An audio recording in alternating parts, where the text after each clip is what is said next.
राकेश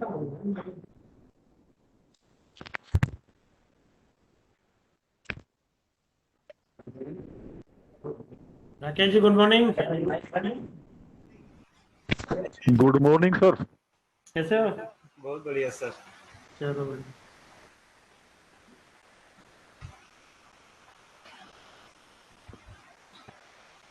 और राकेश सर क्या हाल चाल है? सर एकदम बढ़िया है सर, आप बताएं कैसे हैं? मैं तो पहचान रहा हूँ आपको, बरेली आए थे आप हमारे यहाँ पर सेंट विजिट में मध्य प्रदेश की। हाँ सर, हाँ हाँ आए थे। हाँ हाँ, 2017-18 में आए थे ना। हाँ 17-18 में आया था सर। हाँ वो मुझे याद है। हाँ हाँ हाँ। और और कुशल मंगल सर। हाँ सर एकदम बढ़िया। ठीक है, okay bye sir, thank you. Okay bye bye.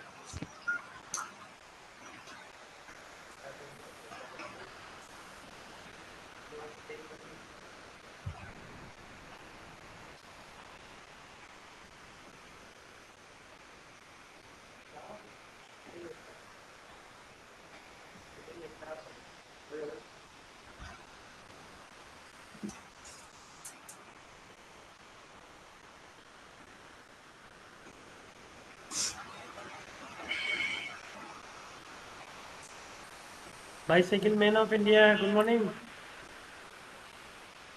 Very good morning sir. कैसे हो आप? उदयपुर के भी तो आए थे। जी हाँ, जी हाँ जी सर, आया था अभी रिसेंटली। मैं एक्चुअली अभी IIVR वेजिटेबल और अयोध्या गया हुआ था एनडीटी यूनिवर्सिटी, क्योंकि अभी एक हाँ, देखा ट्रेनिंग था थी। मैंने उस पर फेसबुक पे, हाँ, कहीं देखा अभी था। एक ट्रेनिंग थी, इसीलिए मैं अभी एक जगह लखनऊ में 5 दिन के लिए स्टेबल हो गया हूँ। जैसे ये कंप्लीट होगी इसके बाद फिर मैं 16 तारीख को यहाँ से दिल्ली NCIPM ही आ रहा हूँ। 16 तारीख को यहाँ से निकलूंगा लखनऊ से। हाँ, आइए मेरे को आइए, सबको आपका बुलाओ स्वागत है। एनसीआईपीएम में। जी जी। एक बार एनसीआईपीएम में बुलाओ सबको। ठीक है, ठीक है।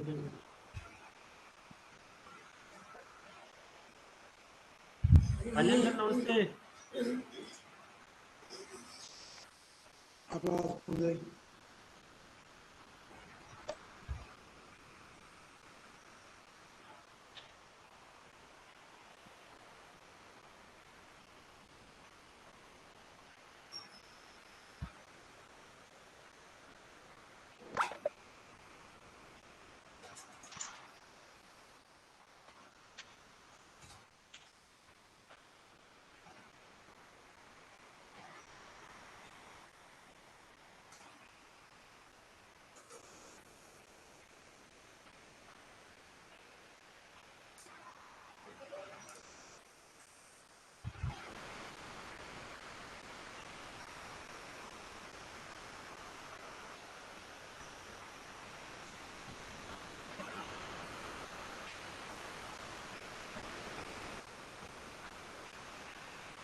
Good morning.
Connection. Hello. Hello. Dr. Mahantesh.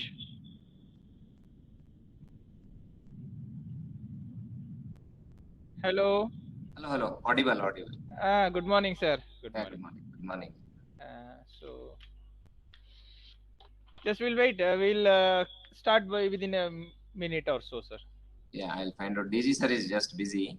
Yeah. Fine. I have asked him to join now. He will join and we'll start. Please let us know, once Yeah. DG sir joins. Yeah, fine. Rest of the participants, are we audible to you people? Yes, sir. Yes, sir. Sir. Okay.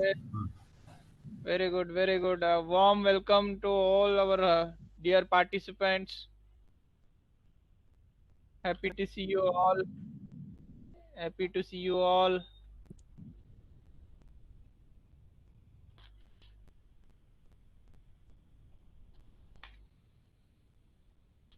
Dr. Arvind, DG sir has joined. We may start the event. Right. If other guests are joining. Right, sir. Just give us a minute or so. Actually, our coordinator is on the way. Good morning, ADG sir. Good morning to all of you. Namaste, sir. So actually, Dr. Segal is joining, sir. Actually, he is Okay, no stuck problem. again. No problem.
Good kids. Yeah, Nick. Naveen,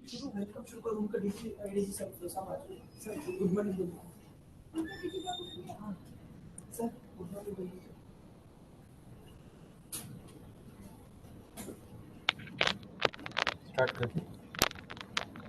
Sir, can we start? ADG साहब आगे क्या? हाँ, ADG साहब आ गए.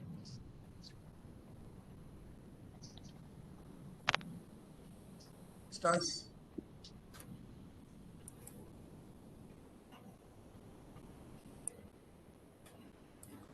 Dr. Rekha. Sir, good morning. Good morning. Good morning. Dr. Rekha. Good morning. Am I audible? Yeah. Please start the program. A very good morning, respected Dr. S.C. Dubey, sir, ADG, Plant Protection and Biosafety, ICAR. Dr. Chandrasekhara, Director General, Manage Hyderabad, Director ICAR-NRIIPM, Dr. Mukesh Sehgal, in charge HRD and coordinator from ICAR-NRIIPM, Dr. Shirur, coordinator from Manage Hyderabad, galaxy of the scientists who have joined us from the different parts of the country, participants who have registered for this course from the different parts of the country, respected seniors and colleagues from the center. I, Dr. Rekha Balodi, on behalf of Dr. ICAR-NRIIPM, manage and my own behalf, welcome you all in this very important training program. We extend our very warm welcome to Dr. S.C. Dubey, ADG PP and BS from ICAR. Sir has kindly agreed to grace this occasion for being the chief guest for today's inaugural session for this 5 days training program. Sir has always blessed us with his wisdom and motivated us for organizing such training program. We welcome you and we thank you, sir, for accepting our invitation to be the chief guest for this inaugural function. We welcome Dr. Chandrasekhara, DG from Manage. Sir has given us the opportunity to conduct this training, very important training program, and in which participants from all over the country have registered and to know more about IPM in sustainable agriculture. We thank you for giving us this opportunity, sir, and we welcome you in this inaugural session of the training program. We welcome Dr. Mukesh Sehgal and Dr. Shirur, the coordinator of this training program, who have been instrumental in developing the program and organizing and coordinating with the participants. We welcome you, sir. We welcome all the galaxy of the scientists, our resource persons, who have joined us from the different parts of the country for this inaugural session. I welcome one and all.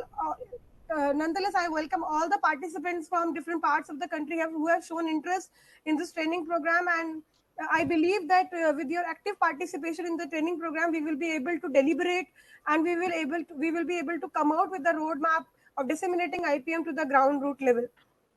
I welcome one and all in this training program. And with this, I request Dr. Shirur to tell us more about the training program. Dr. Shirur, please. Mahantesh, sir, please. Thank you, Dr. Rekha. Respected ADG, sir, Dr. S.C. Dubey, sir. Respected Director General Manage, Dr. P. Chandrasekhara, sir. Director NCIPM, Dr. Subhash Chandra, sir. The coordinators and my colleagues from NCIPM, Dr. Mukesh Sehgal, Dr. Raghavendra, and Dr. Rekha, all the participants.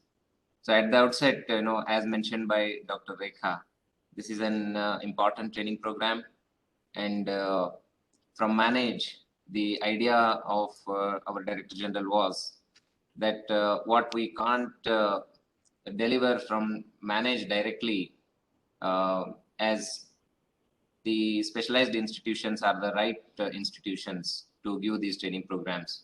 But because of the strength of reach of Manage to reach to different stakeholders across the country, the collaborations and the partnerships are the way.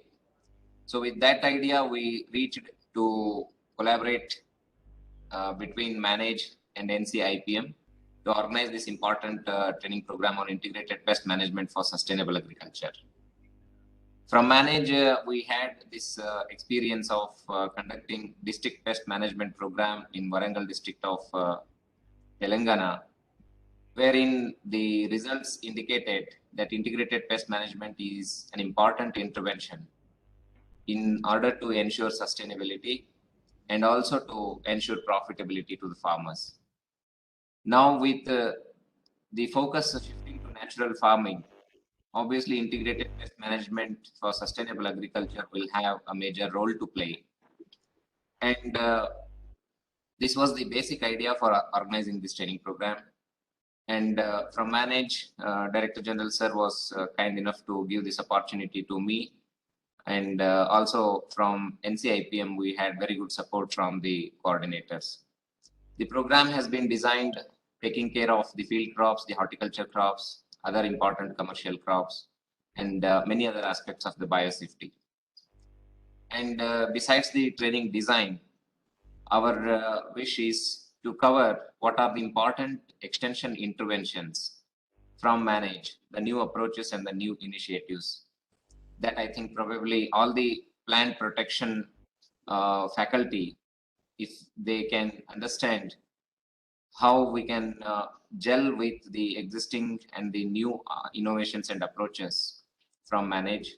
So probably I'll have some time on the last day of the program so that we can really deliberate upon how these new initiatives of extension can really help in promoting the integrated pest management for sustainable agriculture. Because extension in isolation or plant protection measures in isolation may not go a long way. And it is just like a combination of, one lame and one blind. So probably the lame and the blind may not come as strong as they come as a partners.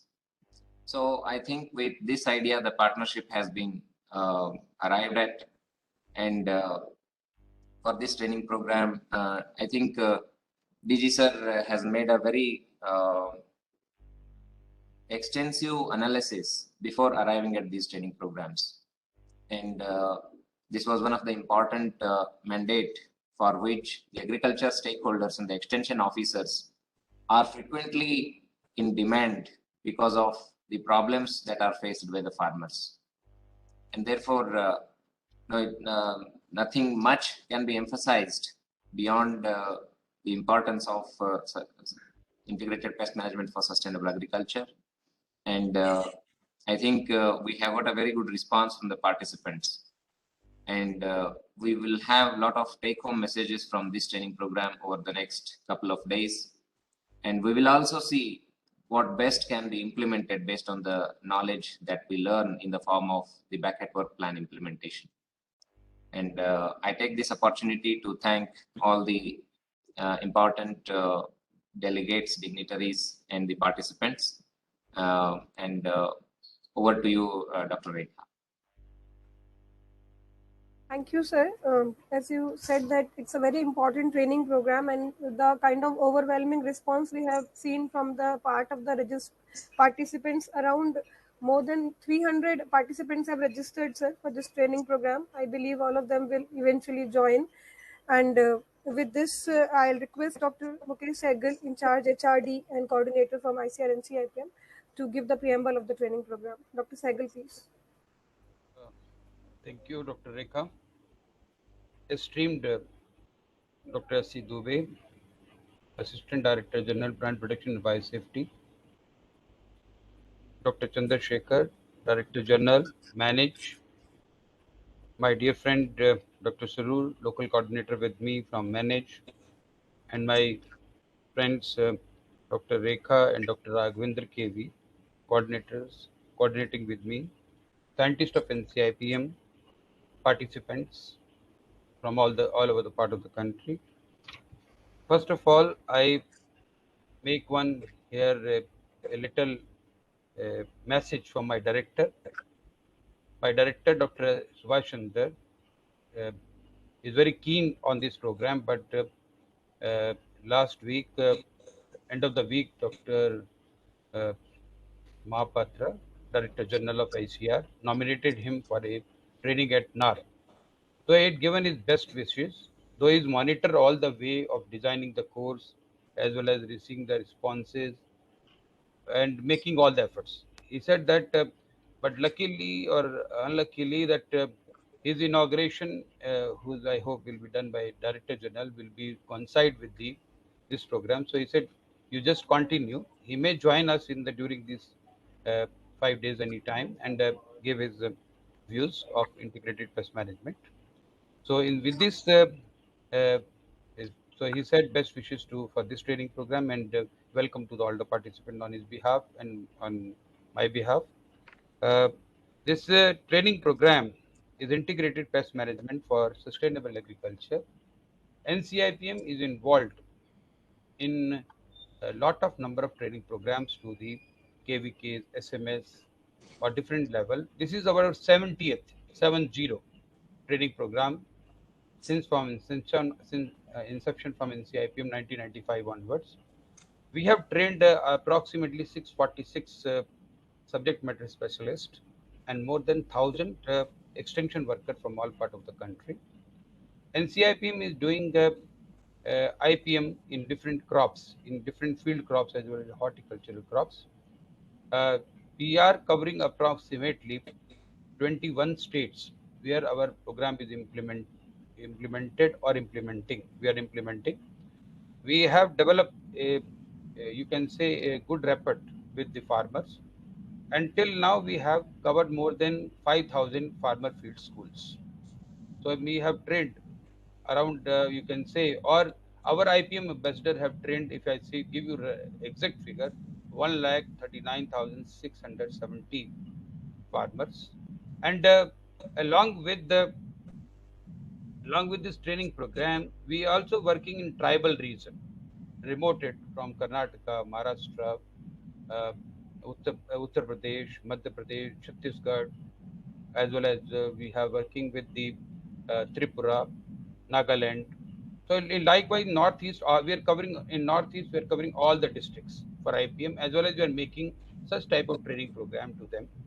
We are in a process of developing entrepreneurship training program also in soon time.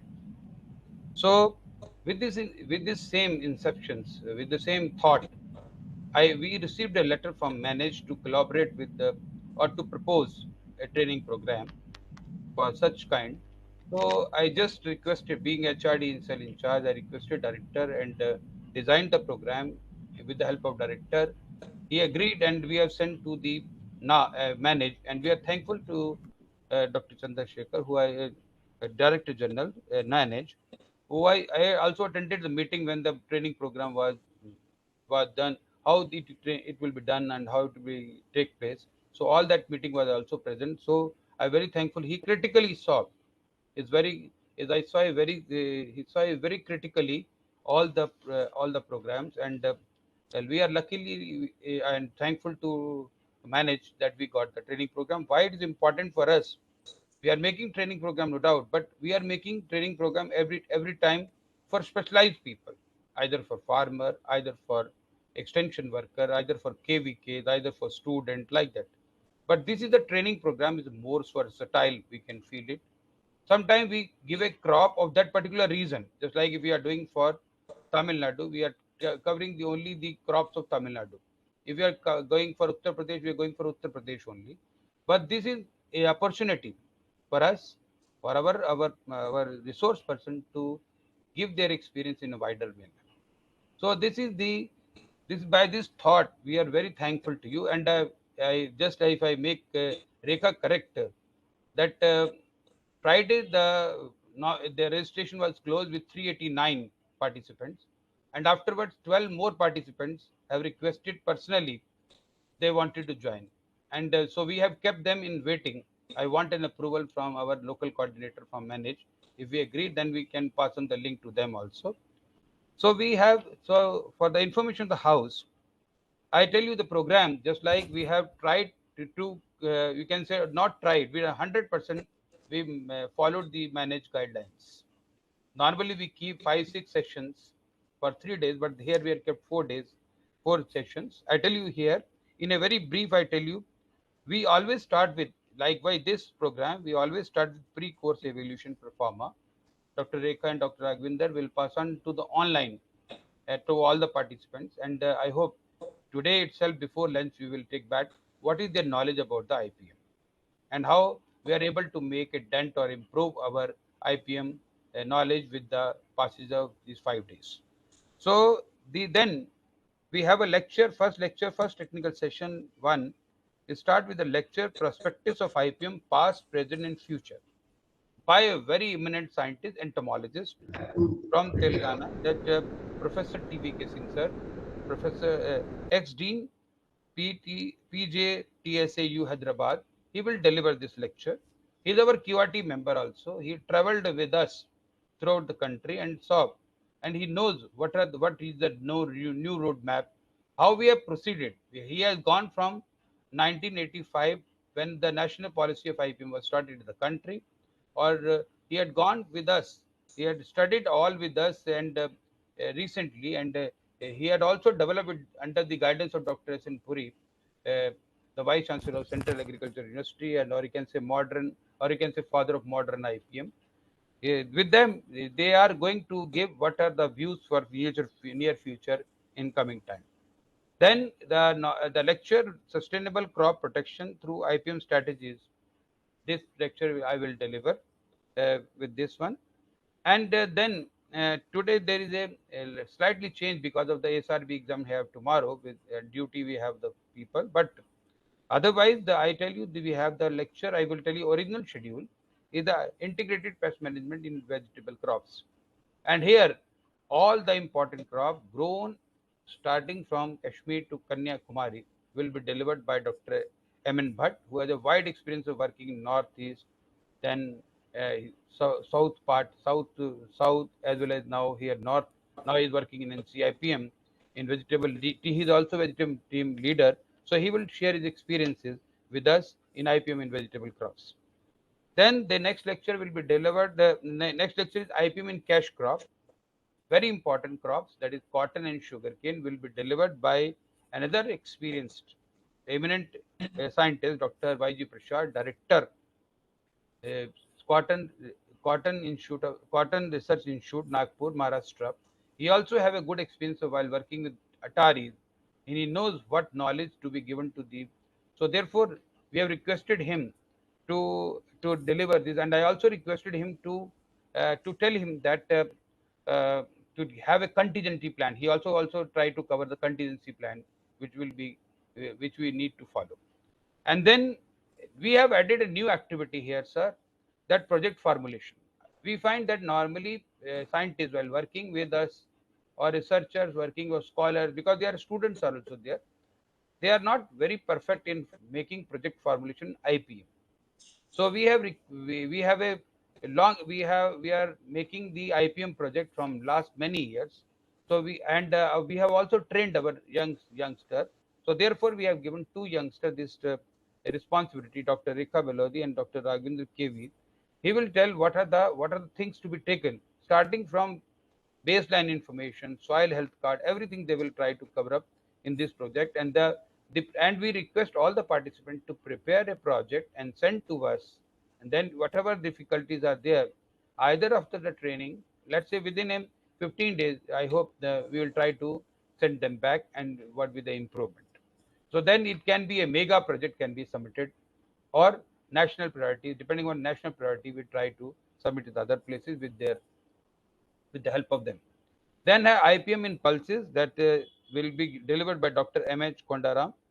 He is a principal scientist in Indian Institute of Pulse Research Institute, and in Karnataka, Dharwad, Karnataka, is working that. So therefore, he will try to talk about this. And nowadays, we find out the recent tools of ICTs. NCIPM is very well known in the country because of using of ICT. We have covered ICT program. Our Dr. Niranjan Singh, Dr. Vinila, and myself, we have covered the program of ICT in the Maharashtra as well as Karnataka in a success rate, and in Tripura, the whole Tripura rice was covered with the agro advisory with the help of these states agriculture departments also. And nowadays we are start working with the Mizoram and Meghalaya and Tripura again. So these what are the case study we are going to discuss with the participants, how you can use the ICT and what is the role of ICT in this program. Then we come to the IPM tools and the gadgets. What are the important IPM tool and gadgets are there for monitoring insect pests? This lecture will be delivered by an eminent scientist of NCIPM who has more 7-8 patents, and his one of the gadget is very importantly used by the people in the whole the country. He has developed he made a dent in the light trap, I can say, and many other technologies. So the lecture will be delivered by Dr. S. K. Singh, and he also tried to impress upon what are the entrepreneurship program should we are going to develop in that in near future. A very important lecture we always try I find always we missed about the invasive pest. So invasive pest in India, their current scenario and future strategy will be delivered by the Dr. Krishan Kumar, Deputy Director General Horticulture, ICR, is well known for his lesson, his thoughts, his ideas. So I am very thankful Dr. Krishan Kumar agreed upon our request, and we have also added, sir, a new activity, panel discussion. Here we have a panel coordinator, and there will be 5 to 7 panel people will be there, and Dr. Badal Bhattacharya, a professor and head from Department of Entomology, Assam Agriculture University. He will be talking about the IPM prospectus, challenges, opportunities, and in futures. And in the various panelists, like we have Dr. Gujar, Dr. S.N. Sushil, Dr. Shikha Deka, and we have few more very eminent scientists in the country, which we are going to, and Dr. Pranab Datta from CAU Meghalaya. So he's going to be, we are going to have the panel discussion in tomorrow in the last session. And then nowadays, protected cultivation is very important. So IPM in protected cultivation, people are feeling difficulties, but NCIPM had developed a good success story in this, and so we have requested our scientist Dr. Satinder Singh, principal scientist of NCIPM, to talk about on this IPM. He has the expertise in this, so we are going to talk about this. And then we find out the post harvest. Post harvest is very important, and recently our QRT team also tell we have to work on post harvest technology also. So good agriculture practices for post harvest will be talked by Dr. Ravinder Siddha from the IIPR. His director nominated his name. And then comes the important cereal crops: rice, maize, wheat. This will be being rice team, the cereal team leader. I will going to discuss with all these with the participants. And it is happy to note, tell you that the NCIPM is recipient of ICAR team award in cotton as well as in the rice. So we are going to share what are the things we have done it, and how we have achieved that goal, and how you can also achieve the goal.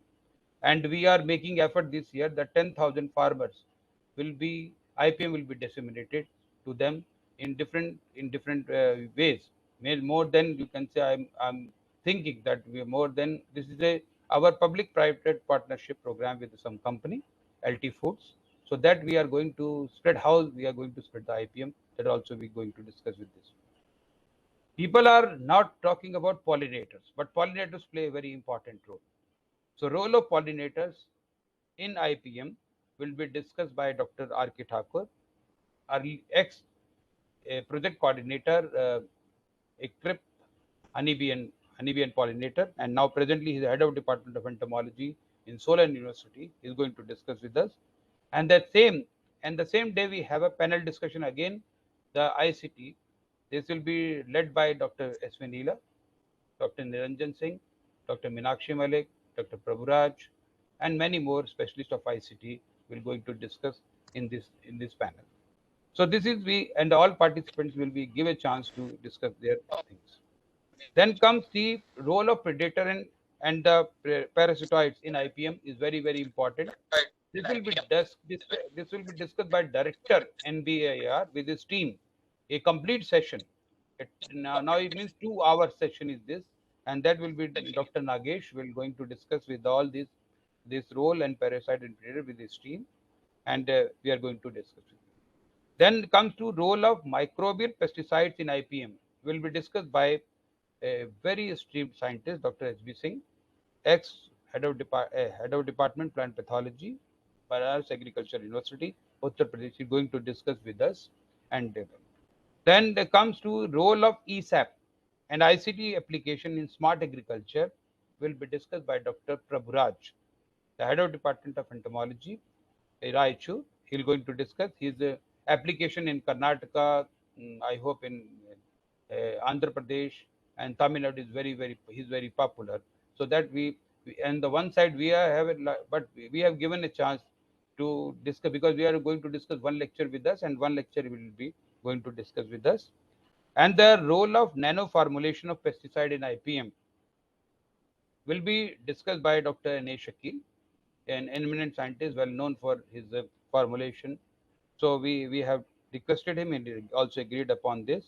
And then we are going to have a session on the what are the constraints the participant forming, we feeling that they are observing during formulation of the project. So that will be also led by Dr. Rekha and Dr. Raghavinder, and other scientists of NCIPM will also join with them.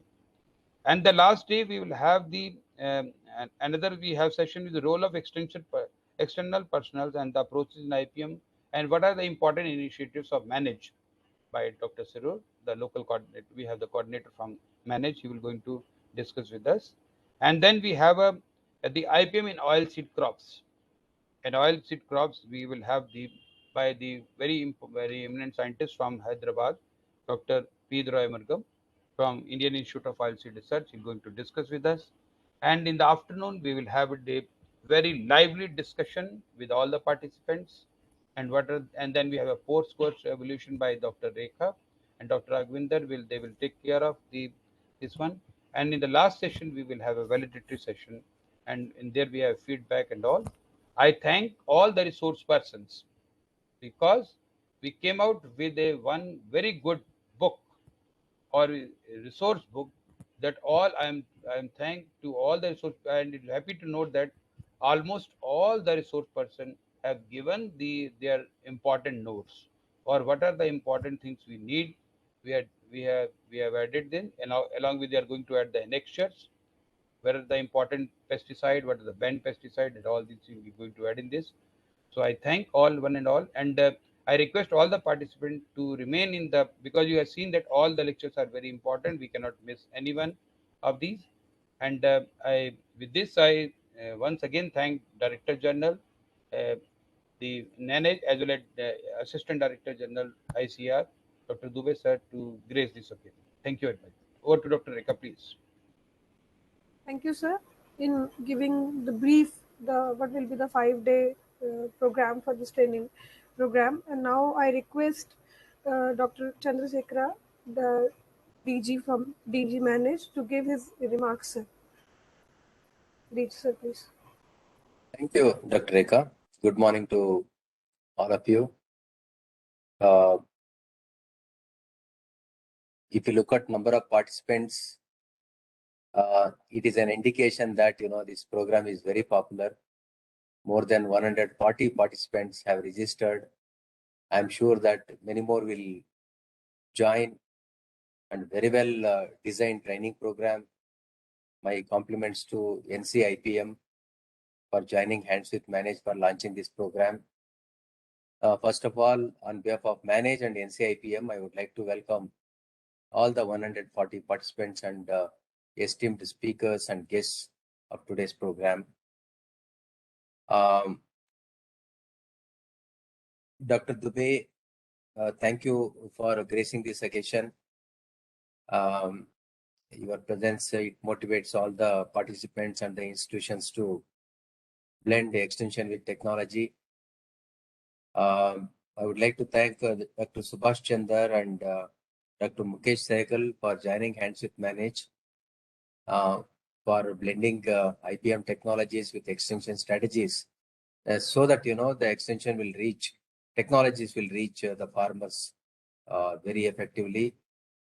I would like to compliment my colleague, Dr. Mahantesh Shirur, for working hard to materialize this program.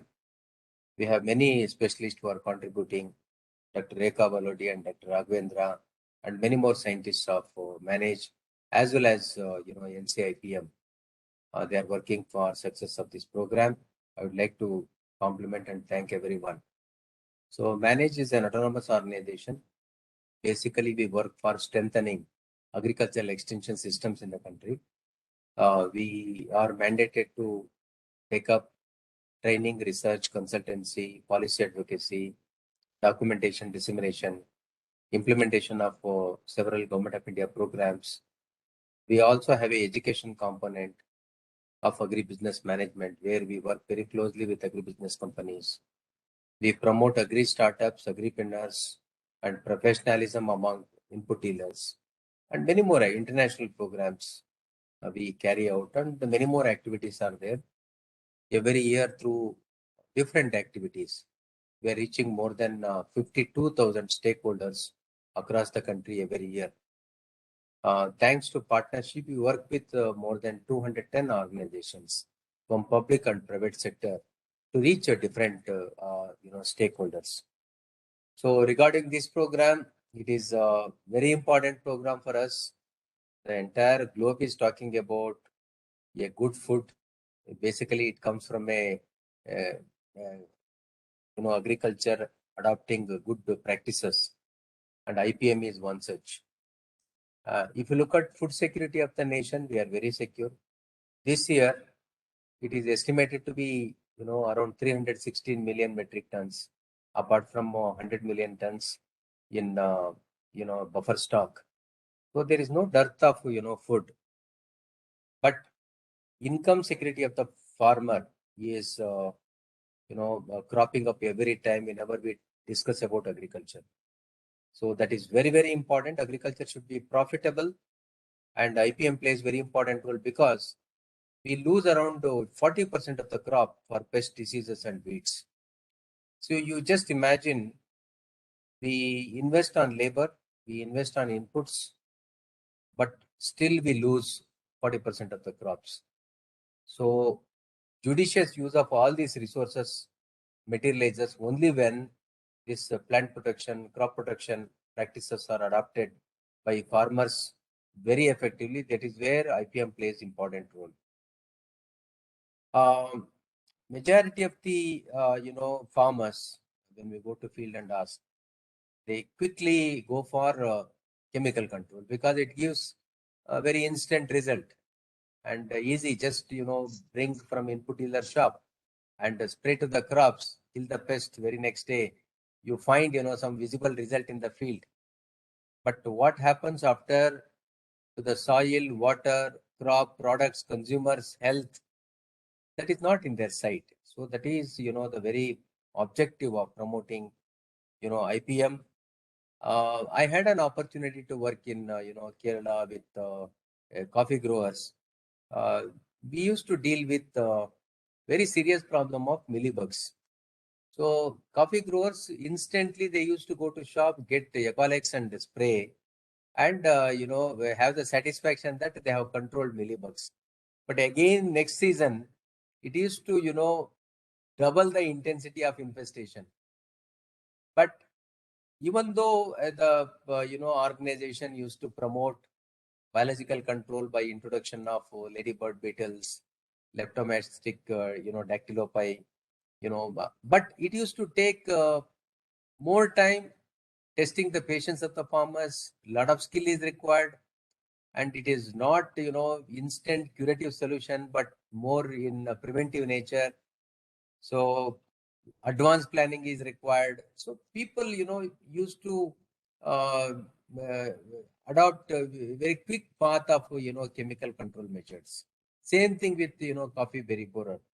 So whenever we go for spraying pesticides to edible part of a crop, it may be fruit, it may be vegetable, certainly it reaches human beings also. So in order to prevent that, we have to promote IPM. And if you look at adoption of all the recommended practices at farmers level, maybe plant protection, it is in the bottom. People have to adopt recommended practices. What is the judicious use of pesticide, insecticide, and what is the time of application, method of application, what kind of nozzle should be used. This kind of finer issues are not in the knowledge of farmers, even among extension functionaries. So there is a great scope for blending this technology with extension so that the farmers get benefited. So in that direction, this program is very, very important for us. There are extreme views for handling pests and diseases. One section of the people says, we should stop pest and disease, complete use of pesticides or insecticides completely. We can go for natural farming, but there are instances where the farmers adopting natural farming, they also told that, it is very difficult to control all the pest and diseases under natural farming. That is one extreme view. The other view is immediately go surrender for chemicals, and so that you can kill, harmful beneficial insects and causing long-term damage to the entire cropping system. But the truth lies in between. It is neither that side or nor this side, but it is in between practically, which we can adopt through IPM. So this has to be popularized. So it has to reach the farms of the farmers. So that is where, extension plays very important role. Extension functionaries need to be sensitized on this. Even though some efforts are made in extension, like, farmer field school and farm school in promoted by FAO, farm school promoted under Atma's program, but they're all project based. As long as projects are there, some funding is there.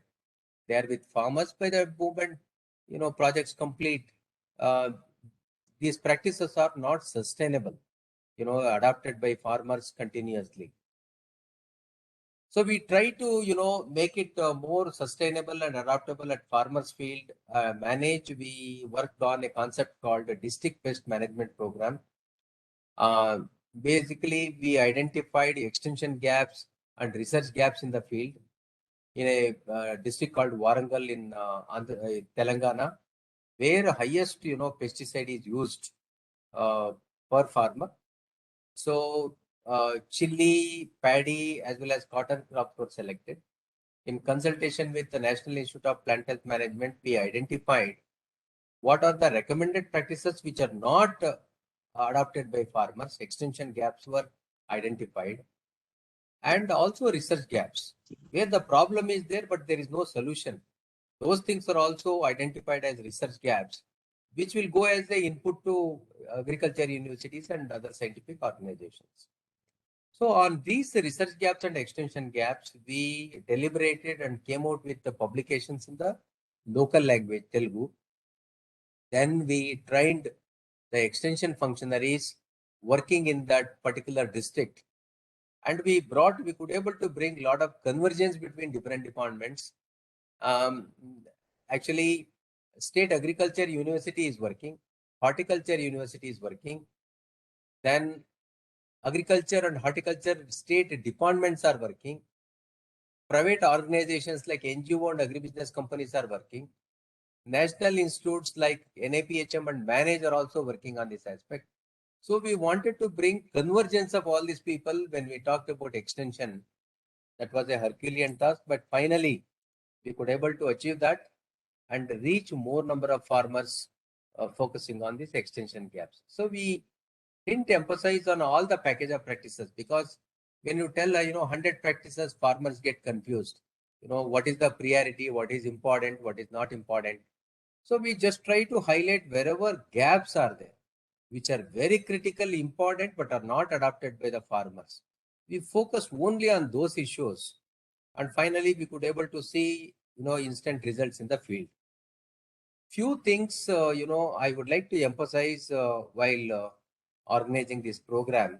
Yeah, it is a very well a planned program, but one or two things I would like to emphasize. Number one, when we talk about inputs which are required for promotion of IPM, that is where the entrepreneurship comes. I am very happy Dr. Sahgal focused on that, how we can promote some of the detailed project reports and some of the entrepreneurs in promotion of enterprises which support IPM. This is very, very important. And those kind of enterprises we need to promote as part of our extension strategy. Second one, there are some certain programs like, Agriculture Infrastructure Fund. It's a very ambitious program of government where up to 2 crore rupees available for some of the entrepreneurs. And one of the important area emphasized in that is sustainable agriculture. In that, IPM is also covered. If somebody want to start their own enterprise for biological inputs which supports IPM, they can take the advantage of Agriculture Infrastructure Fund also. And it is very important to brand and market the IPM products, IPM supported, crops produced, people should be in a position to differentiate the products, agriculture produce coming out of IPM practices and, chemically controlled practices. And this kind of awareness among the consumers also create market for farmers and interest among the farmers. So this kind of branding and marketing is also very, very important. I think that is where we have to start actually. That should be the first point, which creates the market so that it becomes easy for, farmers to adopt it, because they get good market and even premium prices also. And we have to make note of the important development of promotion of farmers producers organizations. It's a cluster around a group, around a commodity. If we can promote IPM through farmers producers organization, we can reach more farmers in less time without much burden on the extension, the resources. So these are all, some of the important things we have to consider when we talk of promoting IPM through, extension methods. I'm very happy to understand that Manage and NCIPM are coming out with a book which will be very, very useful for all the functionaries, extension functionaries. Maybe 140 people are participating here, but out of this training program, more than a lakh extension workers are, waiting for this kind of technologies. This book will be very, very useful. So thank you very much for this collaborative efforts for blending extension with technology to reach farmers effectively. Thank you. Thank you, sir, for your remarks and giving us the opportunity to conduct this collaborative training program. And as you said, blending technology with extension, it is required also, and we believe that through our active collaboration, we will be able to reach more and more farmers and to develop more and more success stories in which technologies and extension together can reach the farmers and solve the problems of the coming in front of Indian agriculture, sir. As Dr. Sehgal said that we are going to have a book with the permission of chair. We would like to release the book, sir. Sehgal, sir. Soft copy, yeah. Soft copy, sir. Right now we.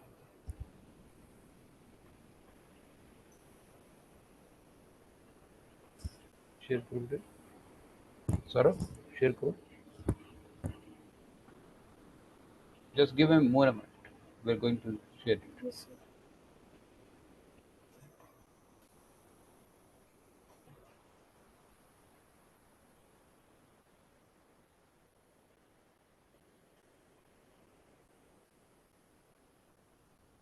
So this is the glimpses of the book that we have compiled, and few more editions are there, sir. Annexation and all we will add to it, and then we'll publish it. Congratulations, very useful book. We can also place in Manage website so that it can reach extension functionaries also. Yes, sir. Yes, sir. Yes, sir. Thank you, Saurabh.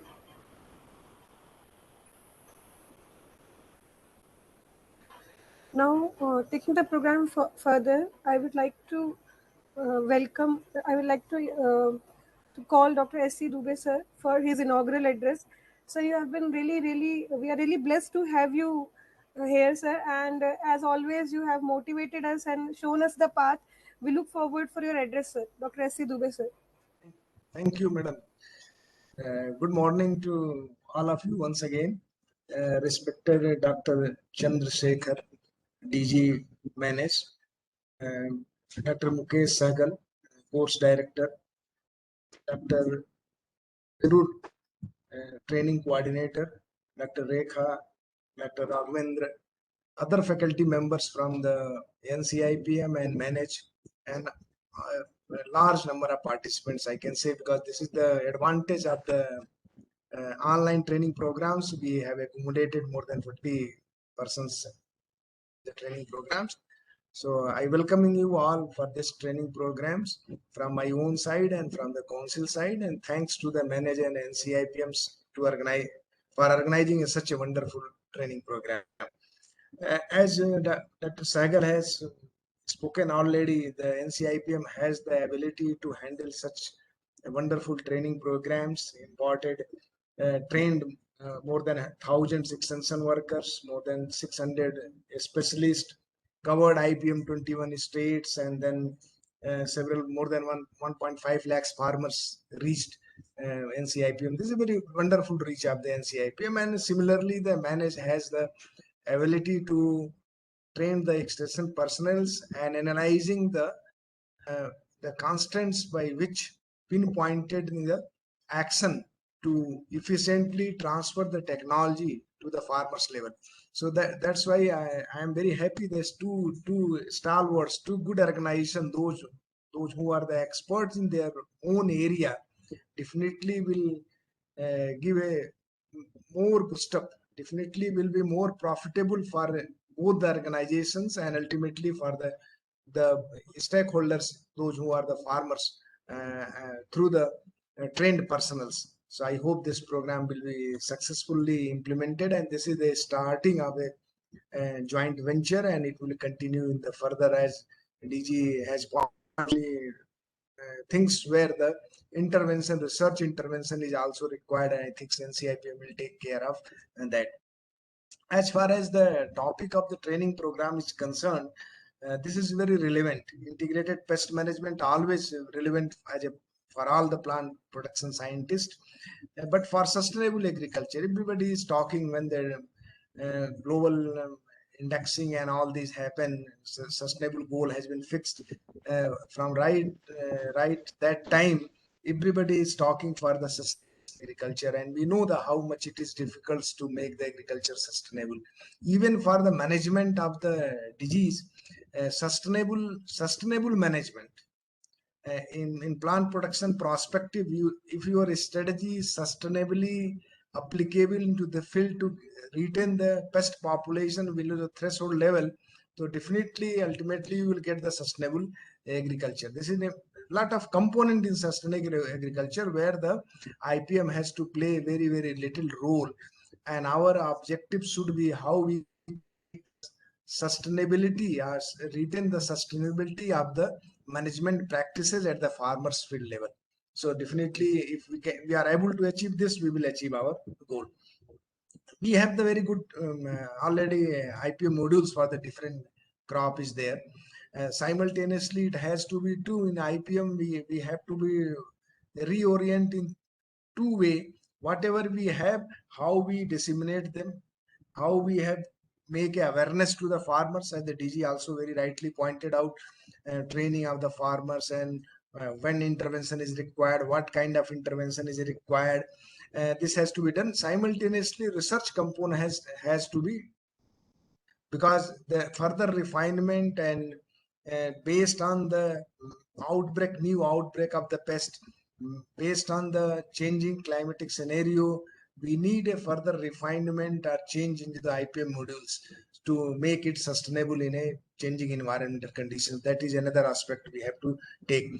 And now the government has given a call of natural farming. In certain natural farming condition, natural agriculture, the role of IPM has increased tremendously.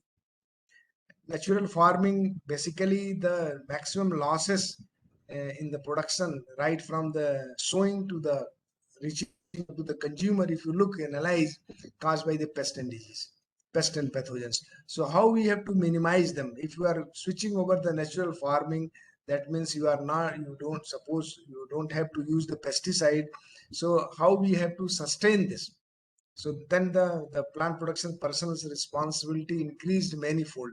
We have to find out the appropriate biocontrolling agents, predators and parasites, and whatever we have, how we can exploit or use them at an optimum level to maintain the pest population below the threshold. This is the two challenges simultaneously operating if you are going to handle the natural farming. So availability of the biocontrol agents, parasite, predators, organic fertilizers, use of organic fertilizers, availability of organic fertilizer, and organic amendments. That is much more important, because the government is going to apply a very huge program where the in subsidized rate the farmers will get the organic fertilizers to promote the natural farming.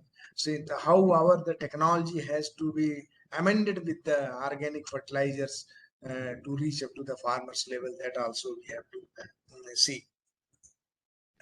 And the program is very nicely planned. Everything has been covered. But the NCIPM should have given the instruction to all the learned experts while giving the lecture. They have to tell why this IPM is not getting popularized in their respective crop. We have the very good module. We are pushing it forward. Why it becomes fail?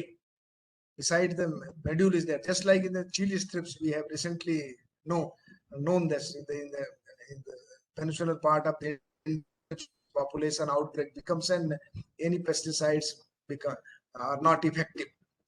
So IPM, DG has rightly pointed out, if you start the pouring the pesticide when the emergence or outbreak of the pest reach at the maximum level, nothing will happen.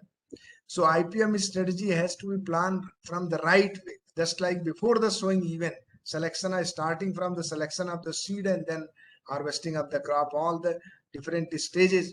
In natural farming, this role has been tremendously increased in natural farming, because avoidance has to be, immunity and avoidance, two principles of the disease management or pest management has to be incorporated in the natural farming. So what are the major steps farmer has to take to avoid the outbreak of the pest, because coexistence of the pest is there? What are the major steps farmers takes to make the plant immune?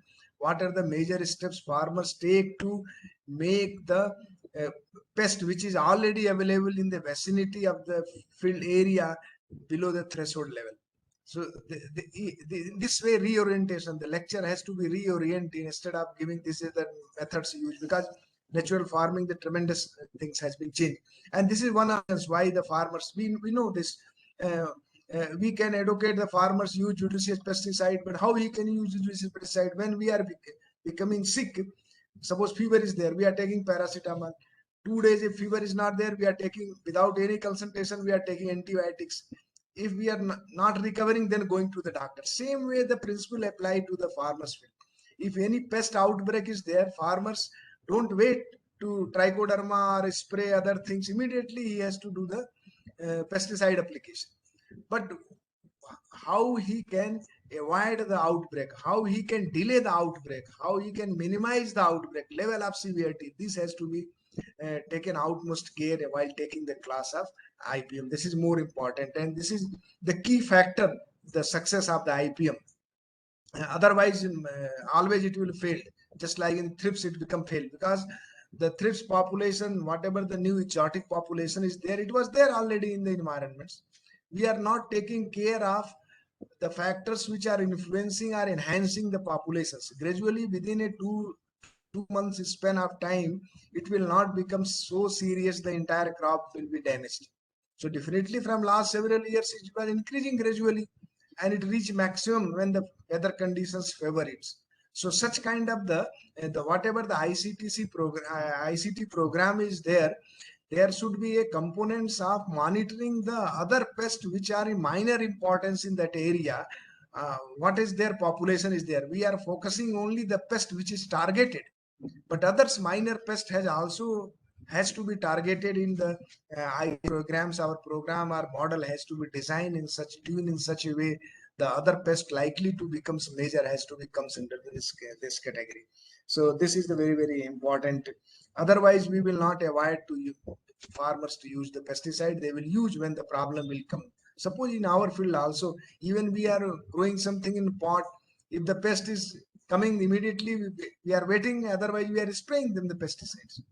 So how the farmers where income is based on this, how he will deprive of not to use the pesticide unless they don't have the technology to minimize the pest outbreak from the starting of the crop. Another good area has been touched in the program. I have seen nano pesticide and biopesticides both have been there, but the nano formulation of pesticide and nano formulation of biopesticides. So definitely a lot of merits in that one, but definitely the speaker has to tell what are the demerits, what precaution has to take the farmers. Just like the biotechnology, everything should not be the nanoparticles. I have not seen in majority of the cases the nanoparticle is effective and superior over the existing pesticides. So this has to be outmost taken. The what precaution has to be taken um, uh, to popularizing the nano pesticide and biopesticide. Invasive pest one area has also been covered very well, and so but the preparedness for the invasive pest, the speaker must have to emphasize what preparedness is required for the invasive pest, considering the pest which is likely to be introduced from the neighboring country or the country from where the imported material is coming. Otherwise, what happens every time when just like the different mealybug has come into our country, thrips has come to our country, then we started managing them. So what preparedness is required? What is has to be taken at community level? Because IPM, just DG has very rightly pointed out, we have the nowadays farmers level organizations. So in promotion of the IPM, if you are approaching through the community basis, the villages where the same crop is growing in the larger area, so that will be becomes more, and all what we are saying, the awareness and vigilance and ICT application, that will be more fruitful and highly applicable in that perspectives. Post harvest losses in another area. So rightly, this in program I have seen. I am happy to see the post harvest management is it is neglected always. And I tell you, dipping the in the pesticide or irradiation and all these procedures is there, but the focus has to be given how we have to minimize the post harvest infection, because majority of things coming from the field. If you are able to minimize the field infestations, hygiene of the storage and transport and grading and all these things, definitely the post-harvest losses will be reduced. So more emphasis has to be given the avoidance. Everywhere the avoidance and exclusion, these two principles has to be taught very extensively and emphatically. Residue is another problem. Pesticide residue. How we have to minimize what the precaution has to be taken, because earlier as I have stated that we cannot deprive the farmers to use. If the Hindi में एक slogan है, मरता क्या नहीं करता. If the farmer's loss is going, if crop is going to be damaged, the farmers will not listen. You will go to the seller, and whatever the seller will suggest, he will spray all these things. So definitely we have to educate them. We have to provide them the techniques by which the infestation level will be low and judicious use, and when it is required. Because suppose if any early blight comes, suppose aphid infestation is there very heavy in the mustard and other crops, and you suggest them to spray the Bavaria, he will not wait for Bavaria. It will not work over there. Spray the trichoderma, pseudomonas, whatsoever. If the infection level reached beyond the limit, nothing will any biocontrol agents will not act very efficiently. So definitely to switch over the pesticides. So the science has to tell them technically what, in which way he has to be minimize the use of the pesticide at the harvest stage to reduce their pesticide residue. In the basmati rice, we have seen already recommendation is there, don't spray tricyclazole, because this is the pesticide which is melanin synthesis inhibitors, which is not effective when the infestation level is there into the field. Even then farmers is spraying before the harvest, even 20 days before the harvest, the residue is there in the unhusked rice. That is the problem. If the infestation is not there, farmers will not spray. So that the practice has to be. That means if the focus of the IPM has to be more on the quality food, and income generating. That means minimum inputs. By applying the minimum inputs, how the farmers will get the quality produce. Nowadays, the increasing the yield, along with the increasing yield, quality food production is another, quality produce is another area. So I hope your program will be focused on these certain aspects. That means nowadays we have the very good experience. Manage has also good experience. NCIPM is also have good experience. You analyze everything. Where is the failure of success of IPMs? In every lectures we have to focus them. We have to accept as a scientist. We have to accept the fault in our technology, fault in our implementation, the lacuna in the at the farmers level or extension personals level, and that has to be discussed in the each lecture, so that the loopholes has to be filled up, or the weak point has to be strengthened, so that the farmers can get the quality produce and the, increase their income under the new challenges. New challenges always natural farming. We have analyzed the residue in IRI. We have the national laboratory where we have analyzed more than 6,000 samples and more than 1,000 samples of organic produce, and you will surprise the residue level is more in organic as compared to non-organic. So when what we are comparing that integrated and non-integrated, definitely the residue will be more in integrated. Protected cultivation, we have seen frequently weekly spraying is going on. In drip irrigation, they are putting the pesticide. So while protected cultivations, when the class is there, we have to emphasize them what the precaution has to be taken holistically to reduce the application of the pesticide under the protected cultivation, and we can protect the crops. Otherwise, simply 2-degree temperature increase in temperature and slightly increase in humidity. I have seen almost all the cucumber in IRI. Also, I was there at that time working in IRI 3 poly houses. All the cucumbers get infested with Sclerotinia scleroserum. And that particular year, I have seen in the Kisan Mela when IRI was organizing, at least 20 farmers came with the good photographs of the infestation in entire northern part of the India. The poly houses cucumbers damaged. That means the temperature rises there, humidity increase, and we don't have the experience to tell them how, if such conditions comes, how we have to modulate our management strategy to overcome with the unexpected and new infestation into the poly houses. So that discussion has to, how we have to avoid the establishment of the pest in the poly houses. This is much more essentially and prerequisite for the success of the management program in poly houses, as personally I have seen over there. In the two subsequent years in IRI, entire 4 big Israel project is there. If anybody is having the chance to come over there, they have seen nothing can be harvested. 1 year the Sclerotinia scleroserum, another was Rhizoctonia fusarium solanae, that came through the undecomposed compost.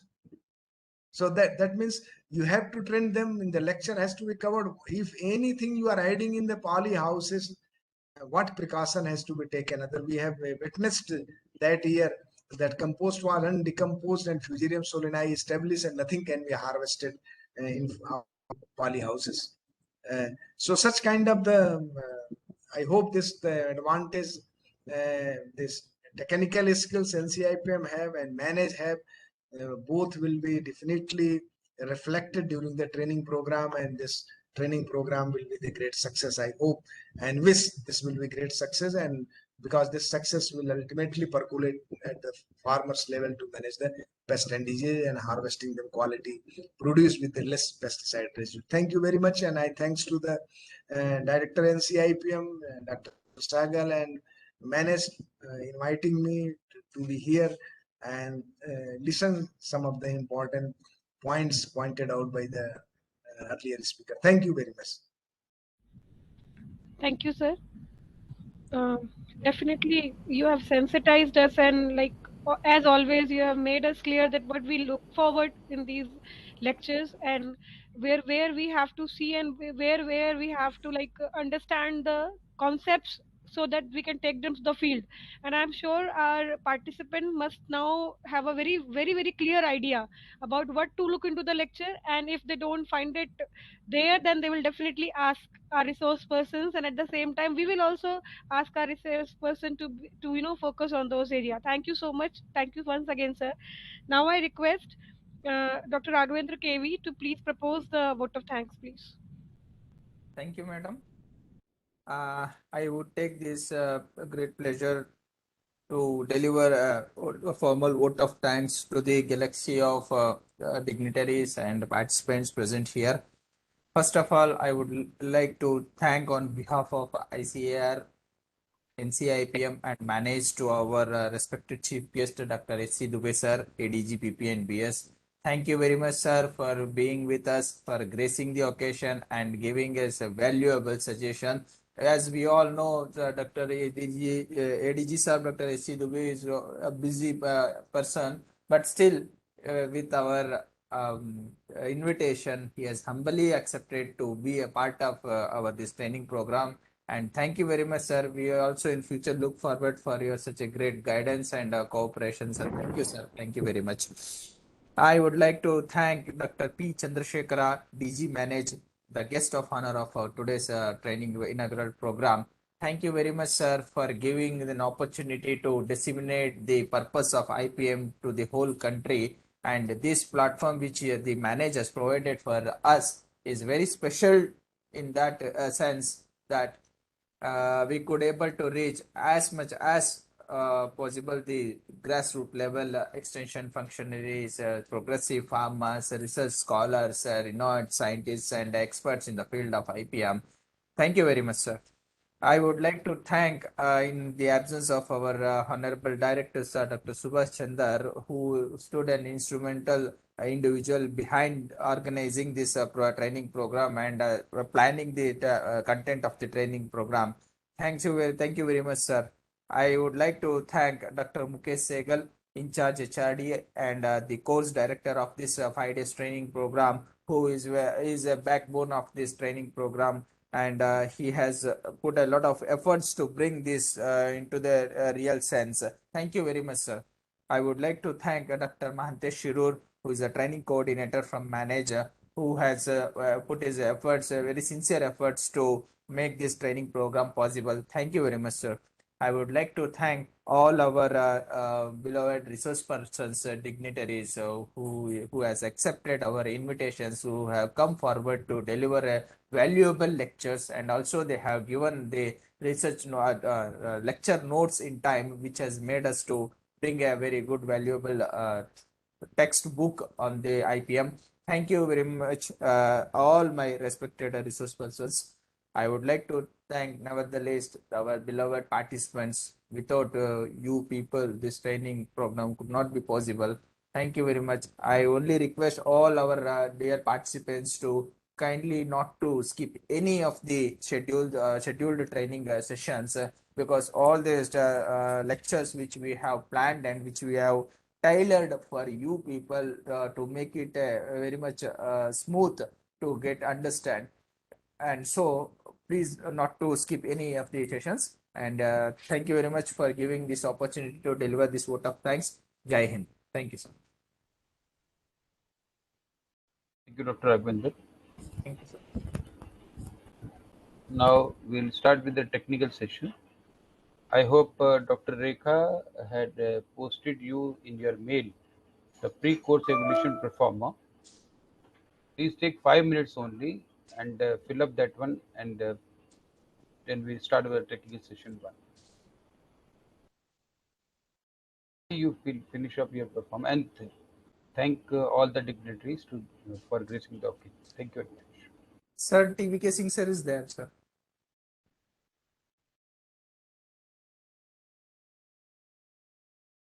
Good morning, sir. Sir, you're not. Yeah. Good morning. Very good morning. So we can. I hope we take 2-3 minutes, sir. We can start after 2-3 minutes. Mukesh, finish off all the formalities. No problem, please. No, only take 2-3 minutes. let it go as per the schedule. No problem. Let them fill up the what they call ice breaking session. Okay. Thank you. Thank you very much.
Dr. Singh, sir, can we start?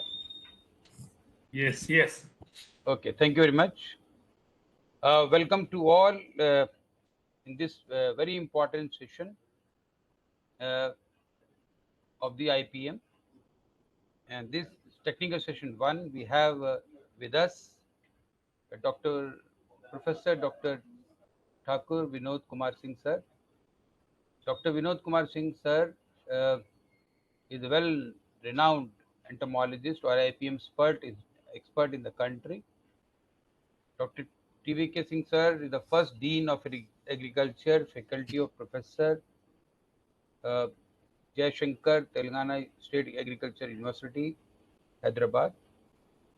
Dr. Singh did his PhD from IRI, and Dr. Singh is well known from the student time. I know that.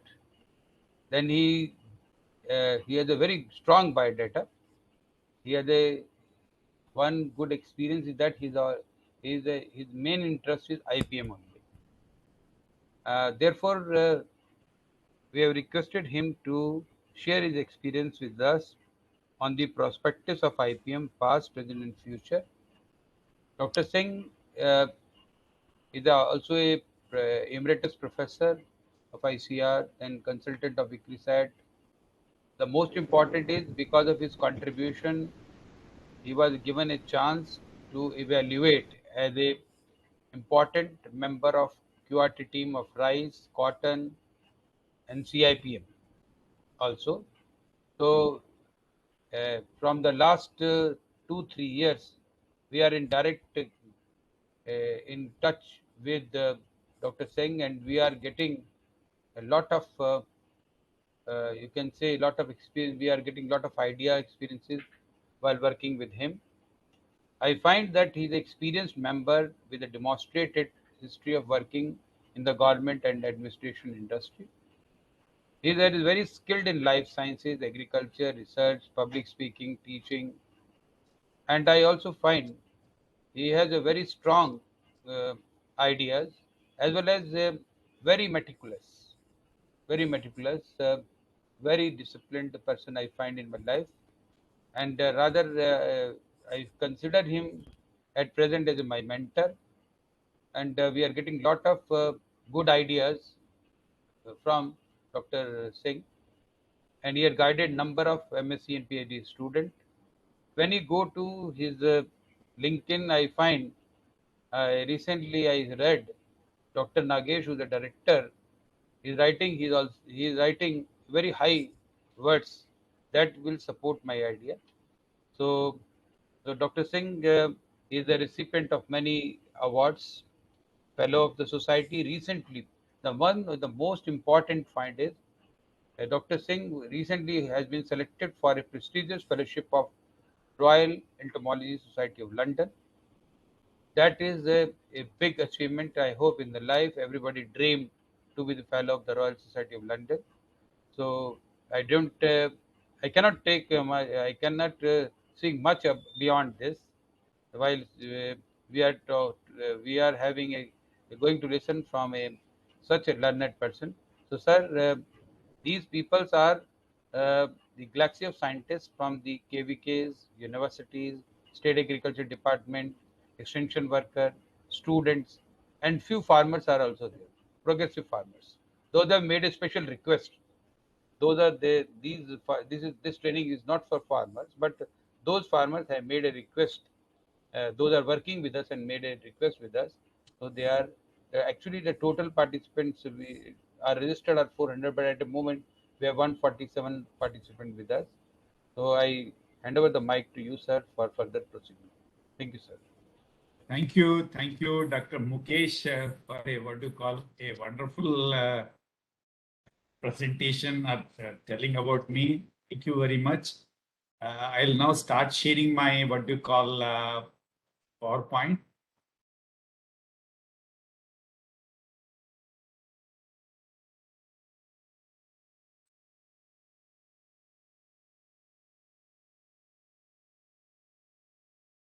Can you see my PowerPoint?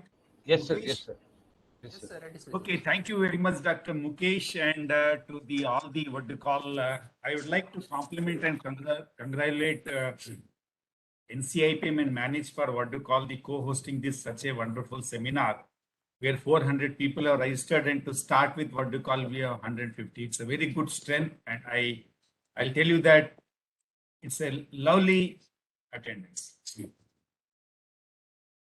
I'm reminded of one particular statement or an experience of my life. How to avoid temptation? How anybody can avoid temptation? To me, just yield it. For example, if a boy is asking for a chocolate, if you don't give him that chocolate, he will keep on what they call making nonsense. He will be crying.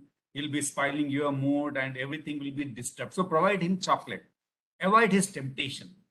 In the similar way, being a teacher for a very long period of more than 35 years, when Dr. Mukesh Saigal said, "Sir, you have to give a lecture on 9th," I said, "Okay." I could not think of it beyond that. I was simply tempted, yes, and I said yes.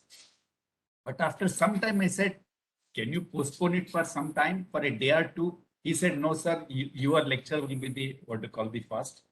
Anyway, good. Thank you. Thank you, everyone. I had been assigned with a topic called as the past, present, and future of IPM. I'll start with my presentation.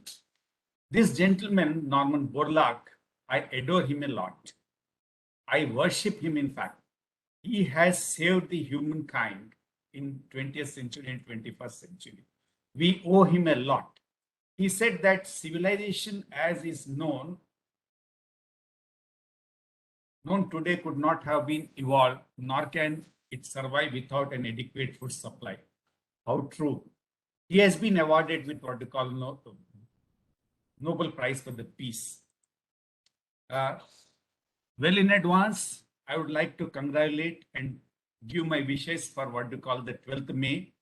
Today is the 9th May, and on the 12th May, we are going to have International Day of Plant Health. If you look at the calendar of 365 days, one or other day will be having what you call Earth Day, what you call Ocean Day, Happiness Day. Yesterday we had a Mother Day, everything.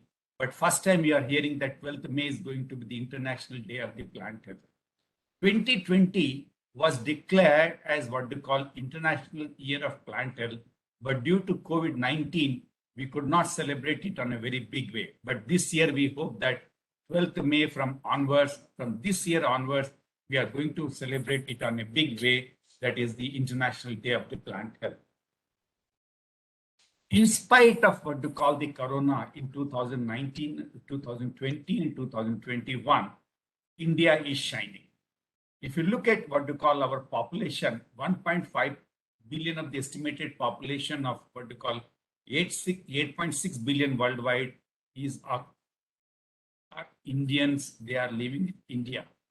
India has what you call 160 million hectares of arable land next to USA, and it has what you call all the 15 prominent climates starting from Kashmir to Kanyakumari and what you call your Somnath to what you call Arunachal Pradesh. And there are, out of 60 soil types, we have 46 what you call soil types which exist in our country. See, Corona COVID-19 has affected every sector in the world and in India also. But in agriculture is still shining, and agriculture, in spite of all the difficulties, has contributed what to call to our India's economy. 58% of Indians are engaged in agricultural practice. 18% of GDP is contributed by agriculture in India, a very enormous figure. And out of this 18%, 60% comes from what we call animal farming and horticulture, and 40% comes from what we call the field crops. 11% of Indian agricultural production increase in the last 14 years. We see 11% increase in the production. Our country in 47 and up to 60s and 62s also, up to the Green Revolution 1, our country was considered as what we call a shortage country, wherein we were dependent on what we call the supplies from the other countries, mainly from USA. Our country used to look at what we call the shipment of every food produce from the USA under PL 480 project. From shortage to surplus, our country has become from shortage to a surplus country. We are in a position that today we are exporting what we call wheat to Egypt and Indonesia and many other countries due to the Ukraine war also. Our food production in 2021-21 was 303 million tons, and crop output is increasing year after year since last 5 to 10 years also. If you look at this year's food production, we are going to touch 316 million tons. Our target was the same 316, and we are touching this. These figures are the second estimate of the Ministry of Economics and Statistics also. But wheat production, our wheat production has gone down this year by 5 million tons due to what we call very heavy, very heat summers in the month of March. But still, our production is very good in case of not only the food crops, but in case of horticulture also, our horticulture production is tremendously increasing year after year also, and we are becoming self-sufficient. In spite of all these things, in spite of food production, horticulture production, 18% contribution to the GDP, exports, and all other things, India has certain challenges. The first challenge, which is the population. Every day the population is changing. Now you will be surprised, and all of you will be knowing that now our country is considered as the youngest country in the world, because 50% of our population is youth in between 18 to 30. 50% of the population is youth. So our population is increasing. Our food production has to what we call go in tune with what we call the population. And not only the food production, we have the food production constraints also. And with this also, we have the biotic stresses and abiotic stresses. In my coming slides, I'm going to talk about the biotic stresses of the past and present and the future also, please. If you look at the pest management in the past, in the 19th century, we have produced what you call inorganic insecticides containing organic, mercury, tin, and copper. They were developed and they were very much used. Inorganics were much in use. In 1939, DDT came into the world. 1939, when the DDT came into the world, at that time, World War II was also happening. The person who has given DDT got the Nobel Prize. On the other hand, the atomic bomb, the inventor of the atomic bomb was also given what we call the Nobel Prize. These two things happened at the same time in the history of history of the world. Both the persons got what we call the Nobel Prize. But atomic bomb, which was meant for the destruction of the humankind, has saved the what we call the humankind. DDT, on the other hand, which was meant to save for the humankind, is destroying the planet and Mother Earth also, please. Followed by 1939, in the 1940, more of the organochlorinated hydrocarbons were developed, like what we call BSC, what we call aldrin, dieldrin, endrin, many of the compounds came. Pyrethroids came, herbicidal activity of the phenoxyacetic acid, and 2,4-D were developed. In 1950, once what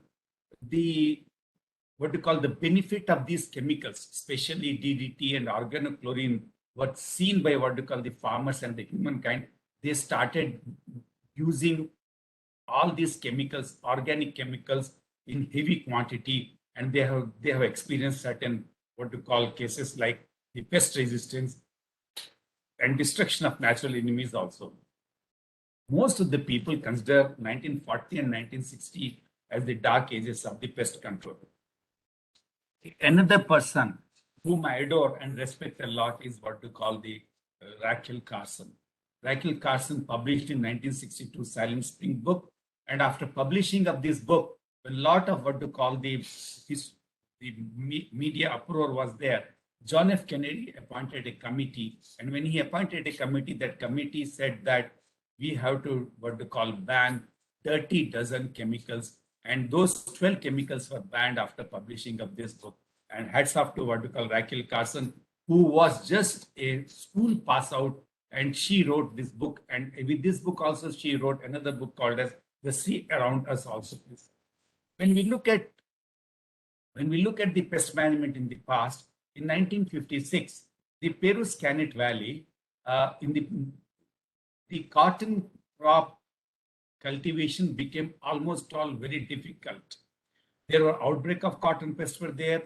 In spite of what we call 15 to 25 sprays per season of what we call crop growth of six months also, there were not good yields were obtained in the Perus Valley. In 1960, the pest resistance cases against the pesticides increased. In the 1970, once this what we call the ill effects of the pesticides were noticed, the FAO and International Organization of Biological Control promoted integrated pest management. In 1966, FAO defined IPM as a pest population management system that utilizes all suitable techniques in a compatible manner to reduce pest populations and maintain them at what we call at levels below economic injury level. FAO has stressed the economic injury level, whereas what we call IOBC has stressed on what we call not only the economic what we call importance, but it has also stressed economic, ecological, and toxicological requirements by giving priority to natural control. It means in FAO in 1966 stressed upon economic injury level, and in 1973 IOBC has stressed upon what we call the biological control agents.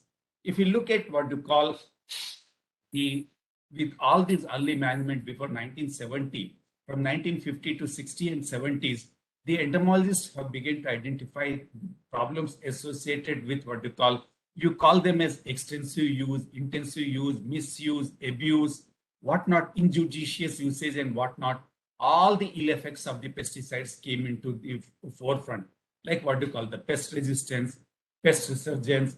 We have the pesticidal residues, environmental hazards. These all came into the forefront, and scientists, farmers, everyone, policymakers, administrators, everyone realized these what we call ill effects of the pesticide. We all know that the components of IPM have been not developed all of a sudden in 1950s, 60s or 70s, but they have developed very long back, and they were used into what we call long back also. But the concept of IPM came into use after what we call realizing the ill effects of the pesticides.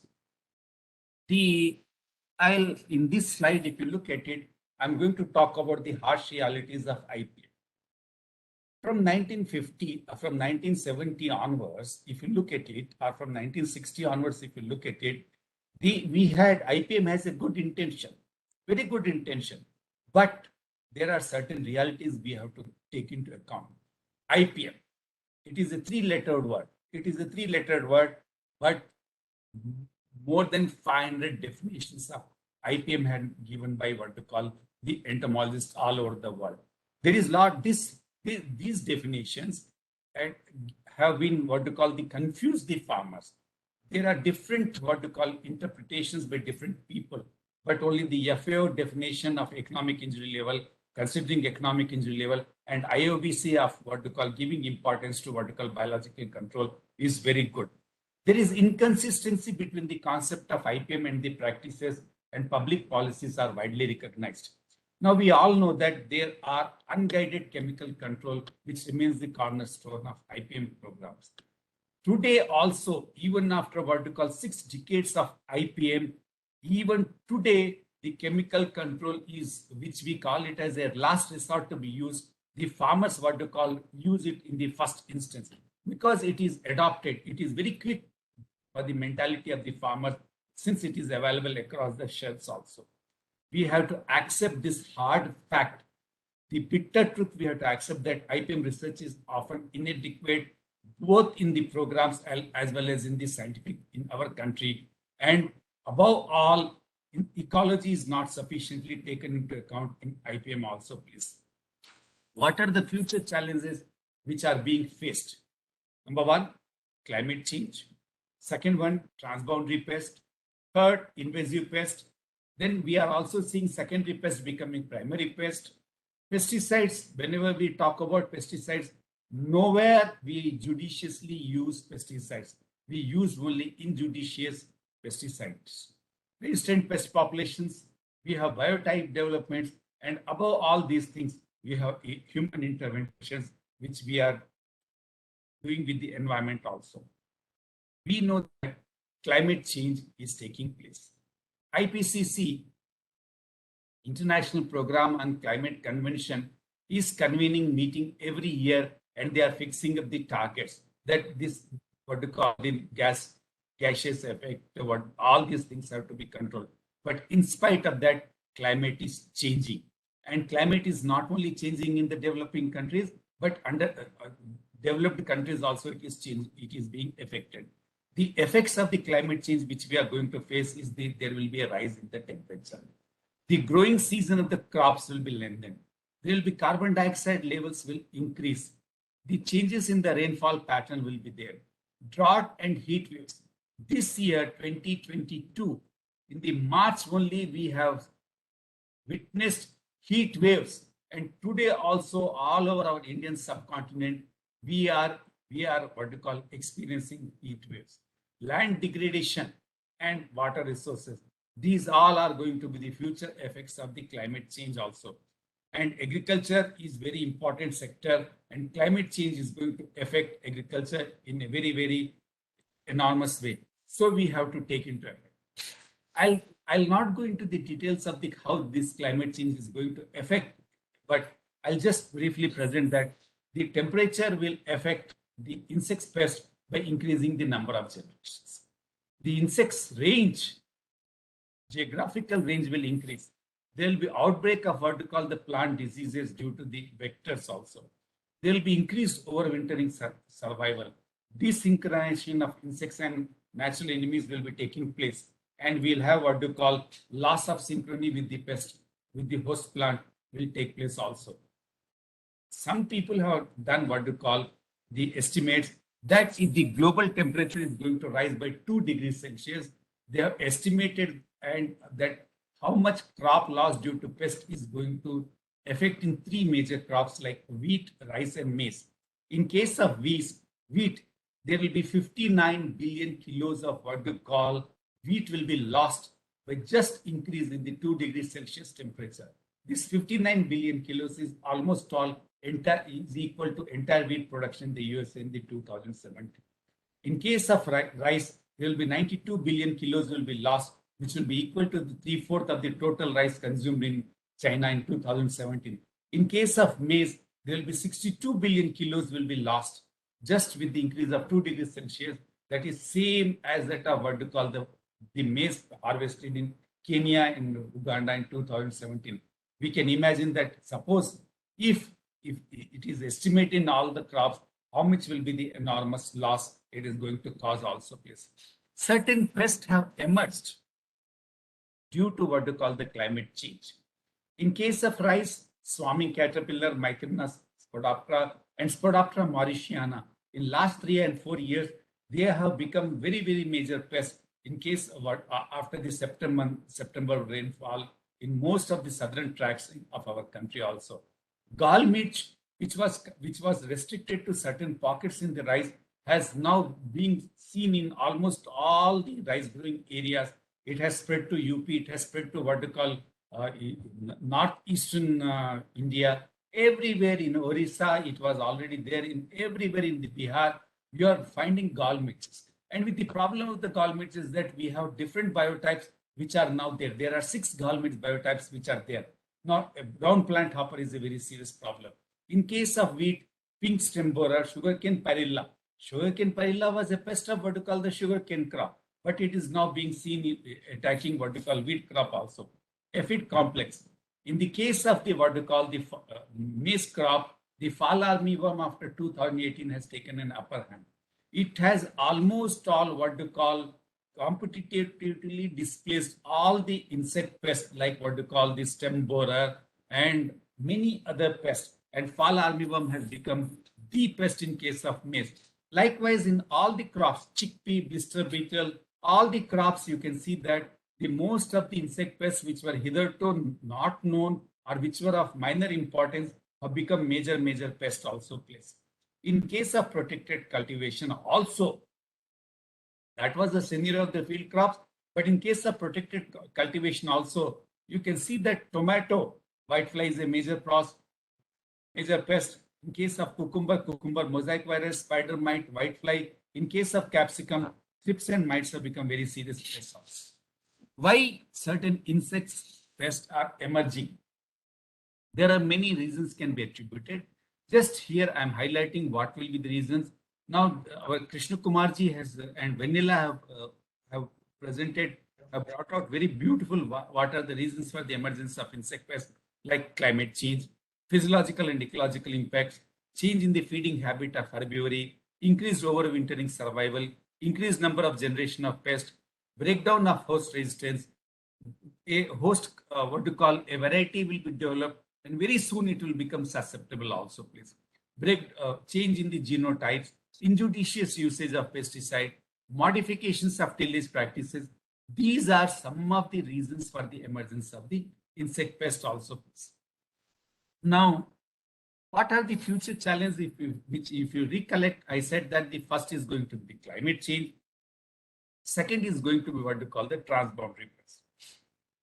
When we look at the transboundary pest, we have what we call dozen of what we call the transboundary pests which have entered into our country in last 10 years and caused havoc. Now, world has witnessed many transboundary pests. If you'll see these all transboundary pests which have invaded what we call our country, they have caused what we call epidemics, pandemics, and we can give 2 classical examples of what we call the locust problem and late blight of potato in the undivided Bengal, which has caused the famine also, please. India, I'll give some examples of what we call the transboundary pest of the recent times. The number 1, desert locust of 2020.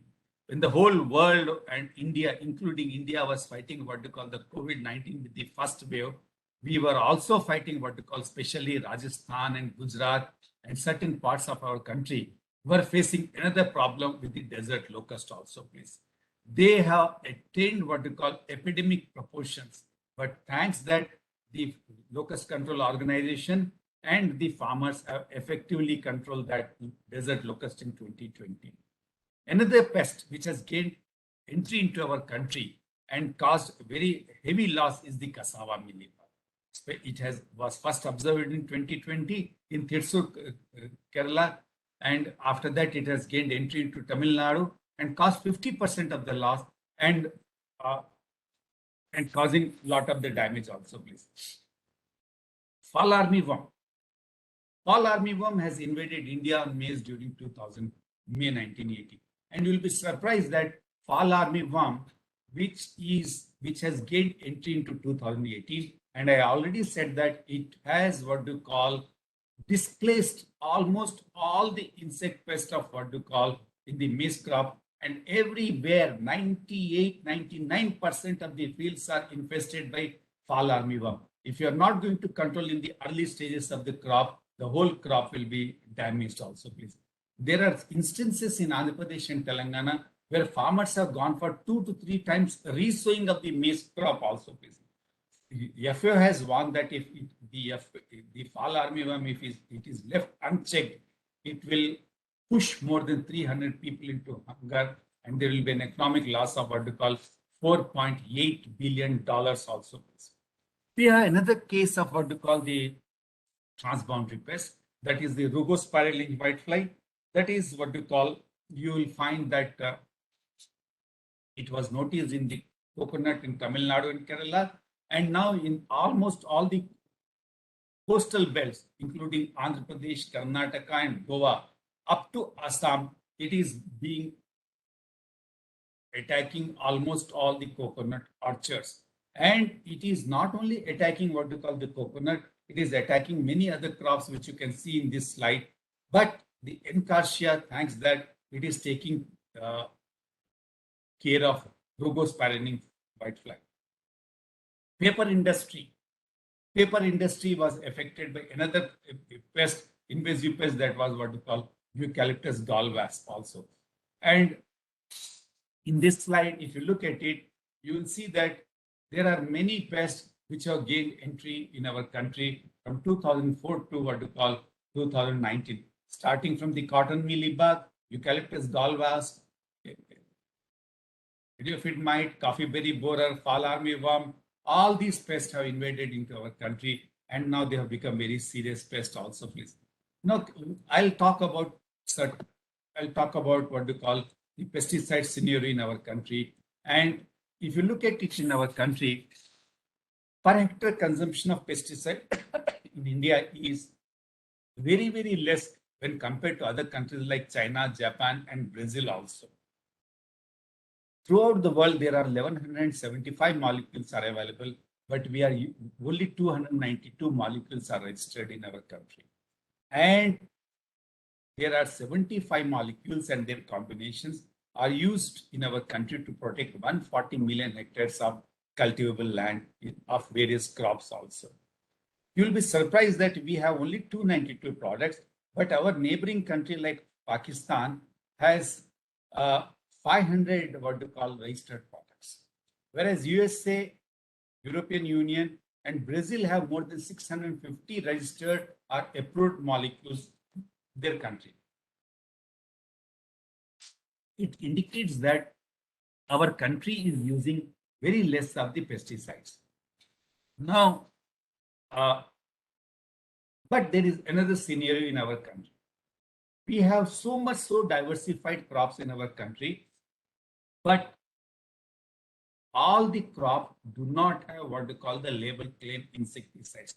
A half yearly Government of India, DPPQS, is what we call, is releasing a list of what we call pesticides, which they call it as the approved list of insecticides, fungicides, and herbicides to be used on the various crops, including the dosage, waiting period, and dilutions and everything. In spite of that, if you go through that, for most of the important crops also, important crops, when I say important field crops like maize and all other things, you will not find what you call the label claim pesticides for most of the insects. So as a result, what is happening is that farmers are using unlabeled or any chemical whichever they think on the pest to control also, please. Pesticide market is flooded in our country with non-genine products. And there is a recent draft, as you all know, that we have what you call, there is a draft has come that there will be 27 pesticides.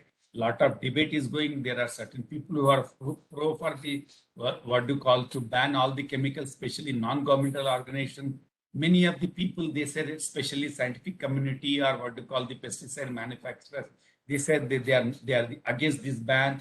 And we have the Pesticide Management Bill 2020, which is yet to be what do you call developed.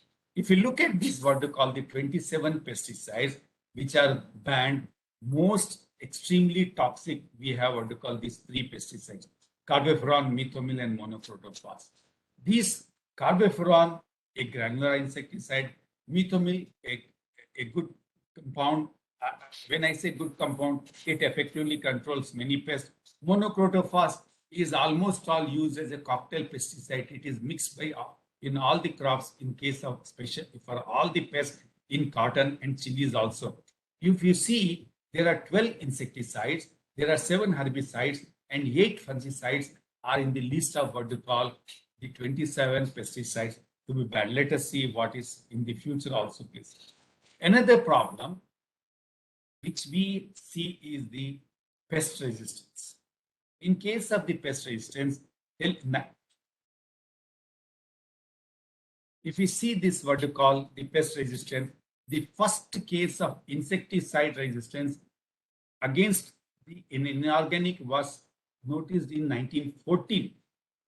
And the number of cases or number of examples of what you call the pesticide resistance, if we see, is noticed in case of Helicoverpa armigera, followed by diamondback moth, and followed by Myzus persicae. Even Cdia pomonella, you have 116 what you call instances of pesticide resistances, which are noticed. So almost all the insects which you know, they are not only of the agricultural pests, but even what you call the public health pests, like what you call Musca domestica, Blatella germanica, Aedes aegypti.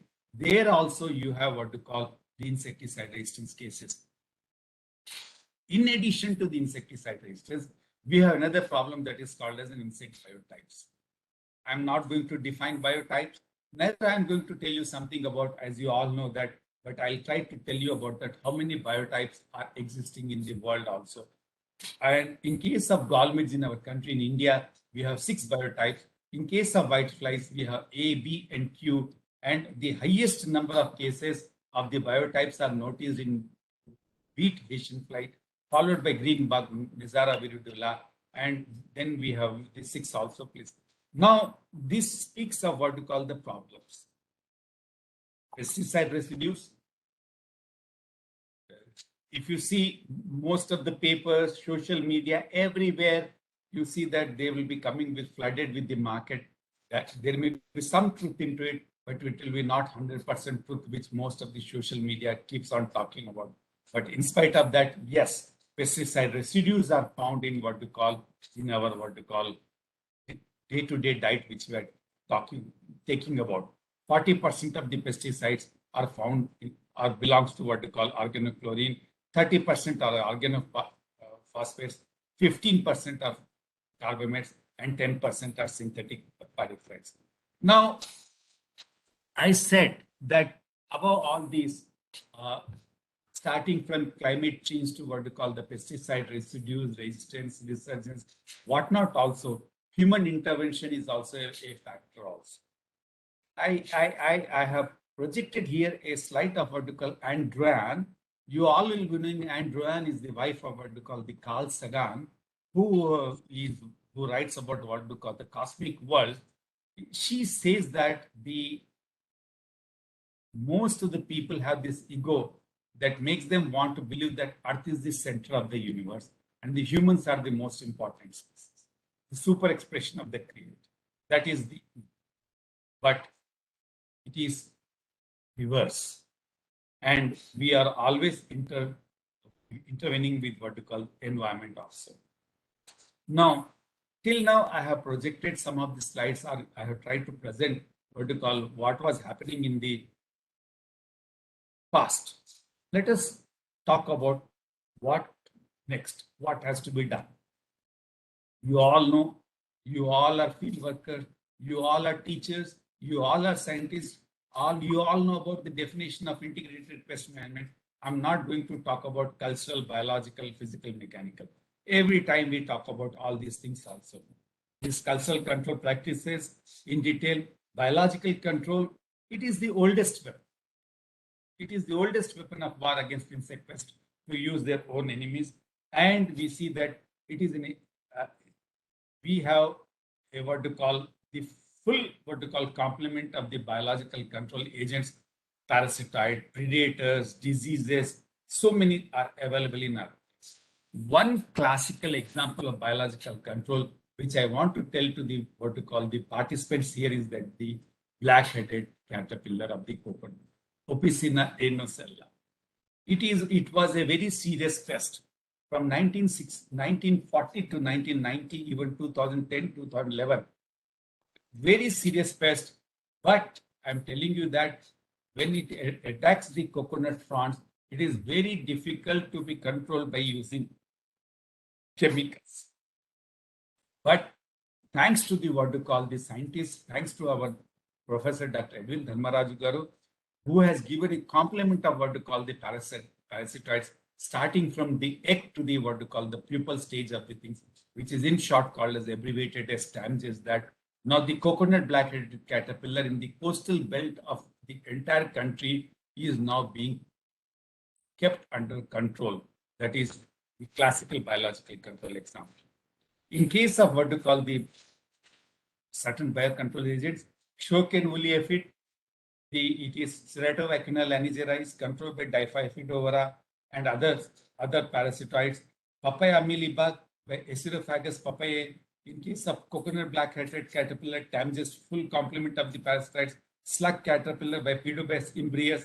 Rugospiraling flies by, you can see all these parasitoids which are keeping a check. These all are in the coastal belt, which you can see of the example also. Now, a question should come into our mind, which always comes into mind, that should we rethink about the pest management strategies?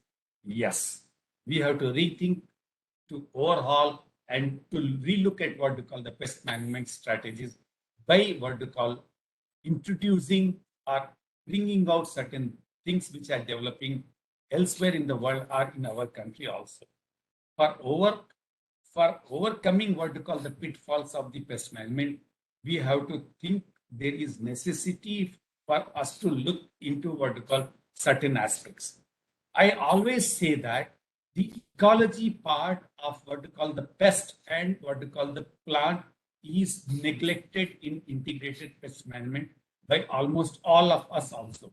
So there is a necessity that we have to look at what we call the basic information of the biology. Now, we have to study the biology in detail. Most of us do not try to understand the biology and immediately go for what we call the control of it. We have to understand the ecology of what we call the biotic stresses. Molecular basis of their identification has to be taken into account. And we have to understand the tritrophic interaction. And we have all these strategies in our hand, but we have to fine tune it also. And we have to what we call formulate novel ecological viable management strategies which have to come also. Again, you will be thinking that why again Sir said that he is not going to talk about integrated pest management, but again he has put up these slides. Yes, cultural, biological, chemical, physical, they are the core what we call the strategies for controlling any pest. Let it be insect, let it be a disease, or let it be weed. But what is required is these four things or certain new things have to be integrated into our integrated pest management strategies like biotechnology, artificial intelligence, nanotechnology, and ecological engineering. These four I'm going to talk in my coming slides also. Here, I want to stress upon one important component which many of the people in our country, many of the scientists do not consider or do not take into account. That is in short called as an EIQ, environmental impact quotient also. Very few people in our country have worked on this environmental impact concept. Take one compound. I'll give you one example of what we call the sulfur. We always say that sulfur is a wonderful chemical. Sulfur is an insecticide. Sulfur is a miticide. Sulfur is a fungicide. You can spray, you can dust it, you can go for the seed dressing, whatnot also.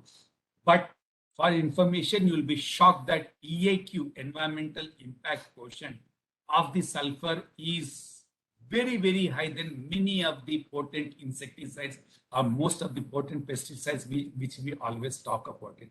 One gentleman, one scientist, Kovach and his co-workers in 1992, they have given the concept of environmental impact quotient. It is a method which determines the environmental impact of what we call the pesticides. When we say pesticides, any molecule you can call it as a pesticide, like insecticide, fungicide, and herbicide.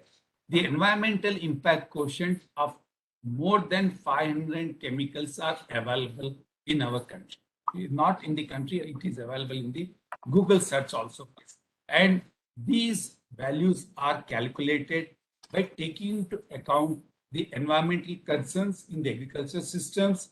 It also takes into account the probable hazards of a pesticide to various life forms, as well as it considers these EIQ models, considers 8 environmental parameters.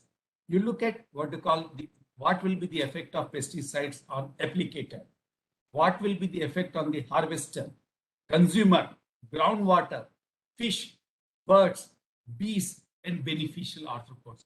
All these 8 parameters will be taken into consideration, and EIQ will be. You start working on EIQ, and I'll tell you that it is going to open a new world, and it is a very fascinating subject. Just like that also. Just to inform my colleagues, because it is a large gathering, I have put it before you, new paradigms in pest management. In fact, if anybody wants to go ahead with the environmental impact quotient, yes, I can give my mail ID. You can contact me. Or there is another lady who is working in NCIPM like Rekha Balodi, who is also working. You can get information from us and you can go. I'm telling you, it is a field which is untouched. It is a barren field. No one has touched. Lot of potentiality is there. Go ahead. Now coming to the new paradigms which are available in the pest management, which have to be integrated, I have already stressed. Now we'll go one by one. Biotechnology. Biotechnology is application of scientific techniques to modify and improve plants and animals and microorganisms to enhance their life. Agriculture biotechnology is still, I consider it is in the what we call the primes. Whereas medical biotechnology, pharma biotechnology has much more advanced and given a lot of benefit to the humankind also. But agriculture biotechnology is also slowly developing also. When we look at the biotechnology in pest management, when we want to apply the biotechnology in plant protection, there are two ways which we can do. One, we can characterize, and second, we can do what we call the management of the pest. When we want to do the characterization of the pest, believe me, you can by DNA. DNA barcoding is gaining importance in the insect taxonomy. It will give you rapid and accurate diagnosis.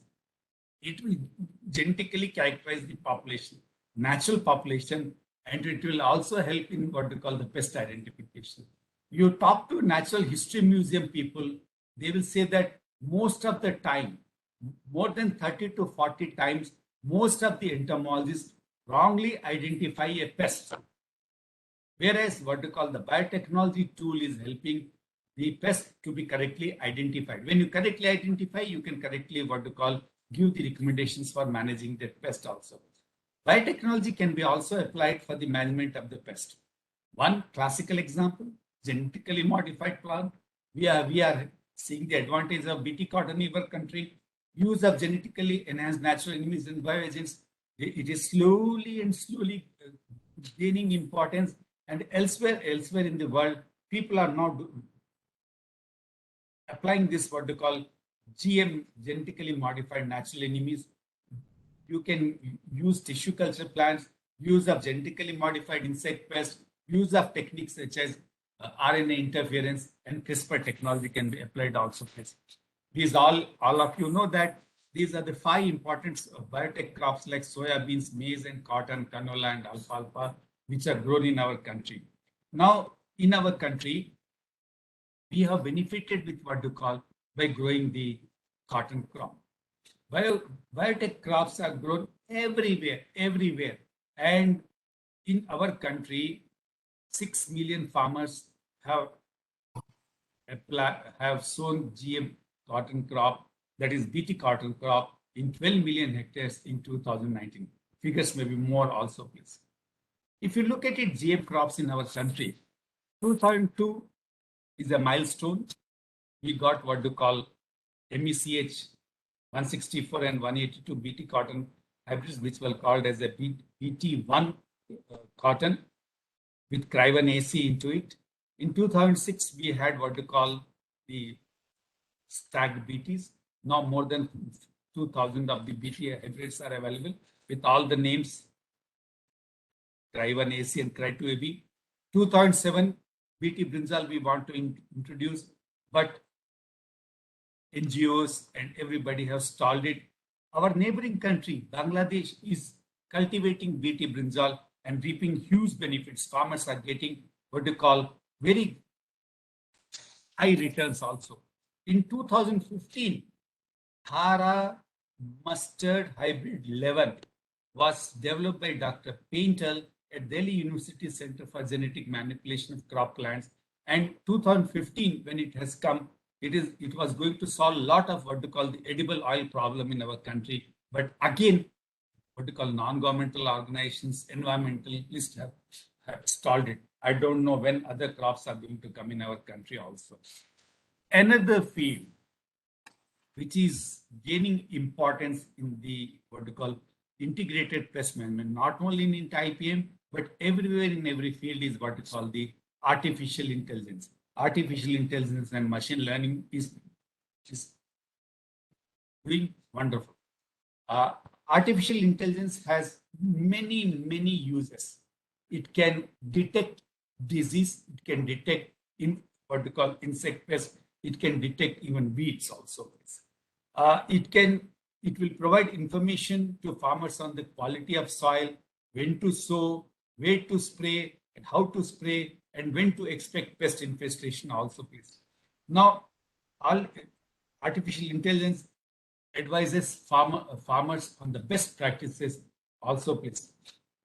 Now, this artificial intelligence has 4 uses in a broader way. It can do the better diagnosis. It can diagnose disease, pest and diseases. It can manage the it can smart manage the what we call the field, when to sow the nutrient, when to sow, nutrient management, where to spray, irrigation. Everything can be done by artificial intelligence. Decision support systems and smart management options also present.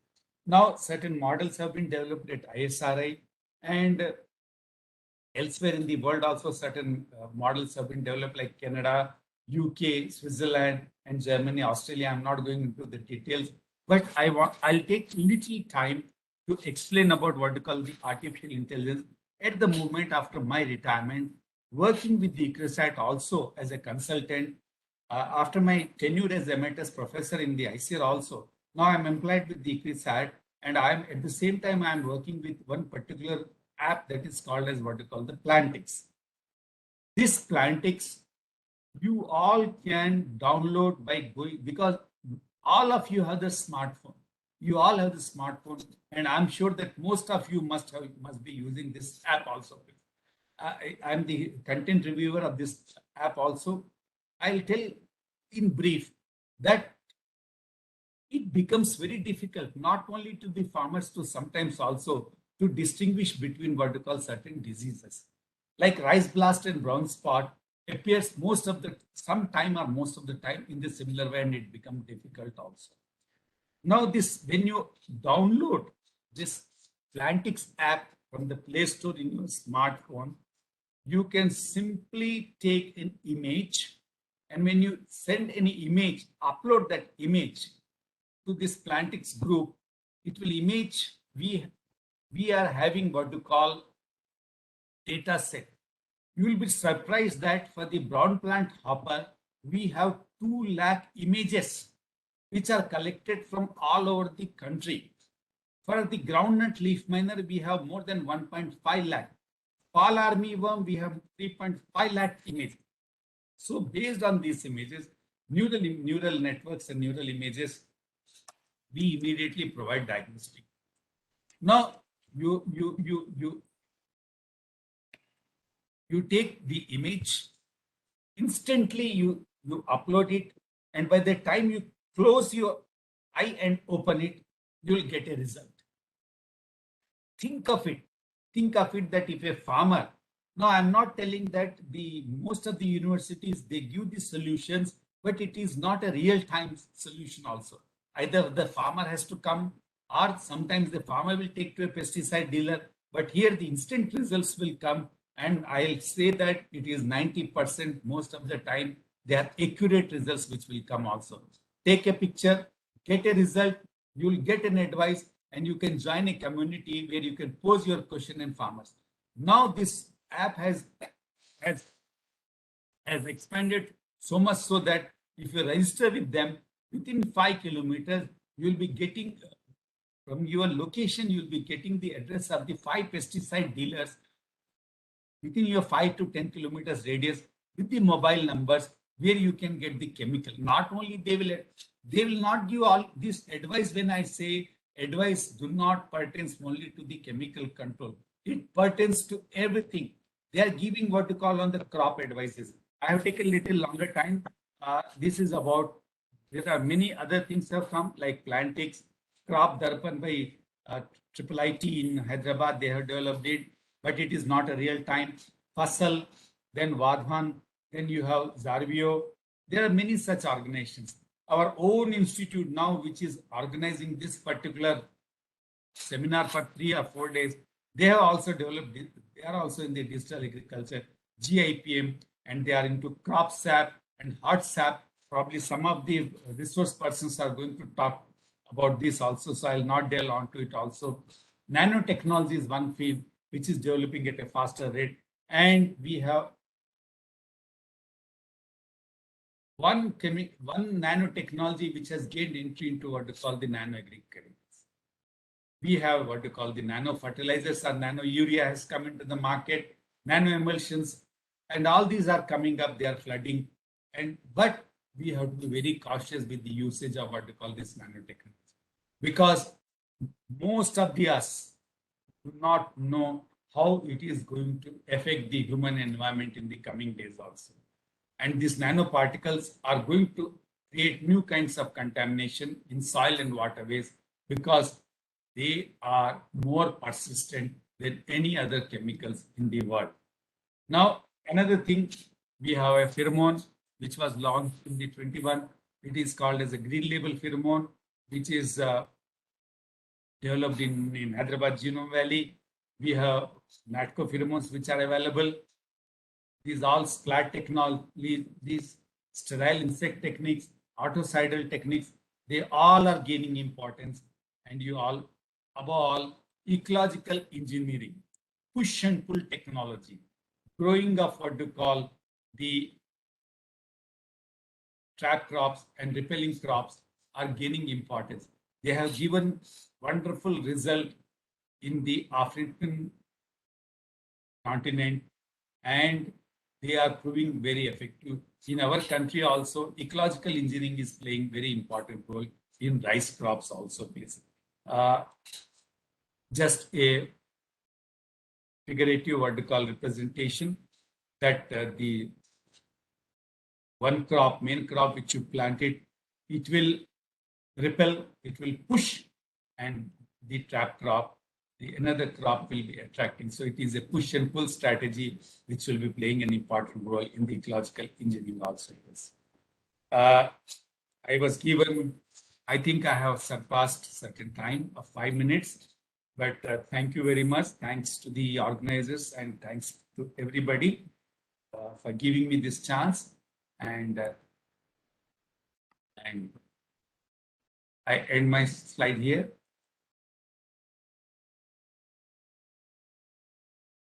Can you please share your email ID? My email ID is available with Saigal. Saigal, you can ask him. No issues. Hello. Thank you very much, sir, for your wonderful presentation. And you have put a limelight on various modern issues. And you started from the basic history of the IPM, and that has shown the way how we have progressed over a period. And now I would request the participants to quickly have one or two interactive questions, which is very important with our honorable speaker. Participants, please. Dr. Raghavendra. Sir. Please give my mail ID to your participants. Right, sir. Right. We will share in the chat box. Certainly. Participants, please. Abhijit, please. Sir, I am Dr. Abhijit Ghoshal from West Bengal, Ramakrishna Mission Vivekananda Educational and Research Institute. Sir, I am asking about some regarding the issues of biotechnological aspects of pest management. You have cited few examples of GM crops. Sir, I'm just asking you, what is the prospects of GM crops in our India? Simultaneously, nowadays we are promoting natural farming, we are promoting IPM strategies, and simultaneously there are some prospects regarding the GM crop also. So how we can promote this GM crop, as we have experienced so many issues regarding applications of GM crops in our country. So what are the issues related to GM crops in our country? Probably it's related to our plant protection, sir. Thank you, Abhijit. In fact, many of us are confused because let us accept that we have reaped the benefits of what you call, and we have seen the benefits of GM crop. Only one crop, that is GM cotton crop, PT cotton, BT cotton 2, has enormously given the results and benefits. And of course, there are side effects of it also, we are noticing it. Now the question to you is that we are experiencing so many sustainable agriculture, natural agriculture, organic farming, so many things also, please. When we go for all these things, what we call the natural farming or sustainable agriculture or organic farming, one thing which we should keep it in our mind that for our population, these things are very good. Sustainable agriculture is good, organic agriculture is good, natural farming is good, polyculture agriculture is good, everything is good in its own way. It has also other effects also. But to feed our population, we cannot only or solely rely on these techniques that is done. Now coming to the GM crops, I have in the beginning only I said that we have seen the benefits of the GM crop, that is the cotton crop. Elsewhere, canola, soybean, many other crops advancing. Why GM brinjal in our neighboring country, what you call Bangladesh, they are reaping the benefits. Every technology, everything has its own merits and demerits, advantages and disadvantages. When we look at the advantages, we have to. The only thing is one should keep it in the mind is that we should judiciously use. We cannot done away with what you call the GM crops. We cannot done away with what you call the organic agriculture, or we cannot make the whole country an organic agriculture. Take example of Ceylon. 3 years back, the whole country, we said that the whole country, the Ceylon, they said that it is going to be the organic agriculture. Now, what has happened? So we have to consider the merits and judiciously keep on using any of the things. Let it be cropping pattern, let it be anything, fertilizers and all other things. Nano urea has come. Nano urea has come and everybody is now talking about usage of the nano urea. My dear friends, my dear participants, even today I am telling you that do not quote me anywhere that not many studies have been done with the nano urea environmental effects. So any technique is good, everything is good, but only it has to be only used in. I am not telling that GM crop is the only solution or only the organic agriculture, but only the judicious usage of all these things have to be done. Right. Thank you. Thank you, sir. Anybody else? Quickly.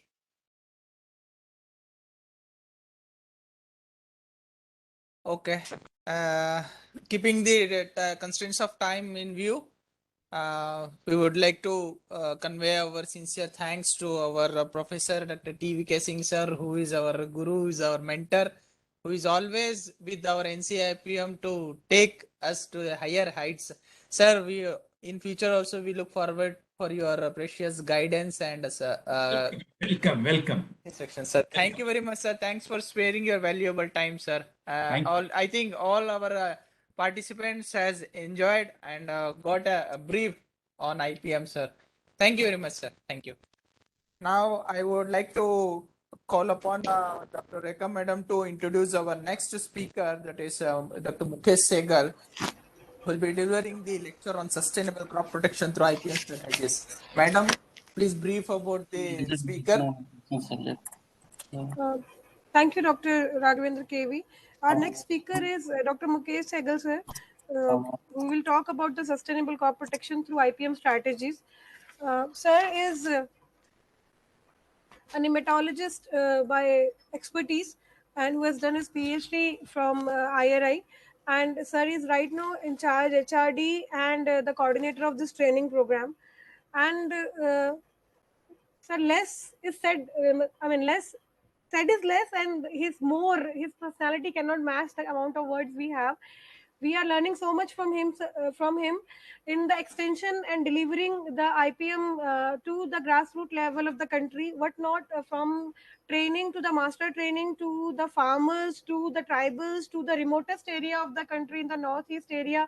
There he is like you are making a dent for the IPM by capacity building of all the stakeholders of the farm of IPM stuff, from the farmers to the pesticide dealers to the extension functionaries. He is instrumental in conducting many HRD programs, which are all HRD programs which are being conducted by NCIPM. He is the planner and main executor of all the program. So the stage is all yours, sir. Kindly make your presentation. Dr. Mukesh Sehgal, sir, please. Thank you, Dr. Rekha, for nice words. Give me a minute. I'll share my slides. Start, right?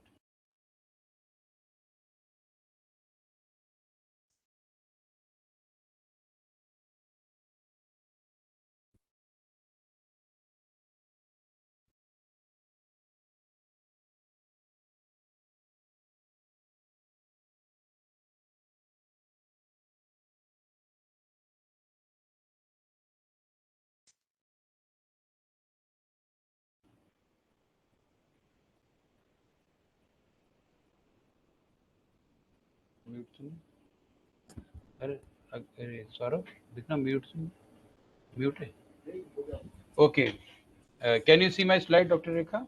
Yes, sir. Yes, sir. Yes, sir. Okay. Yes, sir. Thank you very much, Dr. Rekha, for introducing me.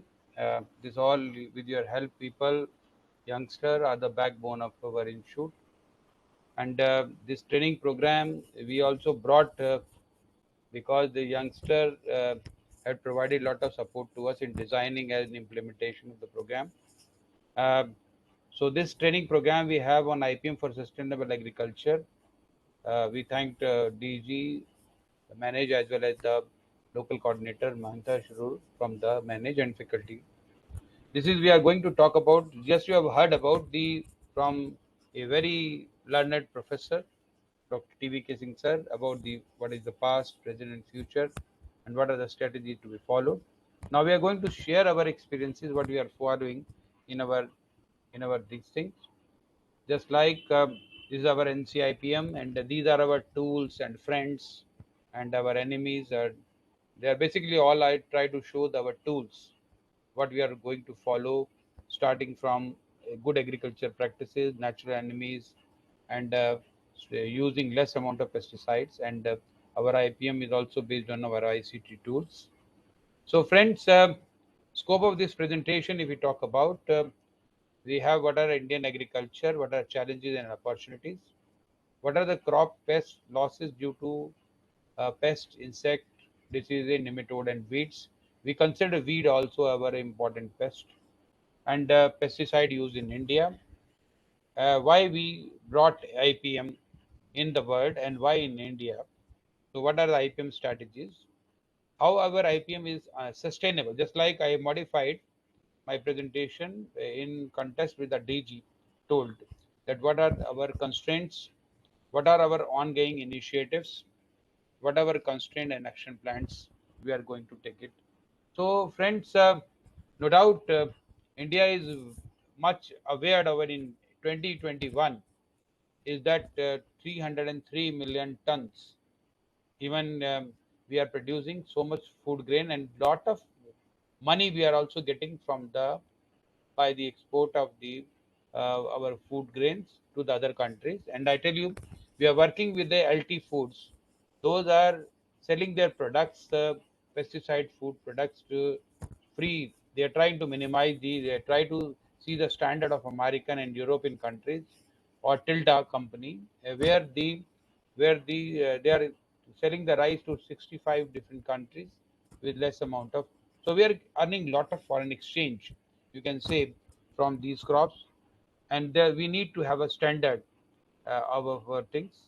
So if you look at they just like I try to show what are the global pesticide we are using large amount of in fruit and vegetables, 26%, cereals 18%.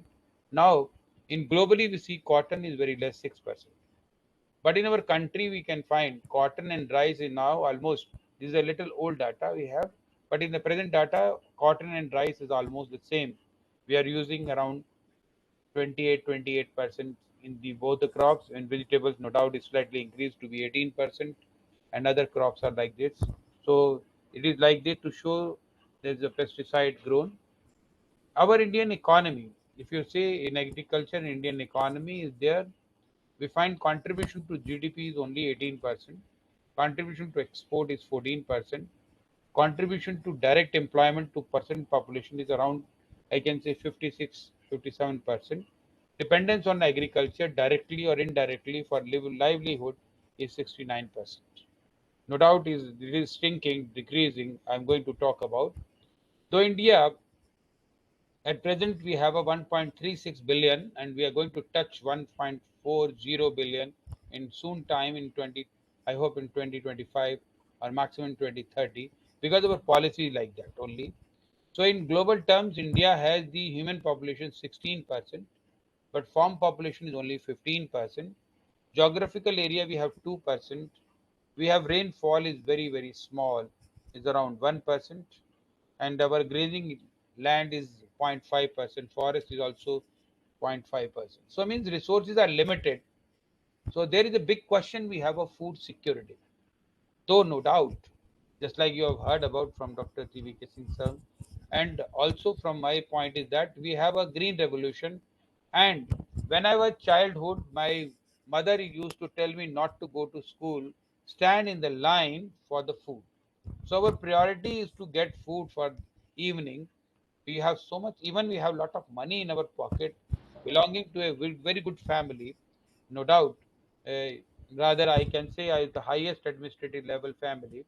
We used to still stand for our food, but still that we find the due to green revolution, the change it has changed, and our food production had gone to this.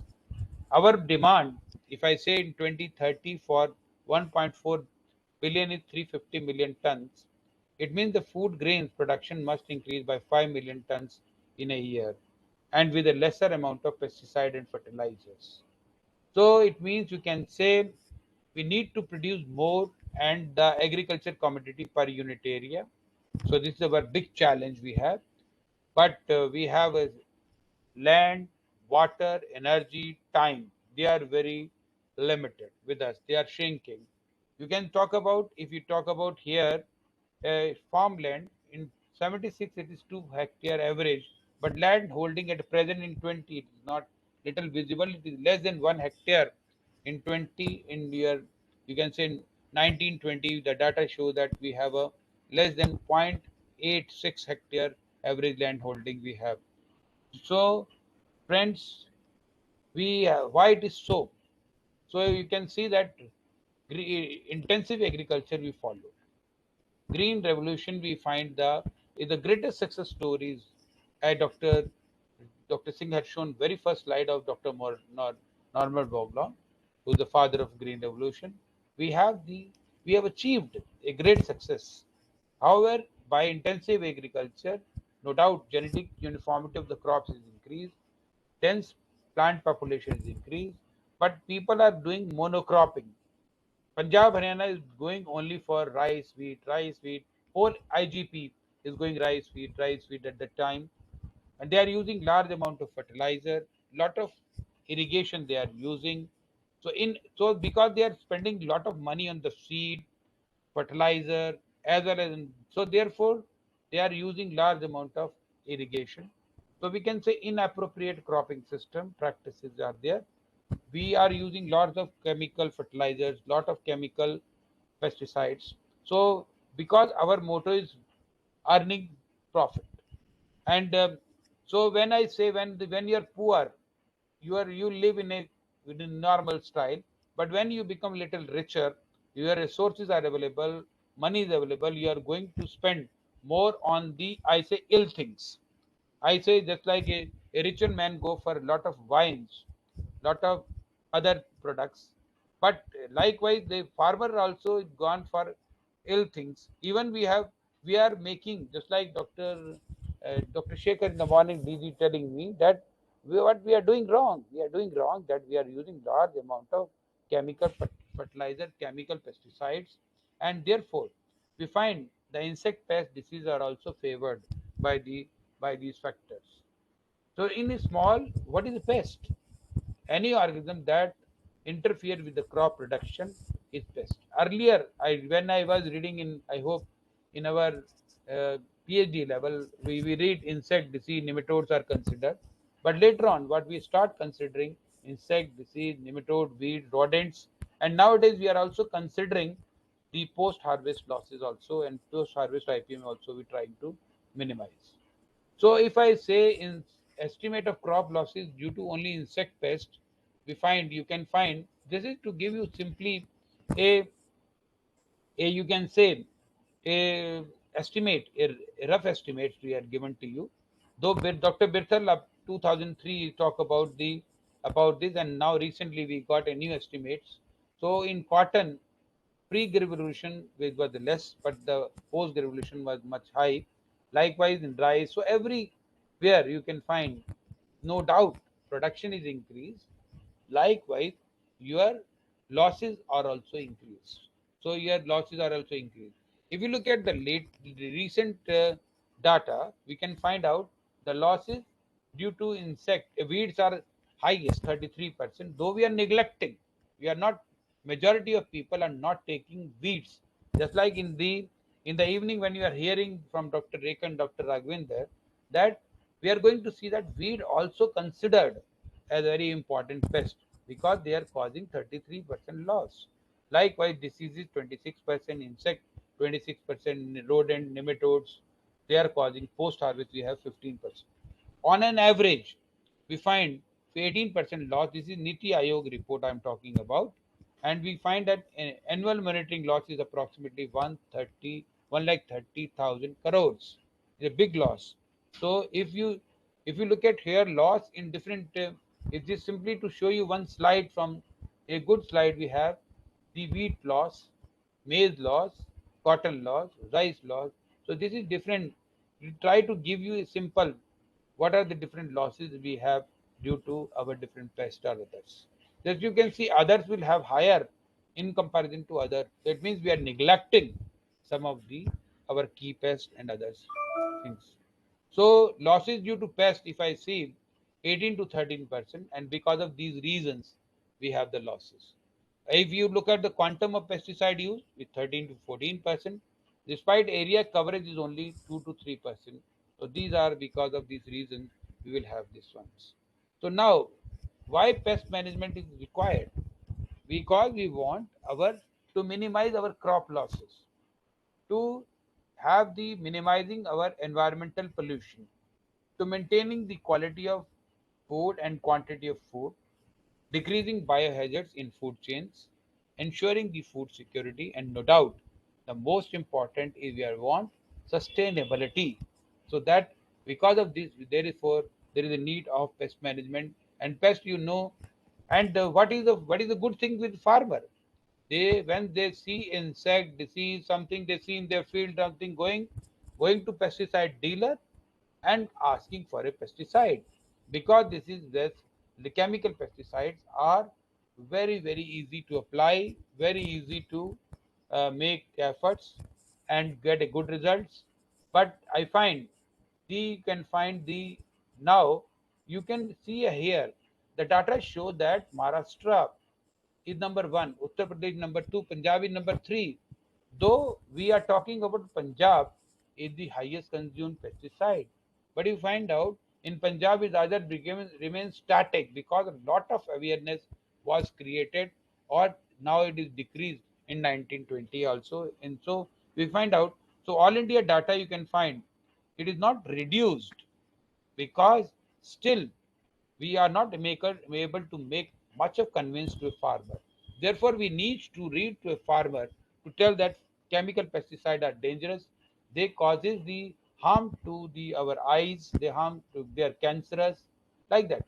So, if you look at the consumption of chemical pesticide by state, you can find out the chemical pesticide by state in different states is shown like this. So if you look at the what is the more used, insecticide is used more, herbicide, fungicide, and the others are used very less. So this is to show you data for the chemical pesticide in our pattern in our country. Now consumption of pesticide, if you look at the whole of the world, India is not using much. Per unit area, we could find out it is 250 gram per hectare we are using. Though in earlier it was very negligible. It's around 50, you can say 1.5 gram, but USA is using much high. So USA reduced because of its policy had reduced, but Japan is using much high. Taiwan is using much high than in comparison to India. But our problem is that we are using concentrating small area. So we find out in why we are going for that. We find out that we find out this is the report published in 2014, 15th August, and to show that high load of pesticide is used. No doubt, we have now after 80s we have already decreasing, but we are decreasing much high, but we need to decrease much more less, because these are different reports I had showed you that the pesticides are harmful. Man eating raw foods have lower sperm count because of pesticide. Pesticide is responsible for 49%.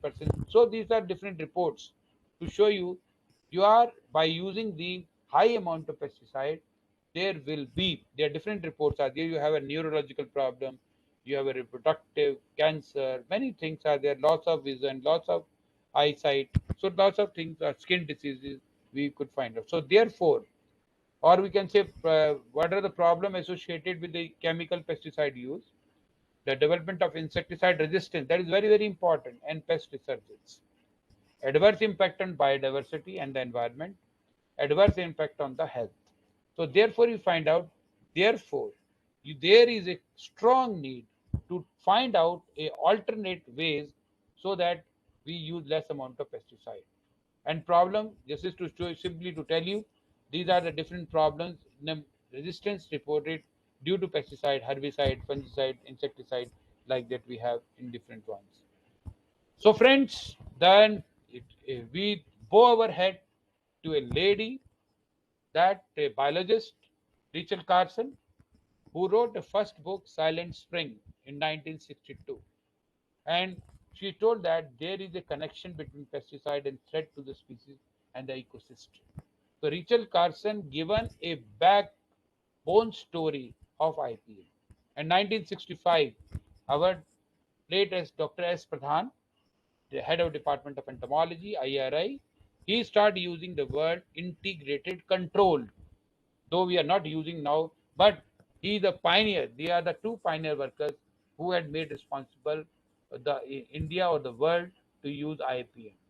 So several definitions till then, 70 definition I find it is given because of the of IPM, intelligent pest management, intelligent pesticide management. Like that, there are a lot of definition was given. A compendium was prepared by Bajwa and Kogan.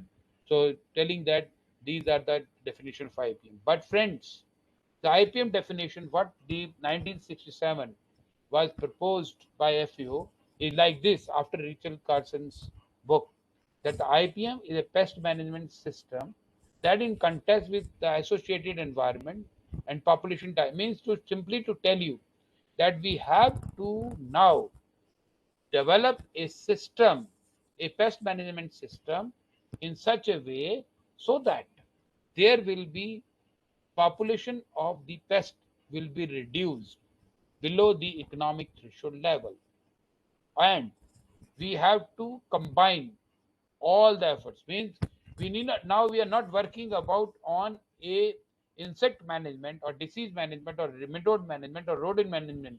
We combine all the tactics, or rather nowadays we have started using, we have now proposing a new project saying that bridging the gap of conventional method to new IPM method, so that there will be a, you have more sustainability of our product or our produce. So FAO definition is this then, but India 19, you can say 1989, in 1985, the India had, you can say, adopted a policy, national policy, IPM. IPM is a national policy from 1985. And in 1988, 12th February 1988, the National Center for Integrated Pest Management was established at Faridabad. But we made lot of efforts. Afterward, we made lot of efforts. We can say up to 2001, special effort was done by Dr. S. N. Puri, that we are able to we make the dent to the policy maker, so that in our gadget para 24, a government of India told like this: integrated pest management and use of biotic agent in order to use the indiscriminate and injudicious use of chemical pesticide in such a principle, so covering the plant protection. So you can say the grip started with the main grip started with Dr. S. N. Puri and other workers, though it was started by Dr. S. Pradhan in 1965, but pace of work done by the establishment of a good, you can say, success story developed by Dr. Puri and other workers at that during that time. And so what is the integrated pest management at that time? What I learned from Dr. S. N. Puri is that the IPM is a decision support system for the selection and use of pest management strategies, singly or harmoniously coordinated into pest management strategies. According to him, we look at that our IPM should be cost benefit. We must have a cost benefit analysis. He said that whatever cost you are implementing, you see how much benefiting you are getting. And his idea is that prevention, monitoring, decision making, intervention, and evaluation or checking, or whether you are able to enhance the socio-economic status of the farmer. Keeping that prevention means, I just elaborate here for a few minutes, that we have to see that we have to prevent the disease. We have to see that the disease may not be, we will not get the disease from the seed. So it means we have a seed treatment. We will not have the from the soil. So we will have a soil treatment. Means we are not good healthy nursery, good seed selection. So shifting in the at a particular time, monitoring. According to him, that I also realized that the plant tell you they are sick, so we have to have a monitoring system. So we have a monitoring system, either visual, either we have a monitoring system will be through the traps, through person sweeping net or other means, So according to him, nowadays we have monitoring system, ICT tools. We are also developing image-based system. Also we are developing. Then we are taking decision. So sometimes we will not go for a decision that apply the pesticides. We may have some other alternatives which we can use. We can use for this, and then intervention, proper intervention are required, which will not affect your health or the plant health. That is very, very important. And natural, they do not kill natural enemy. And then evaluating or checking that will be the socio-economic impact on that, on the farmer. If by spending 1 rupee, whether farmer are getting 2 rupees or more, then only that is the doubling the farmer income. That could be a possibility. Then, my friends, pressing pest problems. So here, insect pest, just like I'm telling you that Helicobacter pyrrhizira, or these are the important pests. They are our national priority pests. They are keep on changing, but these are our, you can say, important insect pests, diseases, nematodes. We have to work it out upon. We have to give much importance to these ones who are to developing the IPM problem. Because I am not showing the all, but I'm showing you why we have started doing this all. We find out India has many pest outbreaks, and so much area you can see that is covered up. Just like many you are hearing in the morning, DG Mayonnaise is talking about, Dr. TVK Singh is talking about, Dr. Dubey is talking about. So look at here how much loss we are earning in 1 year from because of one pest. So we need to remain alert. We need to develop certain technologies or IPM modules so that there will be a less loss will be there. So afterward, up to 2000, you can say up to 20 we have the list, but they are given just to give you acquaintance that these are. You can see every pest is not important every year, but just like woolly aphid in 2003, there's a huge cry. We are also have it, Dr. Trivedi and myself, we have a team of going sugarcane woolly aphid, and so much loss we could find out. So much loss we can find out in Maharashtra. We can notice in this one. So therefore, we need to remain just like you can see the potato late blight. We have a papaya millibug. Dr. Bambawale, we are talking about. We have created lot of awareness about the papaya millibug bug in the Maharashtra, Karnataka, Haryana, Punjab. So many effort we have done in this one. So therefore, we need to remain alert. BPH will not be always after sporadically we have. In you can see in cotton earlier we have Helicobacter up to 2000, and after then we will have later on we have a here.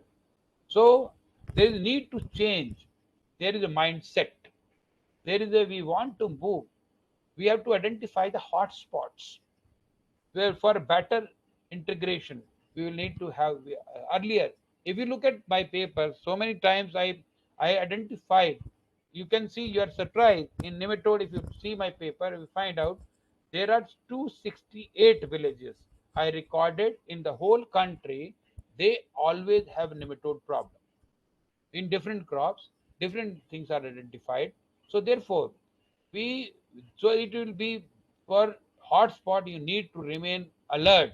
Just like in Mandya in Karnataka we find out, and the Miladigenni gramicola in Shimoga we find out Miladigenni gramicola, and in Mandya we find 1 lakh hectare was affected by Miladigenni gramicola, and therefore that because of that recommendation the Miladigenni gramicola was given a state pest of Karnataka. So therefore, we need to identify the hotspot to remain alert for the villages, for the farmer it will benefit. So now IPM quantum, you can say here classification of pest management, it is routine or rational. So integrated biological holistic we have. Scale of pesticide we are using, no doubt, increasing, stable or decline nowadays we have. This is the old data what we have. So this is the IPM quantum. We just like low IPM to high IPM we need to go. So we can say complexity in terms of scope of management is high. Therefore we need to develop IPM program. So pest management concept is universal, but practical application is restricted. I agree with the Dr. DG, what DG Manage told or what Dr. TV Kishan told. We are doing practical application we are restricting, we are not making aware of the farmer much. Therefore, we are making effort nowadays to put like this. So if you look at the IPM system and subsystem, this was developed by our beloved director, Dr. America Singh, and we agree. We are in the party of this system that IPM requires so many things are there. So all taken. It's not a very simple system. It's a complex system. So you need to starting from your date of planting, community, spacing, crop rotation, variety, natural enemies. So many things you can find out. They are intermingled, interconnected, interconnect. So just like quarantine, certification, and planting material. That is regulatory. What we did it, I tell you one example. Dr. M.S. Rao did it. 40,000 guava nurseries which are going from Karnataka to other states.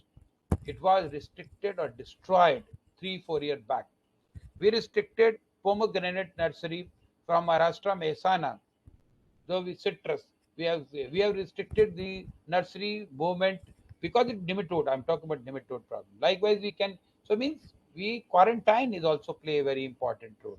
So just like only 15 October to 25 October community approach, Dr. Surinder Kumar Singh, we have done IPM mustard. It can skip your effort and diseases. So it means simply by making a date of planting, spacing. We said that in we will go for spacing. Just like in spacing in cotton, Dr. Puri have recorded that a particular type of spacing can reduce your now you are talking about spacing in COVID, but Dr. Puri had talked about 1995, 96. We keep on talking about proper spacing, no plant touch each other, otherwise your things will be disease or insect will transfer, and using the you can say push and pull technique we are used at that time. So that is required. So use of plant products. Neem in Asta village we have trained every farmer about the neem seed kernel extract. So that is now natural farming you're talking about. I hope Dr. Puri have talked about long back that we use the current, we use the neem seed extract with the HNPV. If you use alternative this, you are able to make good effort. So that is required. So you need to have a multiple resistant varieties that we need to stress upon. That Dr. Bamba and myself, what we did it, that simply by using the resistant variety, we are able to control the wilt in chickpea in 48 villages in the Allahabad area. They are using, still farmers are using simply by KB108 variety in chickpea. We find out our nematode as well as wilt problem was resolved. So multiple resistant variety give a very good, means we have not used much of the pesticide over there simply by using this one. So soil solution, no doubt in rice we are able to date, and with the Dr. Gore and all, I read in melodic enigram Nicola, we are able to control because of the soil solution. So it means there are lot of approaches.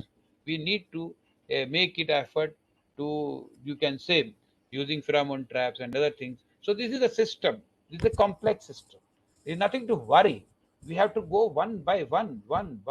Every step you need to take care. Then only you are making a success story. We have developed, NCIPM have developed more than a dozen success story in different crops. And we have developed, recently we have developed, we have in 2021, we have developed more than, you can say, 13, 14 success story itself. That the 12 is separate, and these what 13, 14 I'm telling you in tribal village.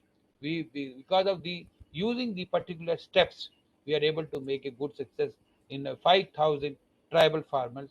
Now they are earning much more simply, more than what they are earning earlier.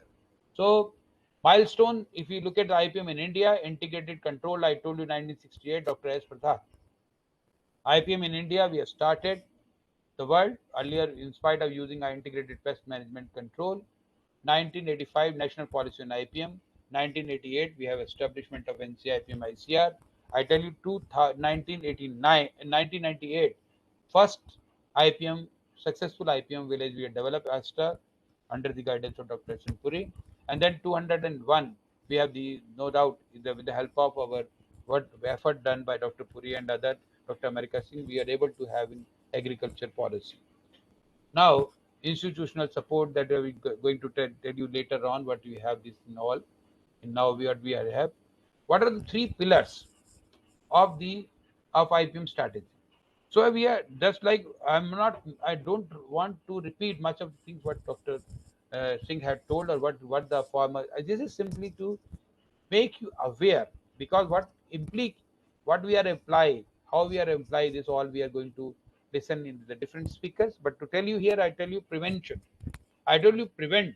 Just like I told you, use the resistant variety. I given an example to you, KB108 we have used in our major block in Allahabad, and we are able to see that the farmers are much getting much product, and you are surprised by simply changing the variety, the yield has increased to 2-3 times, because that area is very prone to the our wilt as well as nematode, but we are able to manage it very properly. Seed treatment. Seed treatment is very important. And moreover in rice, what I did it, I did it in the we have berine solution. Berine solution, 2% berine solution with seed treatment. We are seed you can say soaking and then washing properly. That I'm going to discuss more in detail in our rice IPM chapter. And here we are making effort so that they are able to manage. So prevented seed treatment, then seedling with Pseudomonas inflorescens. We are making the seedling treatment. We are able to prevent the soil-borne diseases from it. Observations, different tools are there we have, and there's different tools. Just like we can have traps, different type of traps we are using: pheromone traps, blue sticky traps, yellow sticky traps. These are all our personal observation, sweeping net. Nowadays, ICT tools we are using for making good decision and for controlling. Then interventions we are making direct. So these our all interventions are based on our monitoring. Just like I tell you in now one good success story, I tell you leaf folder in rice is very common in our IGP belt.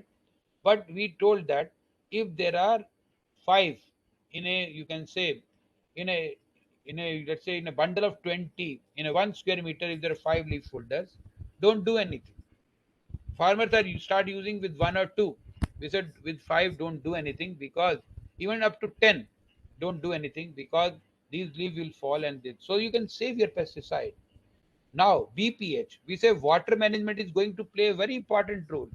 We have done water management in our different system in Gautam Budh Nagar, in you can say in UP, as well as in Basmati rice, as well as in Nidana, as well as in our MP.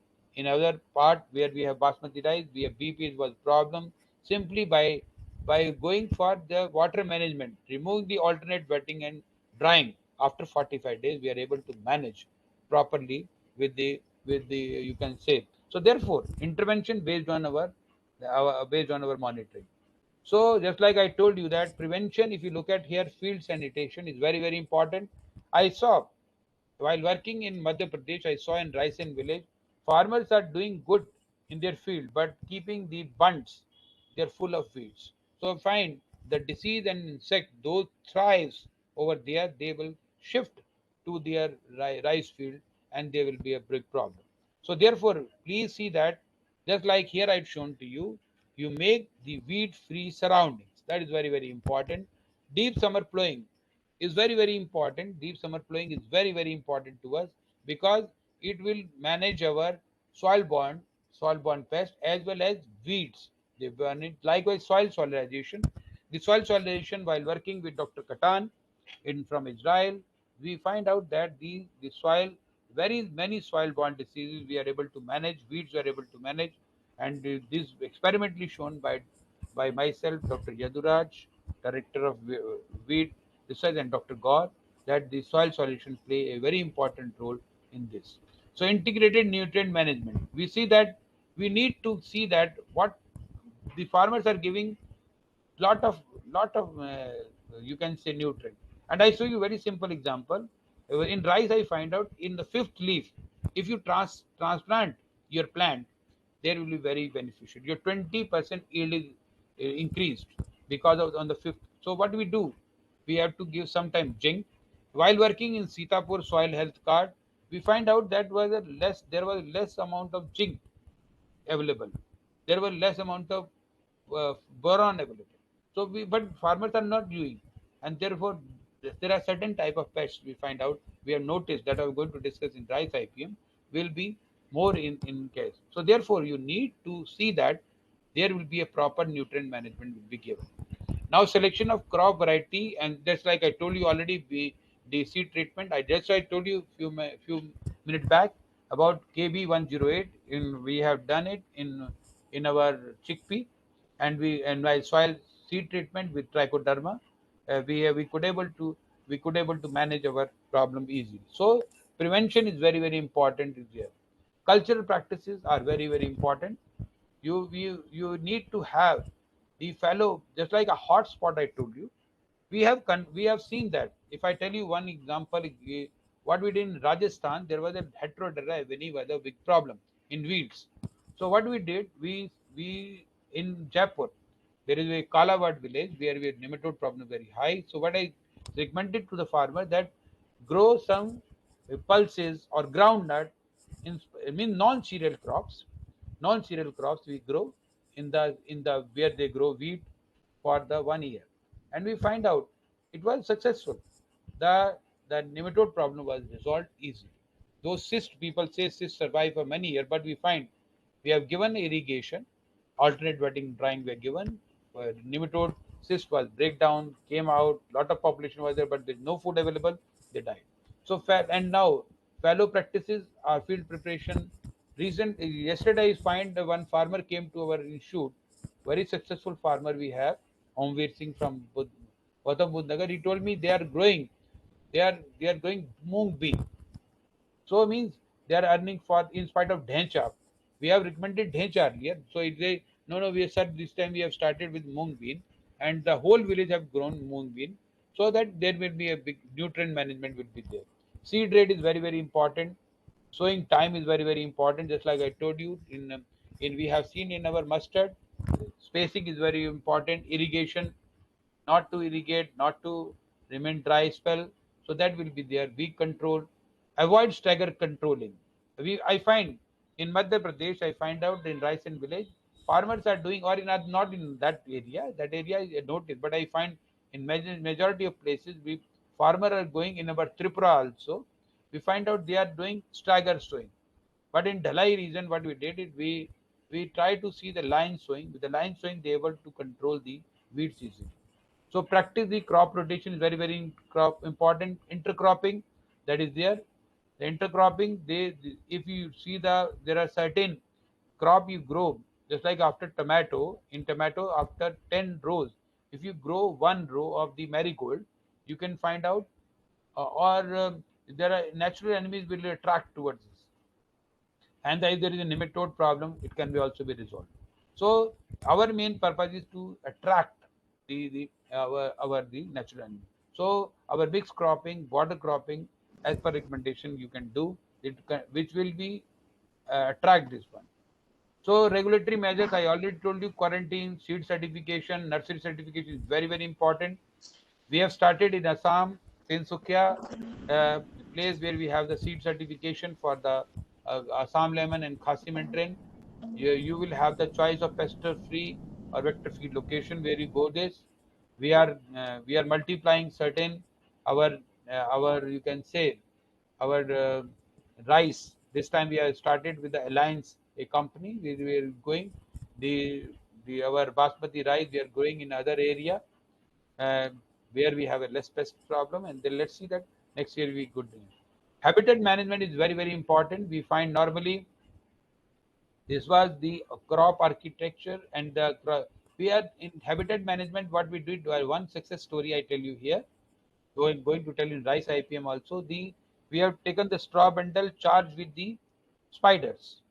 So we see that our stem borer is easily controlled by that. So by simply habit management, we find out that we can able to manage our crop, or we manage to pest. Observation tool, I already told you, crop monitoring, survey, pheromone traps, yellow trap, and the sticky trap, we are making this one. So we are making forewarning and expert systems and GIS and mechanical removal. I just remove the mechanically. This is we have started with the chickpea and in Shri Ganganagar, we are giving the for collecting the 100 helicoverpa, we are giving 10 rupees to the child or the laborer. They're collecting, they are being used by the university, and they are using HNP. They are doing using the traps, mating disruption techniques. Light trap is very important. It is developed by NCIPM, and the light trap we find if you put in the corner, we find out lot of insect will be get attracted toward that, and they will be killed. And if they're in the it is very important that light trap should be used for 3 to 4 hours, and below that we keep the some insecticide in water. And the second point is that it should be kept, the placement is very important. We have to keep in a corner, so because if there is a problem we can able to resolve it. So friends, we have the applications. Neem seed extract, I already told you. We are using HNPV, I already told you. EPN, Dr. Nagesh will going to discuss in much in detail to EPN. So avoid, the main is to avoid the chemical hazards, pesticides, we try to avoid it. So when we are making your program, this is going to discuss in later by Dr. Rekha, how we are going to identify our project. So this is all we are going to make it. But I'm going to tell you, once you make a successful story, I'm going to make a success story here. In Bambawad, in Gautam Budh Nagar, we have India, the NCIPM had developed. You can see that. The Bambawad in the center we have developed. We have done the IPM, and then later on we have made a horizontal spread. And now you can see the farmers are so well trained in the area. This is full of saturated area. You can see that their products is used by KBRL or by, let's say, by Dawat Rice or Tilda, and they are getting premium price. They're getting premium price. So therefore, there is need to motivate the farmer, motivate to train the farmer. If you go the farmers are itself, they are entrepreneurs. They are following the IPM in toto.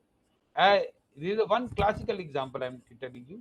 We have many other examples also where farmers are following but their products must be properly, they must fetch the profit critically from them. So how is IPM sustainable?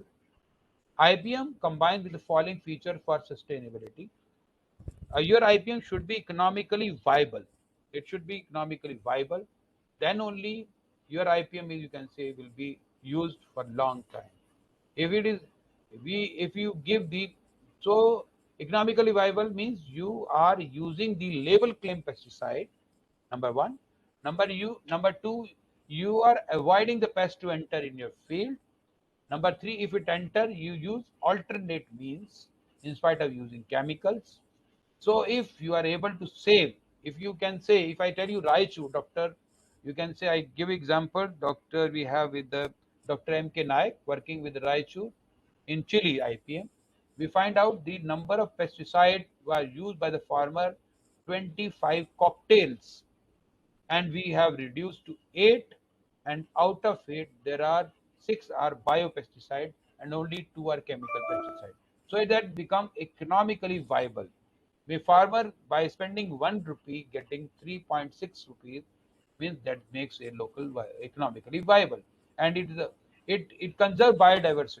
Definitely, you should not able to kill your, you should not use certain techniques that they will kill your biodiversity. So to conserve your biodiversity, you will need to you need to have IPM. Then only it will be going to sustainable. Then only we promote or anybody promote. Your environmentally must be safe. The environmentally must be safe. So you must have a good environment. Then it will be. It's socially accepted. People must accept. Yeah, it can be done like this. Just like we are doing in Sitapur, in tomato. All farmers are, they are keen to, they are using large amount of pesticide, but now they are keen to what they do. They keen to use the IPM because they feel that the IPM is successful, and they able to have, they have a good knowledge, I can say. They have IPM Mart. It is a very congratulation to the KVK Sitapur too, that the IPM Mart is developed. That we have FPOs. You can say we have 2 FPOs over there. Those are selling our IPM product and earning a lot. So that people are start using IPM themselves, even with withdraw. So the government of India also make an effort. We, with the help of NIHPM and DPPQS and our NCIPM, in NCIPM partner in 6, the 77 IPM packages were developed. And NCIP is also partner of rice, maize, pigeon pea, and all these in cotton. So we have soybean. So we have partner of few of them. But in the DPPQs we have developed 77 or more. Now, social acceptability of IPM. Continued adoption of the IPM by majority of farmer in Asta and Shikopur. That shows our strength, that yeah, Asta is for cotton, Shikopur is for rice. Both are started by and completed by Dr. Sinpuri. That gives strength to us. Yeah, it can be done. Mustard we done in Borakhor. Now we have lot of examples are available with us. And rice, I told you, Gautam Budh Nagar we have, chickpea we have in Jhansi. So now number of examples we can talk about where we have the social acceptability of IPM. Ability to now farmers are able to distinguish harmful and beneficial insects. Yeah, in Tinsukia, I can say yes. Nidana, you can say in cotton, yes. So they can do it. Now we have started farmer at Asta collecting neem seed kernel for use of IPM. Yeah, we are training them. So we are telling that whatever neem is available with them, collect it. Now natural farming. We are starting natural farming with Sitapur, Hardoi, in Satna, as well as with the Tripura, Shafijala, so that we are using the natural products. So we are already making effort to train the farmer with them. We are lack of funds, so therefore we are helping the farmer. We are training the farmer to monitor, to act our pest scout. So if you wish that farmer become pest scout, so train them properly. We will have a WhatsApp group. At a moment, I have a 12 WhatsApp groups of different farmer of different locations. This effort we are making. We are starting effort even in remotest part of the country, that is in Mizoram, Sia district. That we are making effort. So we are making every farmer trained about though we are talking about in local languages, but they will be trained to tell, they will able to monitor the pest, and they are putting up now in Bangla. I find a group out there recently formulated by Dr. Utpade, and so that we are telling in Tripura. So we have in whole Tripura we have the such monitoring system. So, but earlier we have pest scout. Now we have changed. And then I told you extension worker to be pest scout. But now I'm making effort so that our farmer become our pest scout. So friends, these are the major constraints you can find. But I feel it. What I find in last working in a 3 decades, what are the major constraints in implementation of IPM? Why not IPM is successful? What Dr. You can say the DGs wanted to know. So lack of poor awareness. We have a poor awareness among the farmers. Farmers are not much aware, and now that lack of timely expert advice, farmer moving from here to there to find out what advice, what we will do, whether he will use pesticide. He don't want to use pesticide because we are making aware of the farmer. But still, we find out the farmers are not much effort. Their lack of advice. So we are trying to make efforts so to have a timely advice. So ICT tools we are going to use it in. We are used in Tripura. We are successful. We have used in Boro rice we have used in Tripura, and the number of pesticide sprayed, the whole Tripura was reduced to from you can say 6 to 1, and in Maharashtra, in pomegranate and many other crops, food crops, in crop sap and food hot sap, they have done it. And now lack of timely ability of now quality biogens. Now we are making efforts. That entrepreneurship program we are developing. I hope in by 2025 we have a target to develop more than 5,000 entrepreneurs with the help of KVKs. At least 500 will develop by NCIPM, so that we have entrepreneurship, so the quality bio product will be available. Non-availability of validated IPM. Now we have the now IPM is not validated in many, because IPM is location specific. So therefore we need to develop location specific technology of many pest crop rotation location. Progressive and chemical control dominance of pesticide industry, that is major concern. They give law to the pesticide dealer. And I tell you one good effort done by our Sham Sela KVK Kolkata, 24 Parganas, if I right, Dr. Abhijit Ghoshal, they took a van and they keep on creating awareness among the farmer. That is also one way. That is one excellent way, I can say, to create awareness of the farmer. What we are doing, when we entering to village, we will put lot of hoardings, boards on wall painting about IPM. But likewise, this is what he did. I really appreciate. Recently, he did it. Not came to my mind, but it is very recently he did it, and because people will get attracted and listen to you with the newer techniques. So, friends, the requirement of pesticide in India, we are going to discuss in later part of the talk, and is very our things are required very high but low. Biopesticide also very worth is only 2200 crore required, but 100 crore. These are the constraints. So these are the road map what we are proposing in our country. This is a road map. You can see that you have to increase the area under IPM. What recently me and Dr. Minakshi did it, and we have able to see that we have covered around 296 districts we have covered, and we find what we are talking about IPM is 5% is not now, it's 5% the old data. We had gone, I hope in totality in that 296 we have gone beyond 10%. So means we have to increase much more area under IPM. We have to, you can say how we can do that, provide lot of IPM research.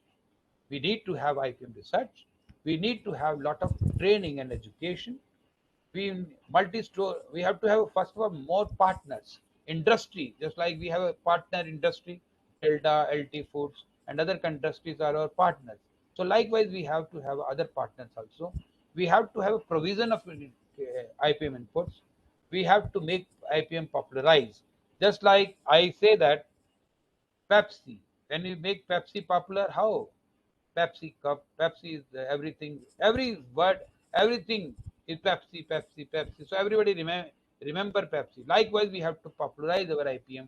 Like we have to talk about IPM, IPM many times, folders, digital, many means we do. Just we will to popularize our IPM. So friends, this is the movement is required in our country. You can say the major player I shown to you here following. We have to have a partnership with NCIPM, NABI, NHPM, NSBM, IRI, Crop Based Institute, SAU, KVK, DB. They all should come in a single platform. And I tell you, and we will tell you here, while talking about ICT program, I will tell you, we will have an e-platform system. So we are developing e-platform system also. That will one part, but we all have to come together. Now I can add manage also. We have to come all together to make a part of wheel, so that wheel will move much faster as a, you can say, the fastest train of the country. So friends, I hope this is all, and I thank you very much. This is our NCIPM to show you. This is, I'm going to tell you, these are our partners. So we are doing like this at a moment, but we will add more institutes here, like Manage and others. So this is the book we have published from NCIPM. This is a handbook on IPM. There's a success story. There's a few publications we have done it, and these are the many courses we will do. And here the number of trainings you can see. This is a farmer we have covered up in different states. We have done it in different areas. Number of farmer field schools we have conducted, so we can see. So a lot of things we have created in this one. So friends, this is nothing too much to tell you here. We have IPM best does so many examples we have developed. I told you. So thank you very much for listening my point. Thank you. If you have some question, please ask.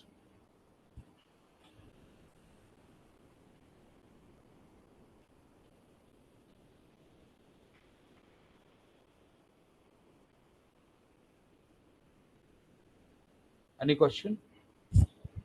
Sorry. Unshare question.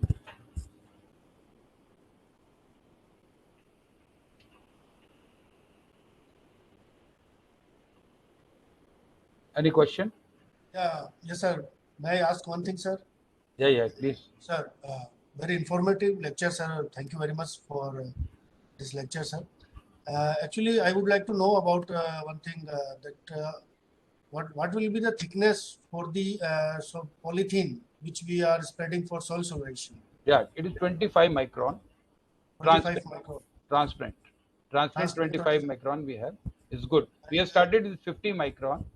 We have tried with black, red, many polythene from IPCL. We took from Indian Petroleum Chemical Limited, Gujarat. But we find out 25 micron is very good because it's economical also, and it kills your weeds also. But only thing you need to see that you must spray water.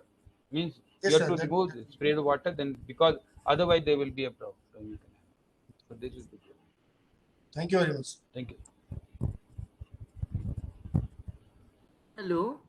Yeah. Very good afternoon, sir. Myself Neeraj Kumar Prajapati. Neeraj, Neeraj.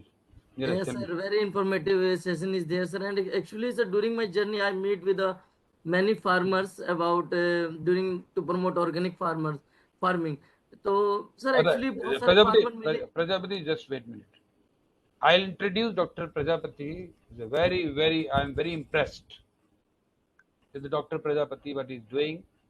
Dr. Prajapati is moving from, you can say, from one end to the other and the whole country. I hope he traveled, but I could follow him. This is a 42,000 kilometer he had traveled, and he's giving the message of IPM.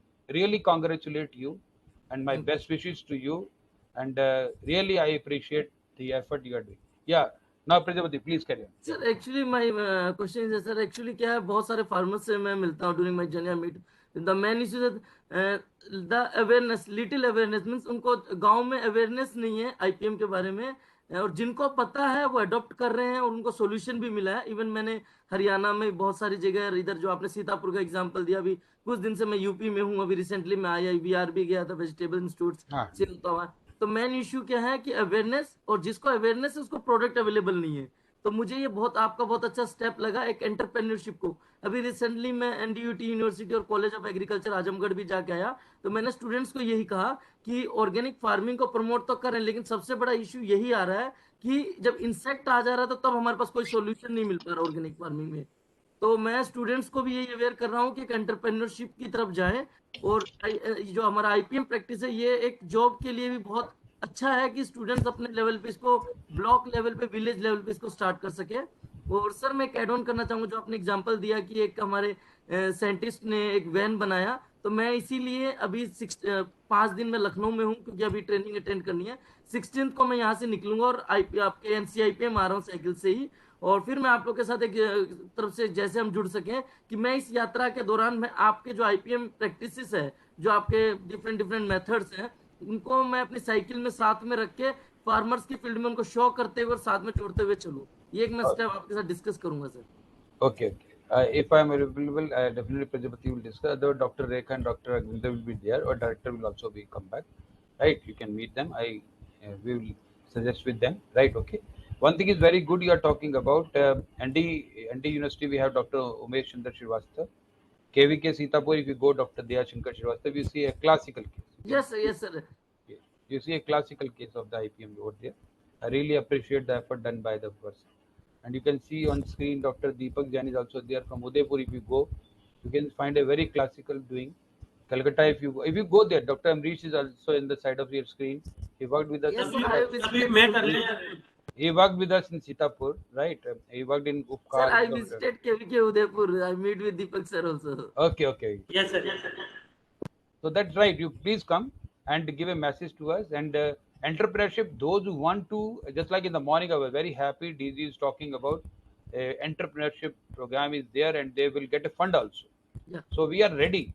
We are ready to whatever the people wanted to get our you can say entrepreneurship program. They contact me, Dr. Rekha, Dr. Raghavinder, or Dr. S.K. Singh, or our director.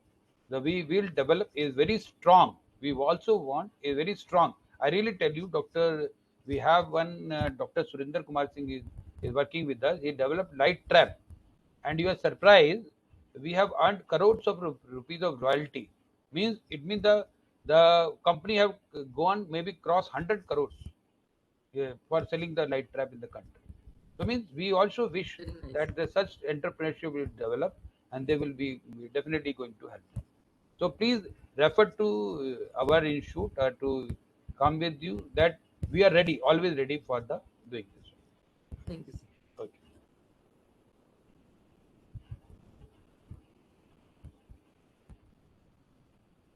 Wherever you go in the country, we will have IPM ambassadors. Just like Deepak is here, Dr. Amrish is there, Dr. Dea, Abhijit Gosal is also there in Calcutta. Tripura we go, Utpal Day is there, Uruben is there. Any Nagaland, even you go to Nagaland, we will have the Dr. Rakesh Surasya Jobinato. And if you go to Arunachal Pradesh, we will have Dr. Ajay Kumar working in. So it means we have all we means anywhere you go, any state except in few states. Karnataka, if you go, there is Murthy is there, Dr. Ganesh Naik is there, right? If you go to Sirsi, there is a Rupa Patil is there, and so means if you go to USA, Bangalore, we have a Ravi Chandra is there. So means so many linkages we have. We are trying our level best to educate the people about IPM, and these are examples where I'm telling you these are not educated, they are implementing the IPM. Yeah. We our effort is we wish that almost all farmers will learn IPM.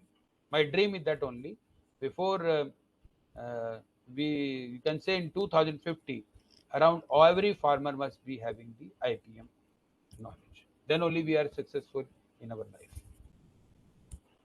When we I hope in 2020 we have a dream that up to 2030 at least 40% farmer must be IPM implemented. I'm not taking much of beyond. I'm taking what is targeted to us. This year we are targeting that 10,000 rice farmer IPM will be having the good awareness about the IPM. This is our target. We may go up to 50,000, but our target we are keeping low. That is 10,000.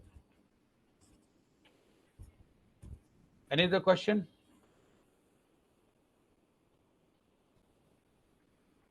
So, if there is no other question, Rekha, over to Rekha. Dr. Rekha, please.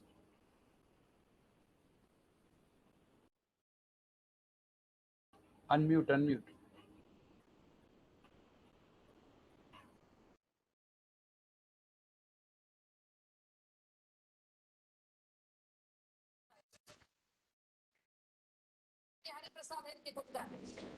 ಸುಪ್ರಭಾತ ಅಭಿಯಾನ ಮಾಡೋರು ಭಯೋತ್ಪಾದಕರು ಎನ್ನುವ ವಿವಾದಾತ್ಮಕ ಹೇಳಿಕೆ ನೀಡಿದ್ದಾರೆ Congress.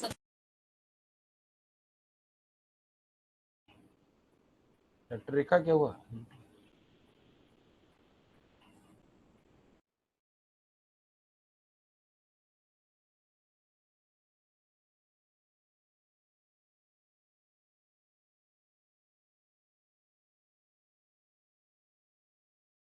So anyhow, friends, what we do, we break for lunch now.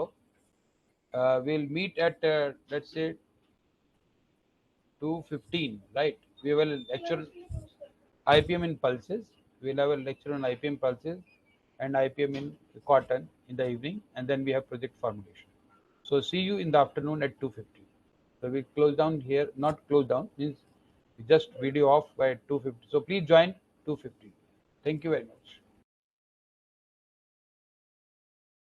And he has been working from past 25 years in the agriculture research services. He has worked in different other various organizations like ICAR Research Complex for Northeastern Hilly region, and he has worked in Indian Institute of Vegetable Research. Now presently he is associated with Indian Institute of Pulse Research, and he has in publications of high repute like he has 100+ publications in which more than 35 are his research papers published in various national and international reputed journals and peer-reviewed journals.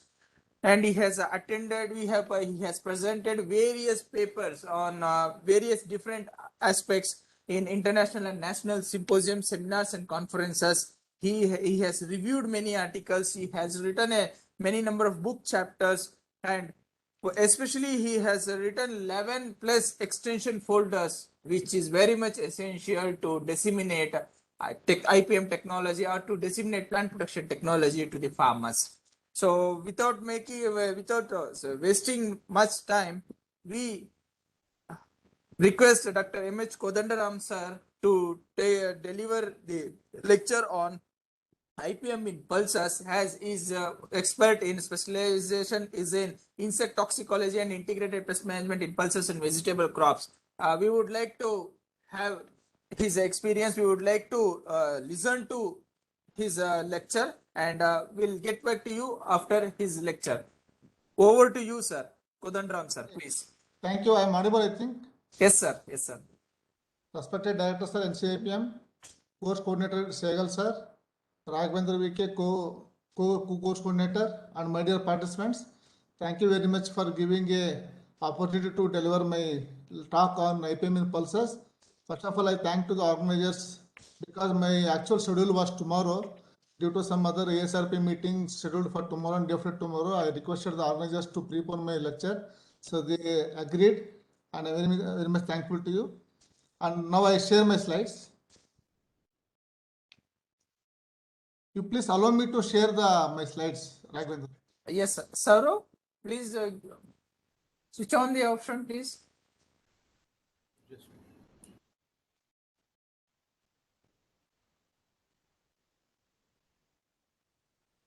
Try करो, शायद हो गया. Sir, he ignored it. No, sir. Yeah.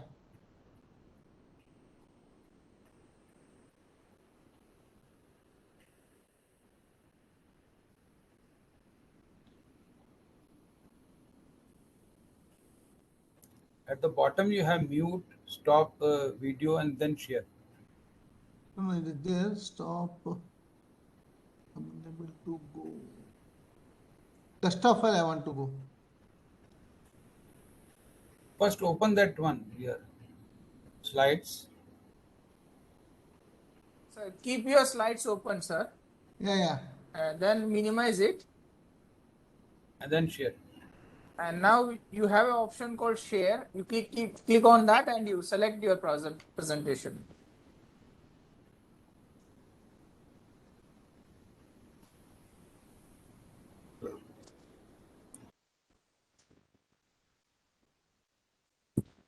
I think Yeah. my slides are visible now. Yes. Yeah. Go ahead, sir. Please, sir. Please. Good afternoon to everyone. I'll be presenting a brief talk on integrated pest management in pulses. Presently, I am working at Indian Institute of Pulse Research Regional Research Station at Dharwad, located in US campus.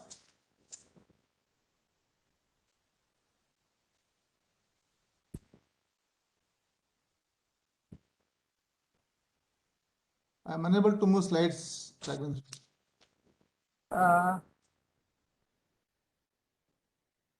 So from our side, it is okay.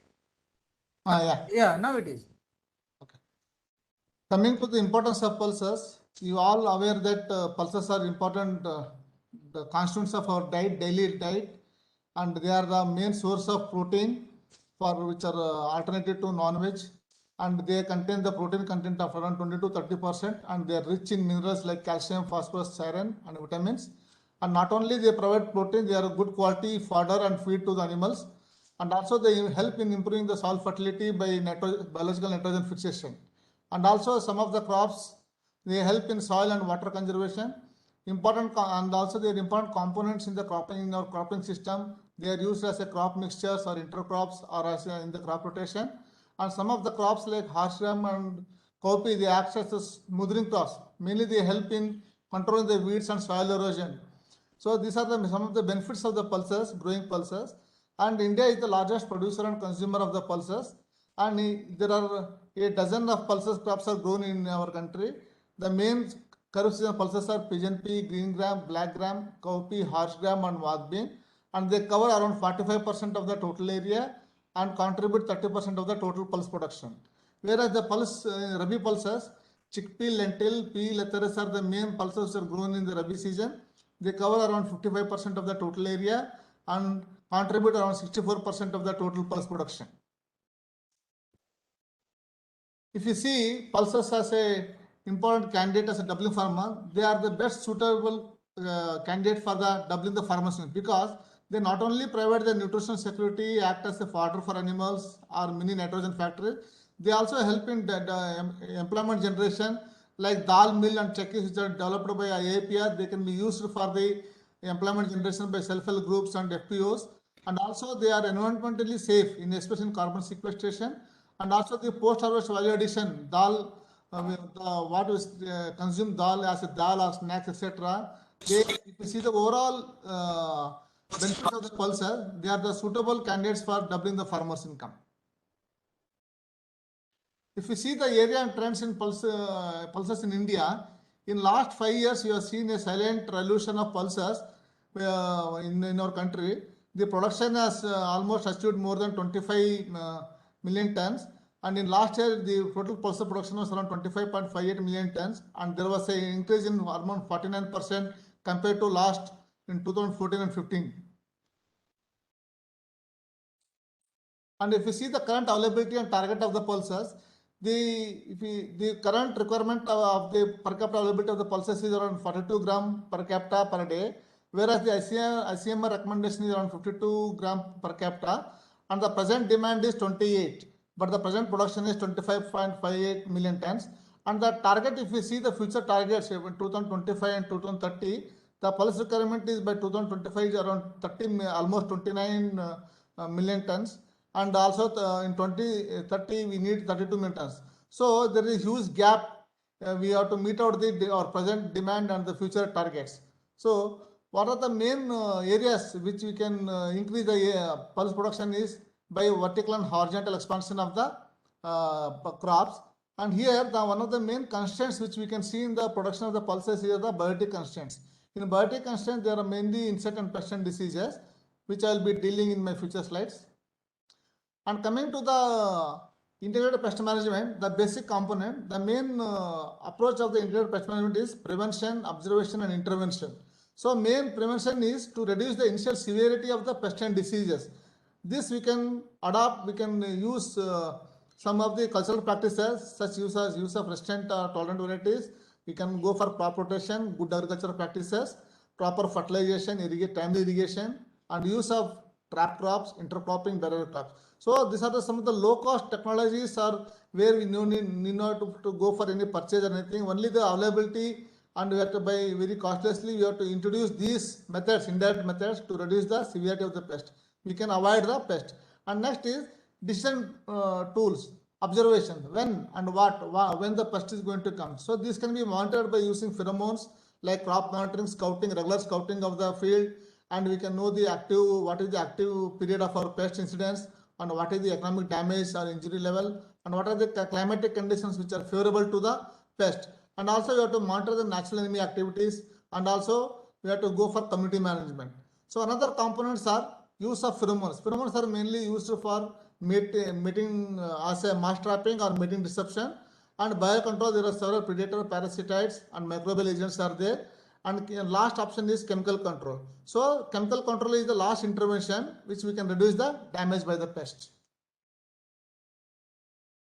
So if you see the various IPM approaches for the pest management in pulses, the first we should depend on the cultural practices like crop rotation, intercropping, trap crops, judicious use of fertilizers, irrigation, sanitation, and also second is our biocontrol. If you see the pyramid, the second tier is the biocontrol, use of our resistant varieties, natural enemies, and last resort should be pesticide. These are the major approaches in our pest management in pulses. Coming to the crop-wise major pest and IPM in chickpea. So you know that chickpea is one of the major crop which contributes 50% of the total pulse production in the country. And these are some of the major insect pests in chickpea. Gram powder is the main biotic stress in the chickpea, which contributes around 90% of the total losses, and remaining are cutworm, semi-looper, termites, and these are almost contribute depending on the regional specific and place to place. They play an important role in losses. And pulse beetle are another storage pest, which I think in one of the lecture is the separate lecture is there for the post-harvest management. So they will be dealing in that lecture. And coming to the pod borer Helicoverpa, it is a cosmopolitan pest and polyphagous in nature. It is due to high reproductive rate and it has the ability to survive in unfavorable conditions. They mainly feed on the foliage and parts of the leguminous pod. They mainly attack at the time of flowering and at the pod formation stage. Because of this high reproductive rate and polyphagous nature, it is the main pest for the damage in the pod borer during rabi season, especially in pulse crops. Coming to the integrated management of Helicoverpa in chickpea, the main basic cultural practices which the farmers can adopt or we can recommend is that deep plowing during the fallow period, during summer season or maybe before the cropping season, because this will expose some hidden life stages like larva or pupa which are present in the soil, which will be exposed to sunlight and predator birds. And we can use some of the tolerant or resistant varieties which are specific to the separate zones or to separate states. So we have to choose the tolerant or resistant varieties. And basic thing is timely sowing and early sowing mainly is to escape or avoid the peak activity of the Helicoverpa at the time of flowering and podding. So this has to be followed very carefully. And we can intercrop with the linseed, mustard or wheat, coriander, rabi sorghum, because this will avoid or inhibit the incidence of this Helicoverpa armigera. And also we can sow sunflower seeds along with chickpea for sowing, because these sunflower mainly attract as a bird attractants, which serve as a bird purchase for the Helicoverpa.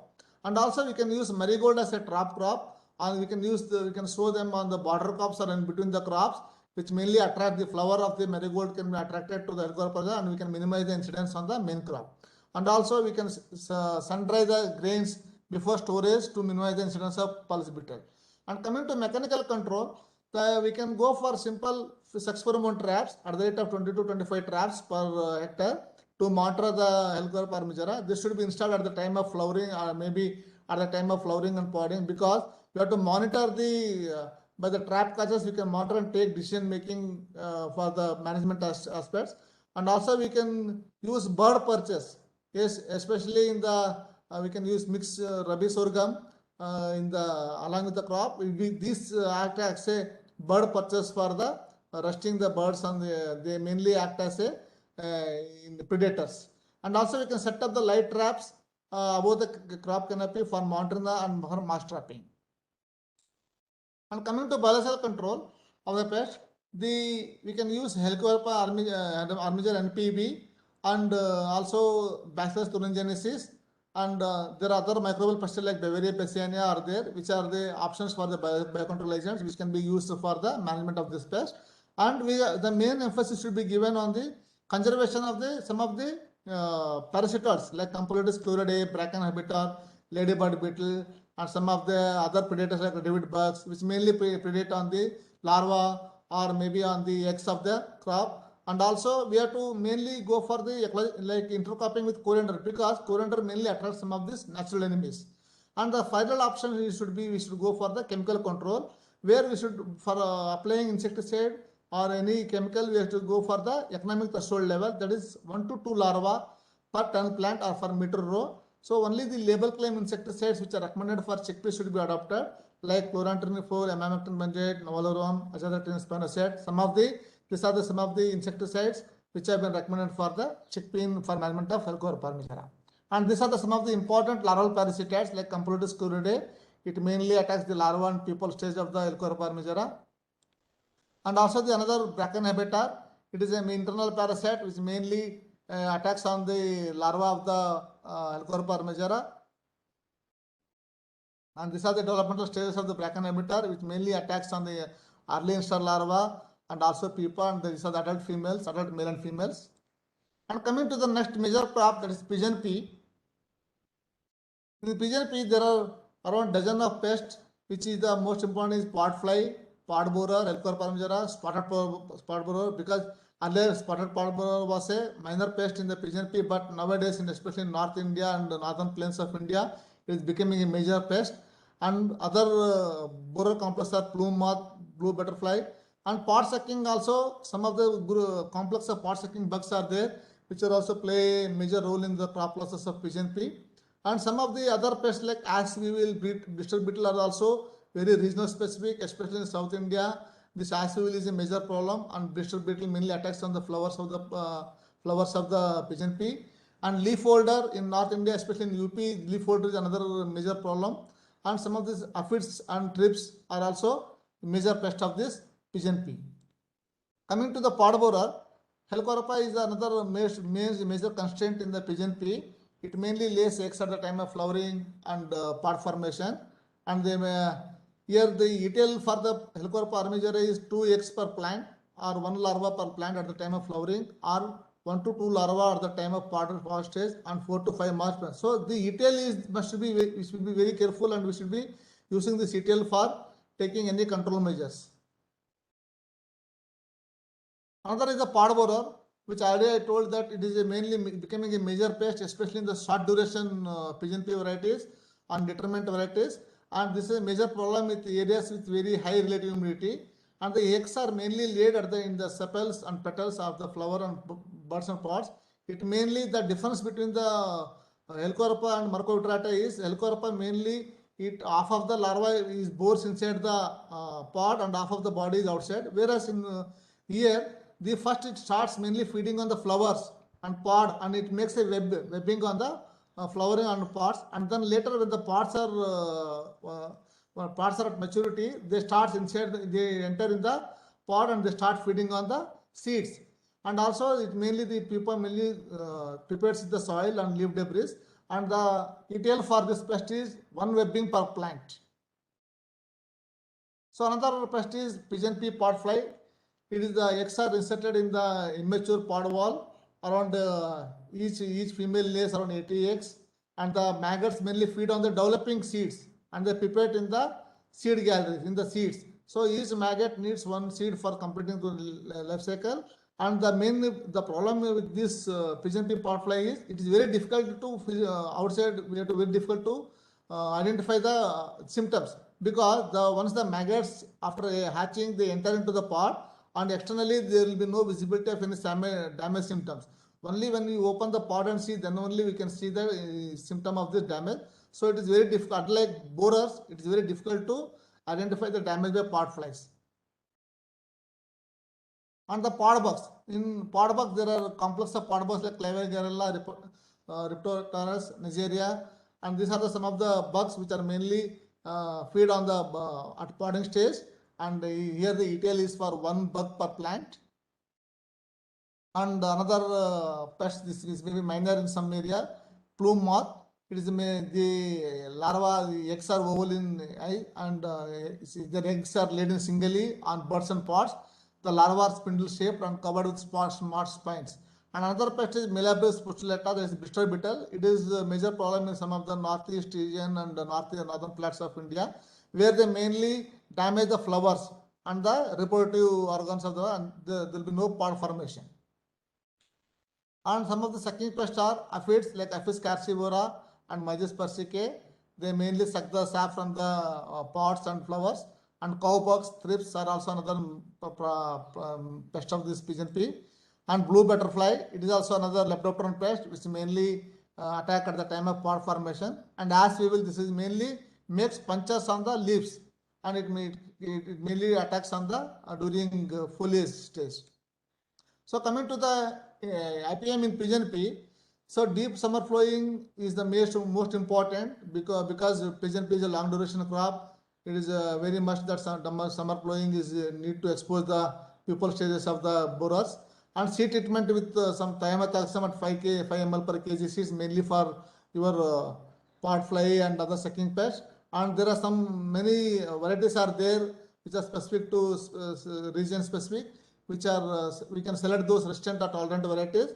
And here also timely sowing is mainly to avoid the damage by the Helicoverpa. And also we can use the marigold as a border trap for trapping this Helicoverpa armigera, and install bird pitches to predatory birds, and intercropping with sorghum, and also we can monitor the larva, these moths by use of experiment, mainly to instate the spraying schedule. And balance use of fertilizer is most important because to assure pest tolerance in the crop. And coming to the bioagents or biopesticide, the NSK 5% or BT can be used for the management of the, because NSK is one of the best repellent which can be used at the time of flowering or flowering stage, because to avoid it acts as a repellent or antioxidant for the pest. And later we can go for based on the ETL we can go for insecticide management, and also we can use the L-Corp NPV along with jaggery and boric acid. And only the insecticides should be used only based on the need base, which are having label claim in the pigeon pea pest. And for pot fly, you can go for the profenophos, which is act as a ovicidal action. And for pot borers, there are various insecticides are there like indoxacarb, spinosad, imamectin benzoate, flubendiamide, and this will be based on the ETL of the pest. This is the flow chart for the preparing, because nowadays we are seeing only the farmers are completely dependent on insecticide. They are going for the insecticide, they are purchasing insecticide, and because in many of the villages we have neem trees, so we can use the seeds which are there from the neem trees, and we can use for the preparing NSK extract, and we can keep this NSK extract as a botanical insecticide, and we can use it at the time of flowering and flowering to avoid, because neem is one of the best anti-fidant, anti-repellent, and anti-ovicidal activity. And coming to the another group of pulses, that is insect pest of Vigna pulses.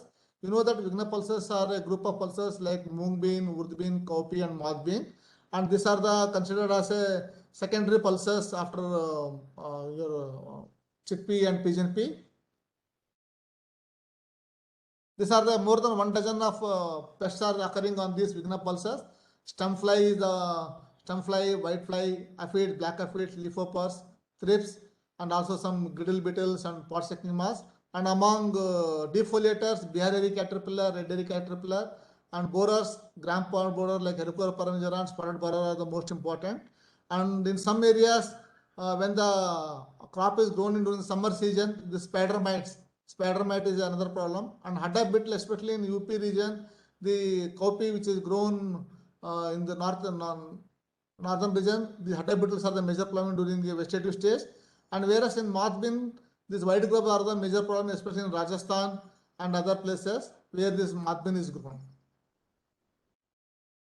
So coming to stem fly, here initially the maggots mine into the leaves, and the maggots bore into leaf petiole, and then they bore the tender stem, and you can see the typical symptom of drying or drooping of the plant.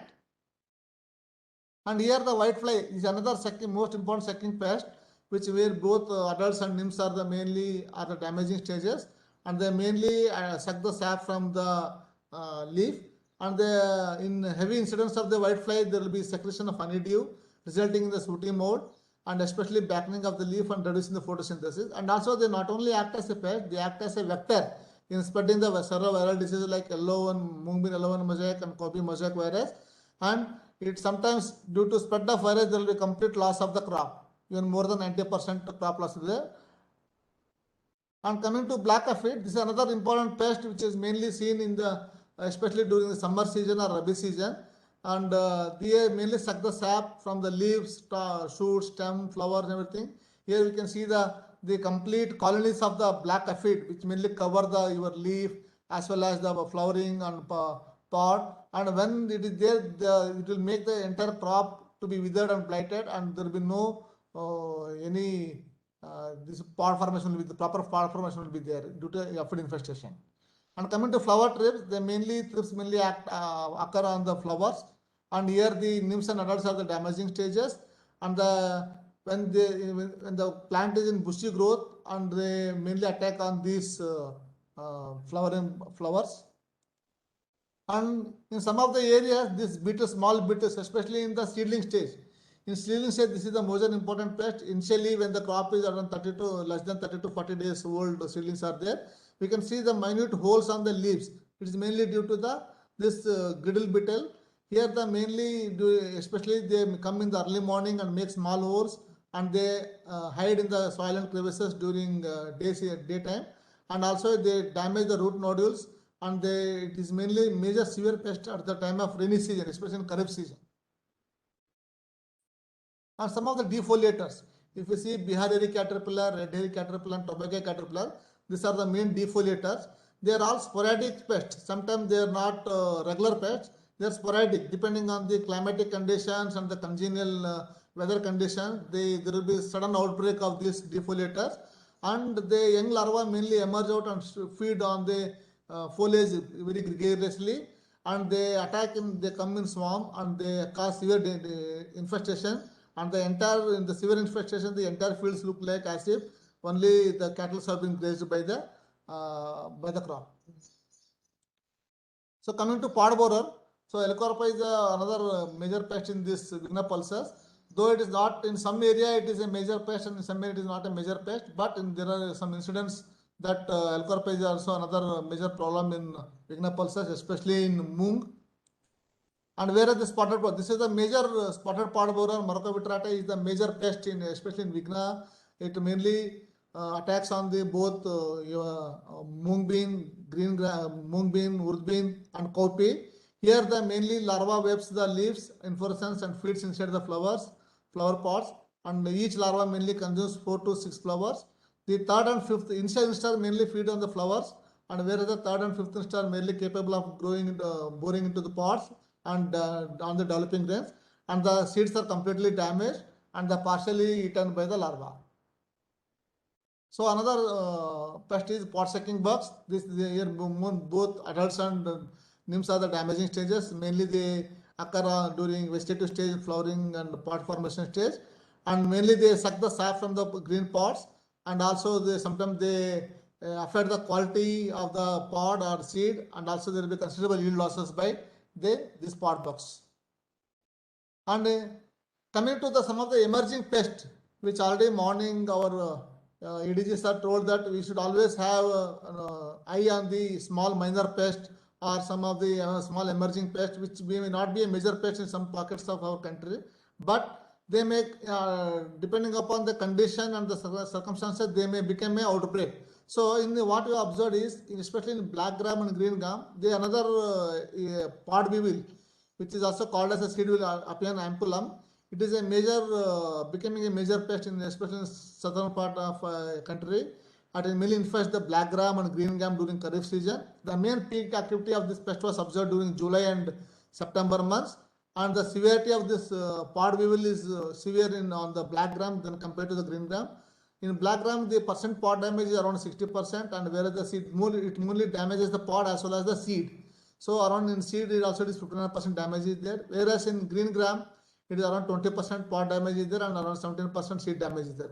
Here we can see the number of adults. They are in hundreds, are feeding on especially on on leaf as well as flower, pods, and also seeds. So it mainly bores into the seed, and the grubs mainly feed on the. Here we can see the white grubs on the inside of the pod, and when they exit from the pod, they make a typical exit holes on the once after they completely damage the pod, then only you will come to know about this pest. So it is very important pest, which is becoming a major problem in some pockets of the especially in places growing in green gram. And another pest is, these are the field symptoms we can observe. Here the weevils are mainly feeding on the pods and also make small holes on the leaves, and we can see the complete damage by the plants.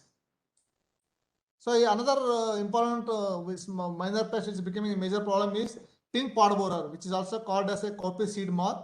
It is basically a major problem on the soybean, because whenever the crop is not there, they mainly shift to the mung bean and cowpea, and here it causes severe damage, especially during the Kharif season. The main typical symptom of this pest is mainly attack on at the dry or when pods are at maturity, because there will be a competition between Morocco pod borer as well as this cowpea seed moth. Here they mainly attack at the maturity stage. Here we can see that each larva will be around 3 to 4 larvae will be there in each pod, and they mainly damage the seeds of the pods. And in mung bean, the damage is we observed was around 26% pod damage and 30% seed damage. Whereas in coffee, the incidence is very high. Around 47% pod damage was recorded. So it is also one of the emerging pests which is becoming a major problem in some pockets of our country.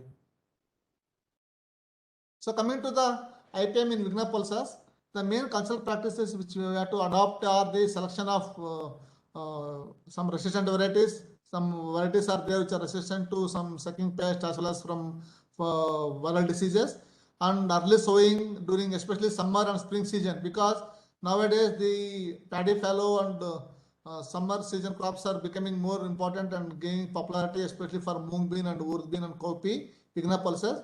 So sowing, timely sowing during the summer is most important, and line sowing, especially in the some of the minor pulses like cowpea and moth bean, the farmers simply they don't follow any package of practice, or they simply don't follow the proper spacing. So there will be dense population of the plant population will be there. Due to this, there will be incidence of some pest and diseases. So line sowing and proper spacing is the most important in managing this pest. And also we should not use the nitrogen fertilizer very exorbitantly. We should use judiciously, because once we use more amount of nitrogen fertilizers, especially farmer they use, there will be growth of the vegetative growth will be more, which leads to problem of sucking pest. And also we can go for seed soaking or seed treatment with imidacloprid, especially to avoid the early incidence of stem fly and sucking pest. And also it gives protection from the sucking pest for initially 25 to 25 days. And we can use for these trap crops like castor as a trap crop for attracting defoliators, and also marigold for or tomato for the leaf miner, especially in cowpea and moth bean. And also we can go for other common beans like Dolichos, lab as a trap for attracting Maruca vitrata. And we can grow some non-host crop like sorghum, maize, finger millet, pulvet as a border crop, or with these crops mainly act as a barrier crop to reduce the incidence of some sucking pests like whitefly and mites. And coming to mechanical practices, timely irrigation is must in the to reduce the, especially in the summer season, the damage by trips. And we have to remove the alternate host, because once the viral diseases are there, if we don't remove it, it will become as a source for the spreading of the viral diseases. So we have to remove the alternate host and disease plants. And every 30 days you have to remove the mosaic virus. And also we should collect the larvae, especially in the defoliators. There will be egg masses or group of larvae which are, when we scout the field, we can observe the mass of the Spodoptera or Maruca vitrata or Hatabit. We can collect mechanically, we can collect and we can destroy these larvae, and we can reduce the incidence. And also some of the we can use light traps or bonfires for attracting these hairy caterpillars or white grubs in moth beans. And also we can erect some bird perches for predatory birds. And for monitoring Helicoverpa nigera, we can use sex pheromone traps. And also for whitefly and thrips, you can use the yellow sticky traps and blue traps for sucking pest. We can reduce the incidence of the sucking pest.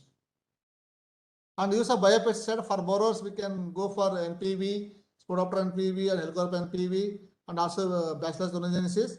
And for whitefly, we can go for microbial pesticides like Licanium licani at 7 to 10 days interval. And for defoliators, we can go for neem, azadirachtin, any neem formulations, or NSKE or Beveria bassiana. And for root grubs, we can go for entomopathonic nematode or Metarhizium anisople. And main thing is, because sucking pest, when aphid, whiteflies are there, thrips are there, the many predators will be there. We can observe in the field like ladybird beetles.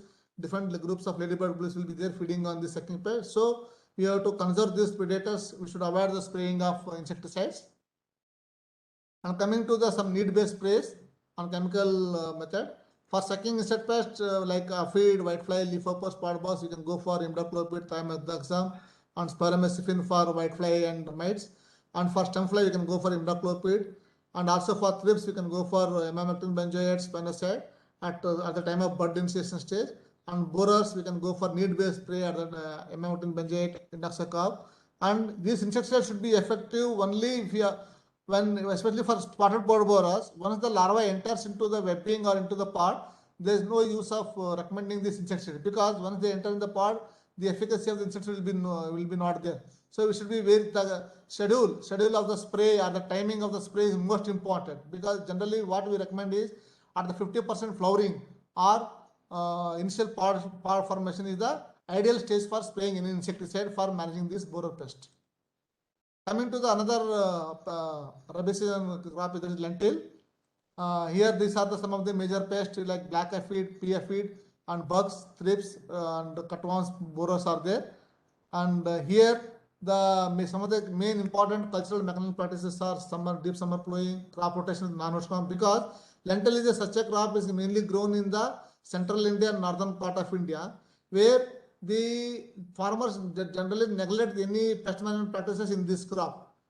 Okay, so here some of the cultural practices and mechanical practices, if you follow, we can avoid the incidence of some of the pest here, and we can go for field sanitation, destroy the alternate host and timely sowing. And some of the cultural and mechanical at the standing crop are avoid excess use of nitrogenous fertilizers, and we can go for removal and destruction of infested plants. And for adult thrips, you can go for blue sticky traps, and we can install the sex pheromone traps for early detection and for mass trapping of the Helicoverpa misera. And for biological control, we can go for black aphid. We have to conserve the predators like syrphid flies, row beetles, green lacewing beings, and parasitoids such as Aphanides are there, which are prevalent in the during pod formation when aphids are there. So we have to conserve these biocontrol agents. And for trips, you can go for conserve and augment the various biocontrol agents like pirate bugs, Orius, and predatory bugs, Geocoris. And pod borer, we can go for NSKE 4% or BT, and also Helicoverpa misera MPV, you can go for this. And coming to the horse gum, this horse gum is mainly a very neglected crop, but nowadays it is becoming a major crop because of feed purpose and other things. And it is also one of the major Vigna pulse crops which are grown in some pockets of our country, where the leafhoppers, aphid, bean, weevils, and pod borers are some of the pests which are mainly occurring on this horse gum.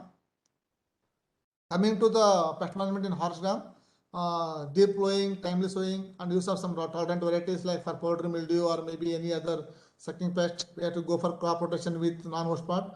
And some of the intercropping systems like horse gum intercropped with maize, horse gum intercropped with finger millet are mainly ideal suitable for the borer management. Especially they act as a barrier crop for the sucking pest as well as for the pod borers. And also at vegetative stage, we should go for mainly conservation of the natural enemies through ecological engineering.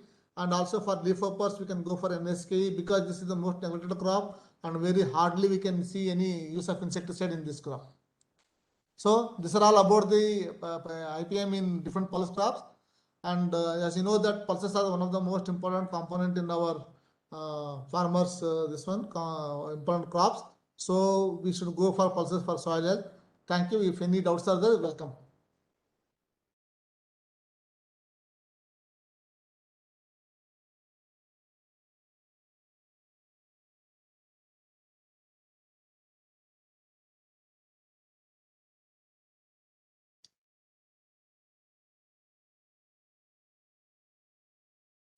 Thank you very much, sir. Now it is open for discussion. I would like to request the participants quickly have one or two queries. Dr. Yogender.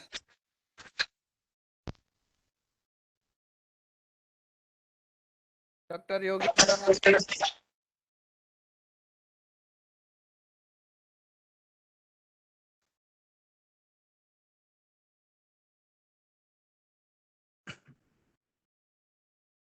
Abhijit.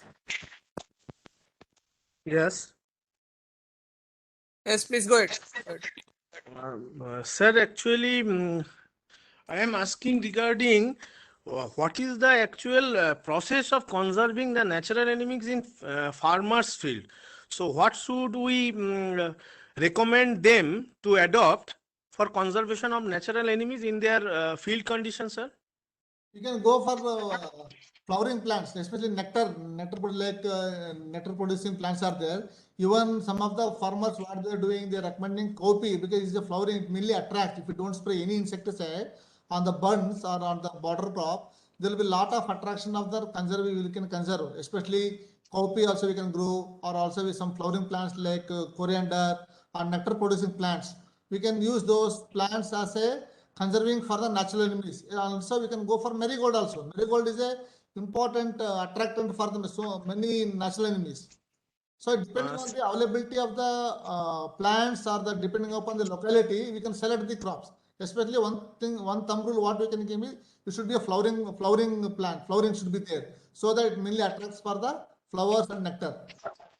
Yes, sir, but we have some knowledge about regarding conservation of natural enemies through cowpea. But what this is for predator, and if we want to conserve the parasitoids, and flowering plants couldn't be a good option for conserving the parasitoids too.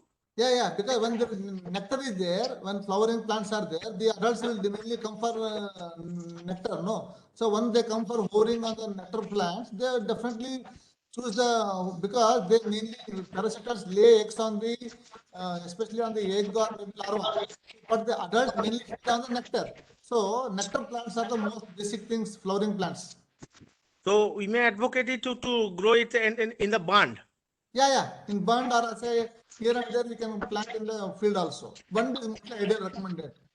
Okay. Sir, another more thing is that you have shown that light traps is good for the noctuids. We all know that, but we have some experience that light trap attracts so many non-target space. Actually, most of the carabids gets attracted to this light, and we have calculated a ratio that there is an pest is to non-target ratio is quite higher. Wherever it may harm the ecosystem also, sir. And lots of carabids have been attracted to this light trap. No, what we can do is, so if that is the case, this we can use light traps only, especially for the defoliators like your Spodoptera are there or hairy caterpillar.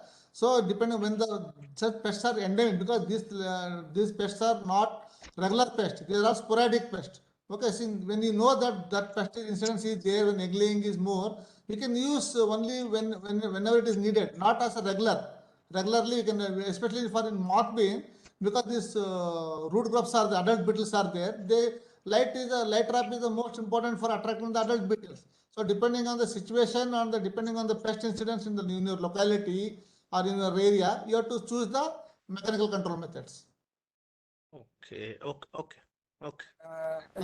Regarding adding to Kolandaram sir, this thing, tomorrow anyways, Dr. S.K. Singh, scientist from NCIPM, will be elaboratively and extensively talking on IPM tools. In that he will be mentioning about the light traps, wherein he has developed a technology in such a way that the non-targeted insects will be filtered out. Okay, so you'll get to know, sir. You'll get to know. Please wait for tomorrow's session. Okay. Thank you. Okay. Anybody else who would like to know anything regarding IPM in pulses? Yeah. Good afternoon, sir. Good afternoon, sir. Yes. Yeah. Can you suggest some good IPM measures to control bacterial wilt? Actually, I am an entomologist. Present, I may not able to answer your question. Definitely, I can help you in because my topic was mainly on insect pests. So of course, I should have covered some diseases also. Sorry. At present, at point of bacterial wilt, I may not be able to. Regarding the consumption of parasites, these predators and parasitoids, I will love to add one thing. Traditionally, because I am from the northern part of India, traditionally what our forefathers used to do was they used to keep dry straw in the field, heap, and they won't allow us to just take away this. We used to prepare our land because they used to say many insects there. They didn't knew that these are predator or pest, but traditionally they used to keep that heap of straw there just to conserve all those spiders and all those things inside that. So even that is very good for conserving predators. Traditional knowledge. Because you see, my experience is that when in North India, even if they see some predator and parasiticide, farmers resort using insecticide. They think there are the major pests on the crop, particular crop. They are not at all aware of this. What are the predators and parasiticides which are beneficial ones or which are not non-beneficial? So they think that all insects are pests. So we should be, our main job is to make aware them which are the beneficial insects and which are non-beneficial insects, and we should make them to conserve these, especially what you told is a good point, that we should encourage to the farmers and we should educate them about the conserving the especially natural enemies. So they're all prevalent and available in plenty in our fields. Quite true, sir. Quite true. Thank you.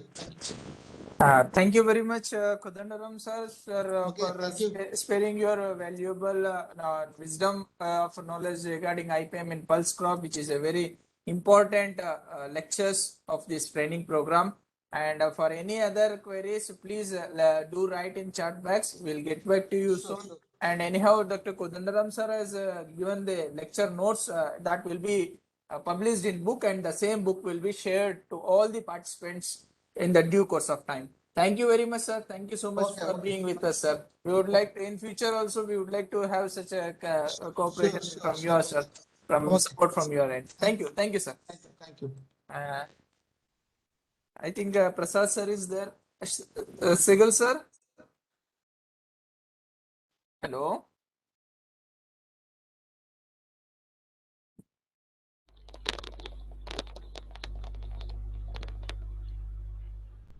Please unshare your screen. I'm just doing this.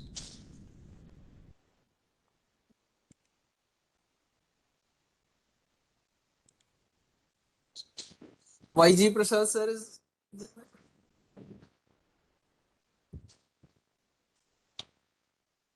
I'm here.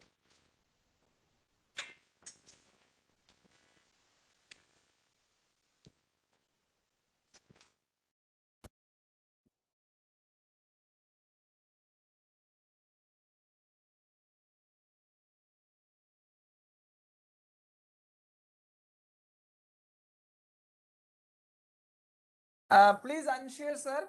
Kodandaram sir.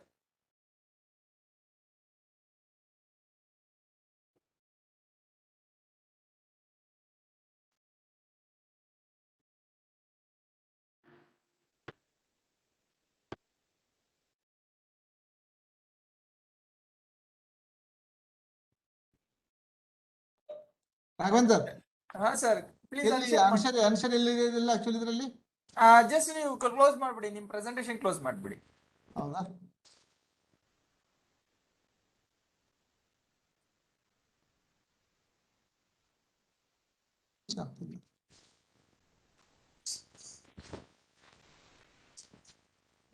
Close ಮಾಡ್ಬಿಡಿ.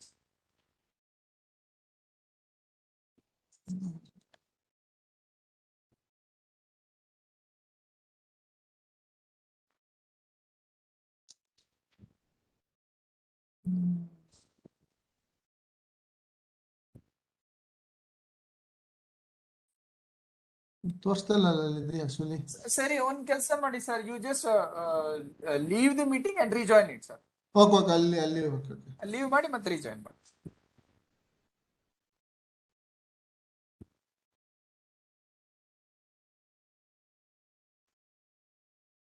Unshare.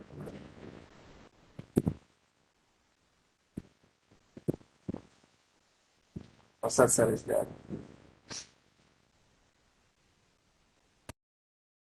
Not able to share my presentation.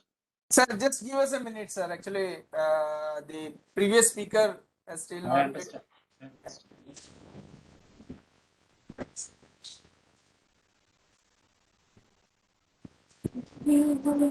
Actually, I'm not Raghavendra. Sir. Dr. Raghavendra, you as a host, you can do also unshare it. Better. I'm doing it. I'm doing it. Then allow me to share. Sure, sir. So I'm doing it.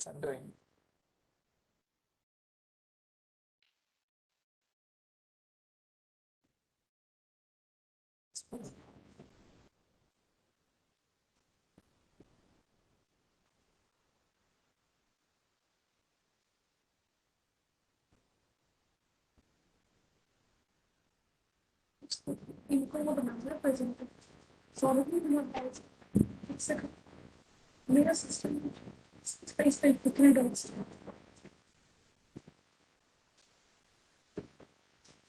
You asked me so long now. Ah, yeah, Vaji Prashad, sir. You can see my presentation full. Yes, sir. We can see your presentation, sir. Just Okay.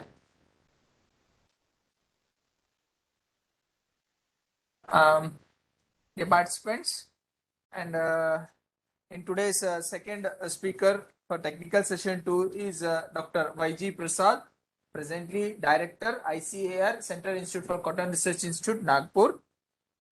To introduce him to the speakers, to the participants, basically Dr. YG Prasad sir graduated from Bapatla Agriculture University, postgraduate and doctorate from IARI New Delhi.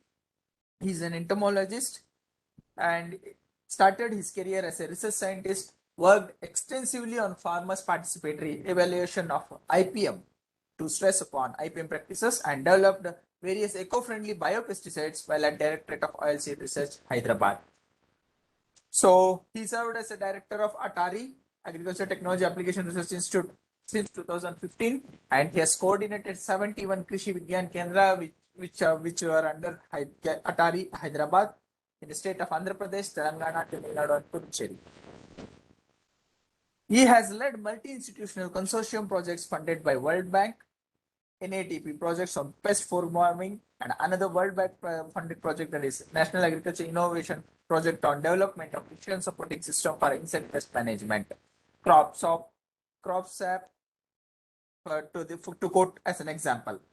And he's a recipient of Netherlands government's NUFFIC International Scholarship, and he's a member of National Advisory Committee on Climate Smart Agriculture study by TIFSC DST, and is the chairman of PRSG on Annapurna Krishi Prasar Seva, and he has presented various publication research papers in international conferences. To quote, he has presented his papers in Netherlands, UK, France, Brazil, and Indonesia. He is a member of many professional societies and has 100 plus national and international publication to his credits.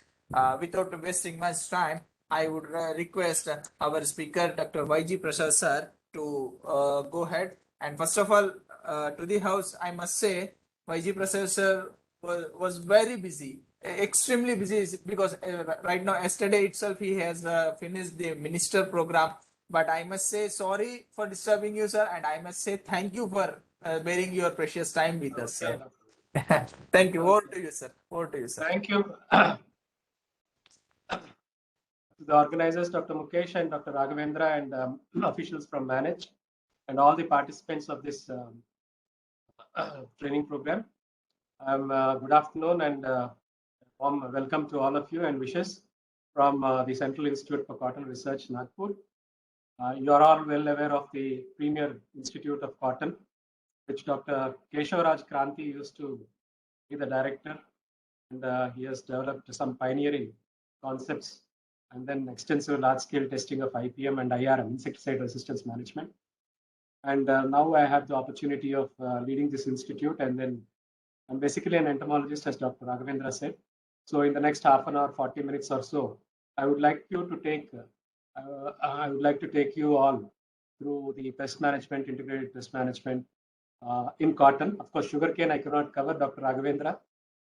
So commercial crops, cotton, of course, as you know, is one of the important commercial crops, and this will be the outline of my presentation.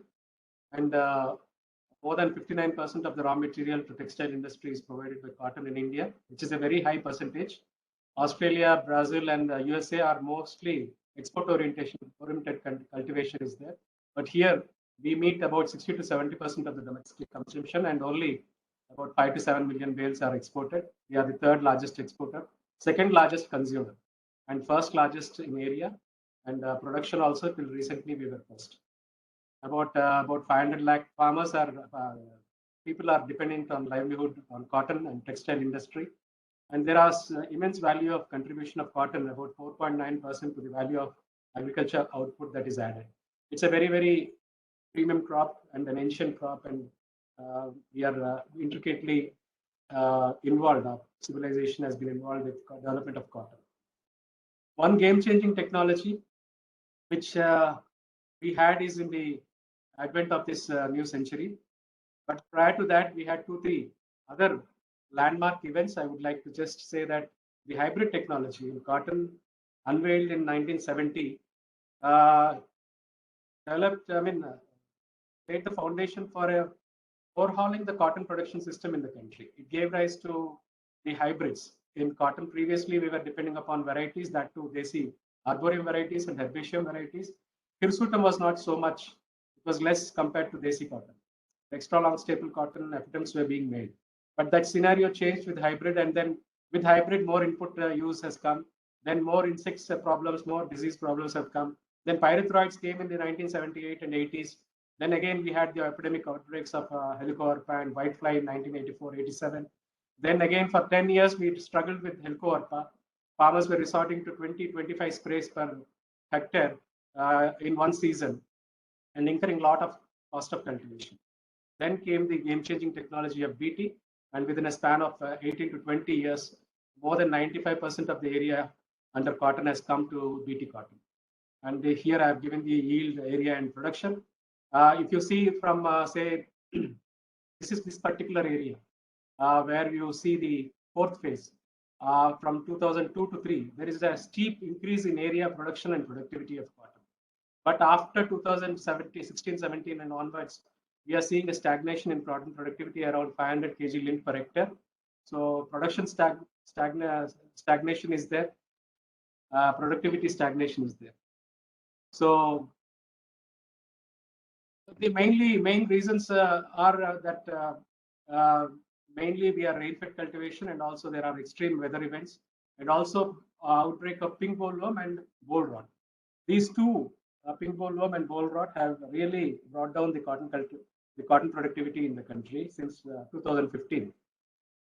If you observe after BT cotton, there was a drastic change in the pesticide use pattern.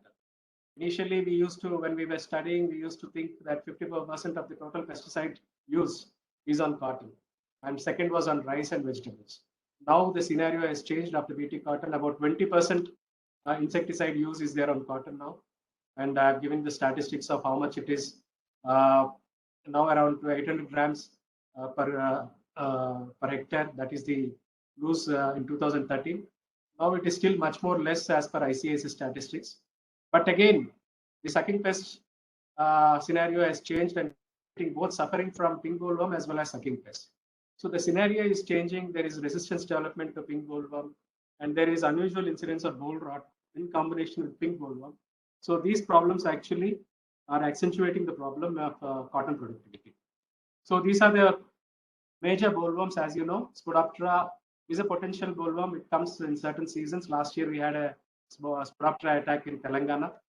Fall armyworm was touted to be again a emerging pest of cotton, but unfortunately we still don't have a big threat from fall armyworm.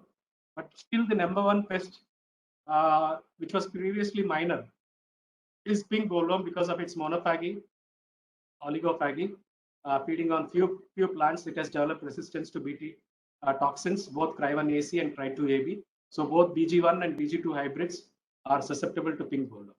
American bollworm, fortunately, this is the major bollworm that we used to experience against farmers resorted to many sprays. This American bollworm is still under check, both due to BG1 and BG2 hybrids. Means Cry1AC, it is still susceptible. Cry2AB also, it is still susceptible. This is the biggest advantage that we have, why we are persisting or continuing with BT. Otherwise, there would not be any reason for us to continue with BT, because if it doesn't offer resistance to American. Now, other pests, of course, are minor, and this you see this resistance monitoring that we are doing. So, in these particular states of Gujarat, Madhya Pradesh, Maharashtra, Andhra Pradesh, Telangana, Karnataka, these are the states which we have resistance developed in the bollworm populations, especially in pink bollworm. for both Cry1AC as well as Cry2AD. If you see here in the north zone, till 2 years back, 2-3 years back, this was green, means not much pink bollworm incidence in north zone. North zone comprises of Punjab, Haryana, Rajasthan. These three states, cotton is grown in about 17 lakh hectares, and the productivity in the country is highest in this particular zone. But still, we didn't have pink bollworm menace too much. Earlier, it was native, but due to BG2 hybrids, it was under check. But now, last year, you must have observed in Bathinda and Mansa districts of Punjab, we had a huge outbreak of pink bollworm. The resistant populations from Maharashtra, Gujarat, Telangana is going to northwards due to seed import. It is imported from south and central to the northern states where they have the ginning mill units and oil extraction units. They import the seed in February, March, April, and then they crush it for oil and also gin it, and then they use it as seed meal and cattle feed. So this particular infested seed, because pink bollworm resides in the dual seeds, so under dipause, they emerge when the crop is taken up for sowing in April 1st to May 15th. Then by June, on flowers, it resurfaces, and then now increasingly resistant populations are being shown in North Zone. So this is a big menace that is we have seen last year, and this year also we need to be very careful. So strategies, most of the Krishi Vignan Kendras, most of the extension agencies are very familiar with, because since last 4 years we have been conducting an insecticide resistance management program in 21 districts of 8 states. In each district, we are running a campaign against pink bollworm, right from sowing to harvest. All the strategies we are disseminating to all stakeholders, and directly we are engaging about 500 farmers in Maharashtra. Like that, in every district, and of the 21 districts, 50 farmers we are targeting, conducting field days, Kisan Melas, sending out voice messages, weekly advisories. So much we are doing, but still people are aware, farmers are aware. So the entire package has to be adopted from right from terminating the crop in December, January, avoid routining, then destruction of residual stocks and associated bolls, then gin sanitation. Ginnery is also a source of infestation. Then pre-monsoon sowing, avoiding, and then only in June, after the receipt of rains, sowing has to be taken up. And then we need to really focus on neem and other safer insecticides during the flowering stage. Observe the rosette flower damage during the first 60 days.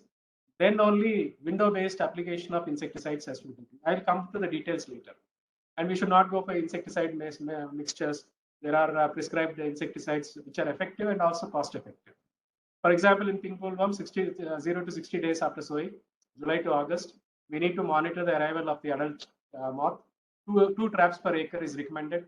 Many universities recommend higher number, but 2 per acre is very good. But you have to install it 45 days after sowing. Generally, at the time of feeding, farmers throw away these sticks which are holding the pheromone traps. That should not be done. They should be maintained. Lure has to be changed every 25 days or so.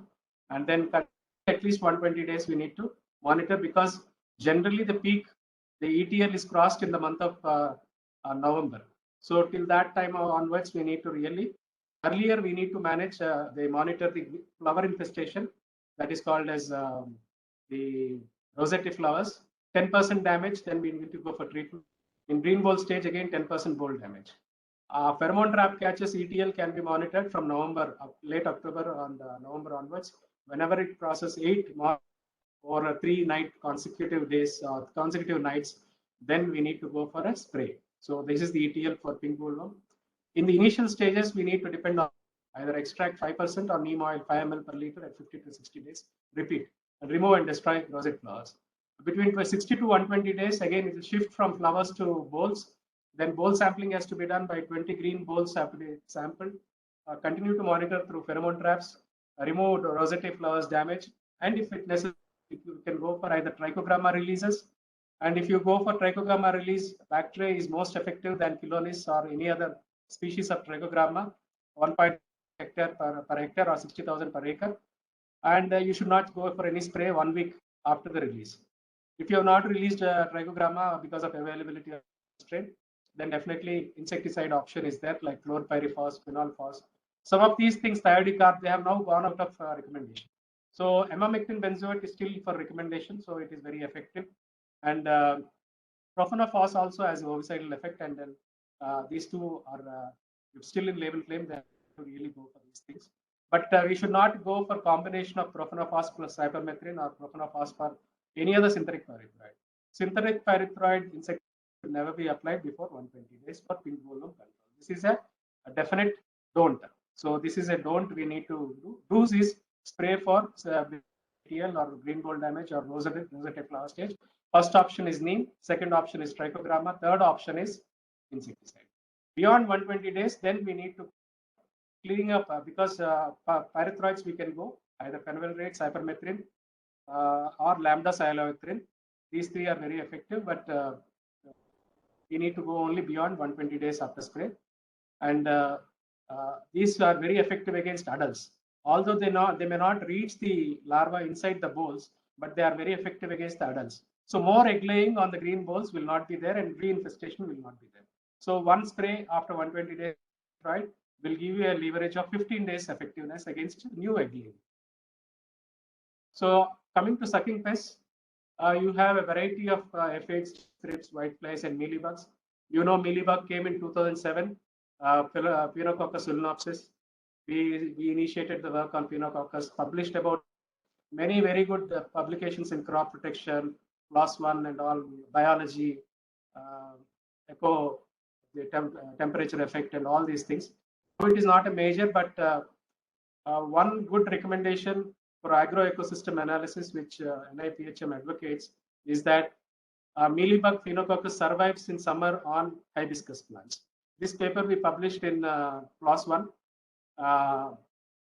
If in summer, hibiscus plants in the border areas of the village, if the terminal shoot is inspected and this Pheinococcus is destroyed, at least surrounding villages, initial infestation of fields surrounding the village will be spared, and the infestation will be not too much in that particular village. So this is at a village level intervention, a community intervention. For other pests, through the details, there are ETLs. ETL-based sprays are required for jacid. Aphid may come in the early season and also in the late in the season beyond November, December. So 2 times aphid arrival will be there in the early stages, especially when it is cloudy, not so sunny. Then definitely under shade, aphid infestation will be there starting from border. And otherwise, again, after November, December, the 2-3 pickings, again, aphid will be there, sooty mold, and staining of lint will be there. So this is a aphid problem menace that we have. Jacids of in July and August, whenever deficit rainfall is there or dry spell is there, jacid is the #1 pest for us. Then after jacid, again, jacid, of course, intermittent rainfall also is very crucial. If there is a dry spell, then thrips will be a problem. So intermittent dry spell and wet spell, jacid will be a problem. Dry spell, thrips is a problem. And succession after jacid. So 60 to 90 days, up to 70 days, thrips will be there between 60 and 70 to 75 days. Then initial up to 60 days, jacid is a problem. Whitefly will come beyond, maybe around 90 days or so after that generally, but sometimes due to deficit rainfall, it can come a little early also. So whitefly is a serious problem in North India where it transmits CLCV disease. But down south, again, when drier areas or if pyrethroid insecticides early, then whitefly incidence is going to be a problem. So whitefly, especially for whitefly, we have screened a number of insecticides which are commonly recommended. Say there is a resistance developed for most of the insecticides. For the blue ones are written thiamethoxam, chlorothianidin, pyrifloxyfen, flonicamide. These are the important insecticides where resistance is still not developed. And the same, if your university has the label claim for recommendation, then these are the principal which have to be this one when the ETL is crossed 10 adults per 3 leaves. This is the ETL for whitefly. At the time of 80 days beyond, if there is a whitefly incidence, then we need to go. Predominantly from research point of view, what we are doing is we are trying to breed for resistance for jacid, whitefly, and bacterial leaf blight. Then we are also targeting the wild species. There are good introgressed populations available in the North Zone. GVS 8 and 9 are unadapted germplasm imported from USA. In 5-6 years time, we may have totally immune cotton for whitefly, the North Zone. Then there are many eco-friendly intercropping systems which not only reduce the risk, improve the soil health, but they are the best systems for natural biocontrol. So where the natural enemies can multiply. when you combine cotton with cluster B gram, cotton with black gram, cotton with cowpea, these are all eco-feast crops, and then there will be good buildup of natural enemies to control the sucking pests, thereby reducing the number of chemical sprays and reducing the cost of cultivation. So natural parasitation, when you go for lesser sprays with intercropping and such other diversified systems, then natural parasitation due to Brecon. It's also a very good larval pupil parasite, larval parasitoid, which is very effective naturally. This is the kind of incidence, about 10 to 15% incidence at different locations. We need to conserve it. There again, larval parasitoids, Epantulus ungulati, which is also prevalent in many areas, especially in Gujarat. It is dominant. Then we can also go for augmentative releases of Trichogramma bacteri, because it is the most dominant egg parasitoid found in against pink bollworm. We need to really multiply this particular bacteria species, which has a preference for pink bollworm larva, pink bollworm eggs. So small scale multiplication units and all can be established at the village level, where we have been recommending, but hardly it happens in cotton. Maybe it is happening in sugarcane, but cotton is a big challenge because insecticide use is rampant, and these are not given a chance at all for their, even if it is released, to perform their task. Then these are some of the biopesticides which are recommended: Licanicilium, Licani, Bivaria bassiana for whitefly and aphid, Metarrhizum enosoplea for whitefly, then Iceria also for whitefly, and then there are other bacillus species which are effective against root rot. Especially, it's a very serious disease in the north zone. Then for whitefly, any of these biopesticides, commercial formulations which have 1 into 10 to the power of 6 conidia or blastospores per gram of substrate, then these have to be sprayed ml per liter spray for effectiveness, and then whenever humidity is high, they will perform really well. Then when it comes to monitoring of the pest and mating disruption, suppression of the pink bollworm, especially, we are trying, generally we use it for monitoring purposes, 2 traps per acre, but we are doing some research of increasing the dose of pheromone. Generally in a pheromone trap, pheromone lure, the concentration of the pheromone trap, pheromone concentration is about 5 ppm. If you multiply by 30, say 150 ppm in an acre of this one, then definitely a high dose will be there, and then mass trapping is possible. So we are evaluating the mass trapping technique. Last year we did in 400 acres in 5 districts. We have found that incidence is less than by 20%. We need to again repeat this, because getting the pheromone trap lure may be easier, but getting a bamboo stick is becoming difficult and costly. So this we are seriously thinking of how to really, 800 rupees it costs per acre if you use it at say 25 to 30 traps per acre. Still it is cost effective, but we have to see the efficacy and when it has to be installed and how long we have to maintain it. Again, periodical lure changes, these are all challenges for farmers. But first we need to popularize pheromones for monitoring, 2 per acre. Then in 3 to 4 years time, we can think of mass trapping as a strategy at a larger scale. Then mating disruption technology recently received CIBRC approval for PB Ropal. Then, but this has to be applied on a community basis, at least 25 acres. Community treatment has to be there with this 60 acres has to be there, not 25. PB not. It is a high dose strategy, and about more than 100 lures. This kind of ropes have to be tied to, from the top, 5th node or 6th node of the top, from the top, and then they have an effectiveness of 90 days. But it's a costly technology, must cost 4,000 rupees. I don't know the price is being. So maybe more demand, the price will be lower. But at this point of time, it is effective. 1.5 to 2 quintal additional yield is possible. Reduction is there. Sprays can be avoided against pink bollworm. We have done an experiment on 300 acres in a whole village cluster concept with Agrovision Foundation and private companies. We gave the technical support, and the initial results, first year results, say that it is effective and can give an additional yield of 1.5 to 2 quintals of seed cotton. Then there is another technology which has been tested extensively by the southern universities of US, Raichur, Dharwad, Angrao. So this is a splat technology, specialized pheromone application, lure application technology, wherein 125 gram of high pheromone is used in 400 spots put at the axil of the leaves, and then the leaf junction they apply it. Then because of the high presence of pheromone, the males get confused to mate with the female. Mating disruption occurs. This is a very eco-friendly, very safe to natural enemies and very species-specific communication. But again, here each application will cost about 1250 per acre, and then again 3750, and you have to apply it 3 times, labor cost and all those things. Again, the effectiveness could be how much it is. We are now trying to assess. Of course, it's already approved by the CAVRC. A lot of data has been submitted. They got the approval. Now it has demonstrated by number of KVKs, number of the private extension and the government extension. Then if farmers have acceptance, then it can be popularized. Then there are another new ways of controlling cotton pests, like use of microbial volatiles. There are huge number of applications based on olfaction, attraction, repulsion, or ovoposition. These are the behavior modifying chemicals other than pheromones. These are very long distance messengers, and they are volatile compounds, C15, less than C15, odorous compounds. They can be exploited for pest attraction or repulsion. Here at CICR, we are doing extensive studies, both basic works, and now it is going for multi-location testing. All the sucking pests, we have formula of combinations of microbial volatiles for against all the sucking pests. And these yellow sticky traps, which are visual cues.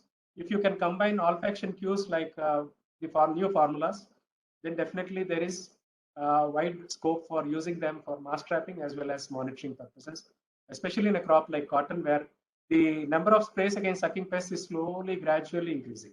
So this is again a useful one, which will go for a patent and then go for commercial application. Then other emerging pests, fall armyworm, I have already touched. Tea mosquito bug is again only confined to Coimbatore, Tamil Nadu.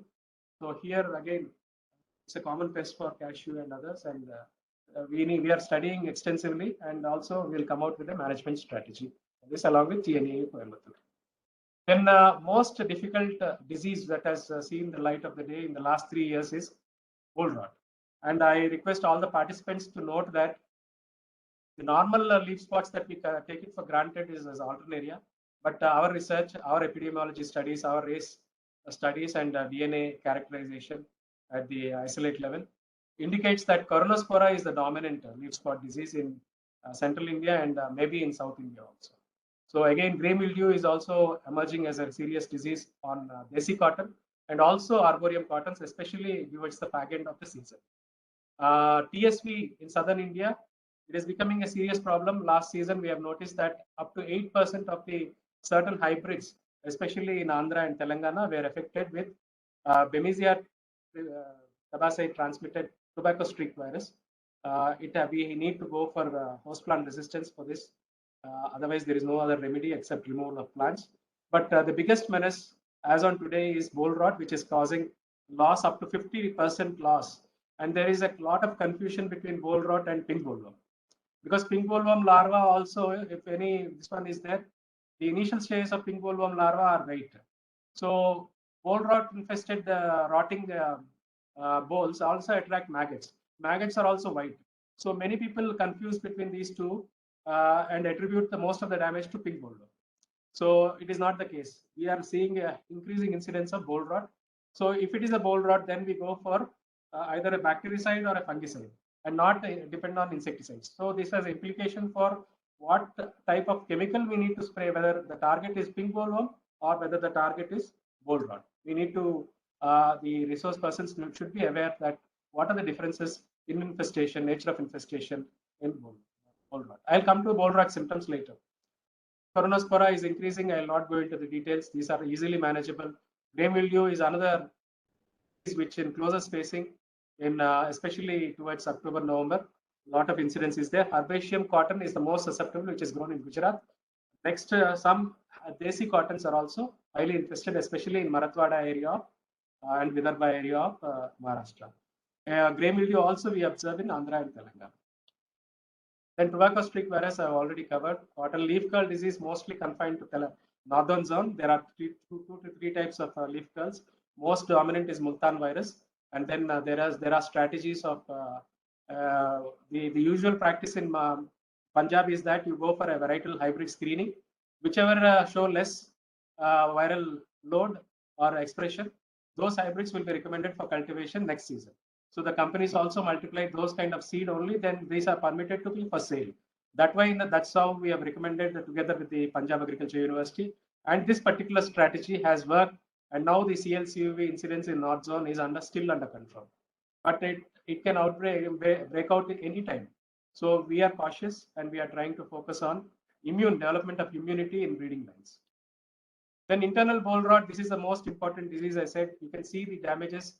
Initial symptoms start with yellowish tinges, and then slowly the soft rot will be there, and then you can see when it is open, completely rotted, unopened bowl is like this. Hard lock will be there. The bowl will not open at all. Hard lock, we call it as hard lock.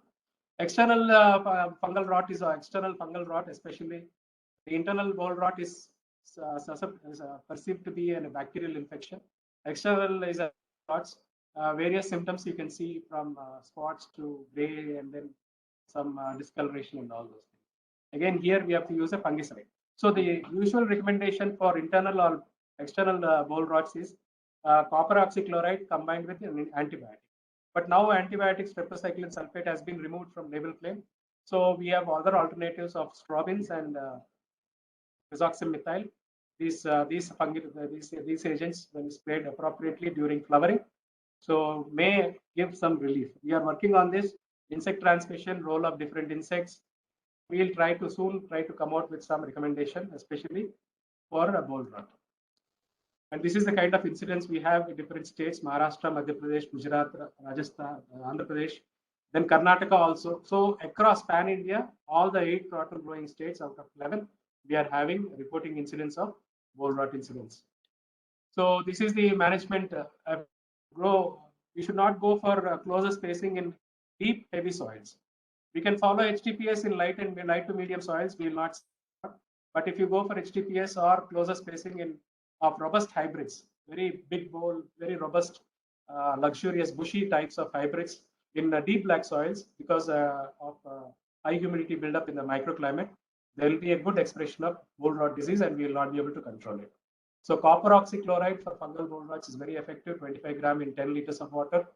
And then for internal elimination, CABRC recommended ones are pyroclostrobin, metiram, 20 gram per 10 liter, propiconazole, propinab, cresol, 10 ml per 10 liter, then fluxapyroxide and pyroclostrobin, 6 gram per 10 liters. So these are the based at 5 to 15 days interval we need to give. So non-CABRC recommendation also we are including, because these are cheaper: copper sulfate with mancozeb, Harrier and hexaconazole. But these are not to be done because there is no label claim. Exceptional circumstances people can use, because now there is no streptocycline sulfate in the label claim. We should not use any antibiotic. This is the message that I wanted to give for boll rot management. Then there are a number of, we have devised these strategies, we have disseminated through our website is a very good source of information for all of whoever wants to web resources.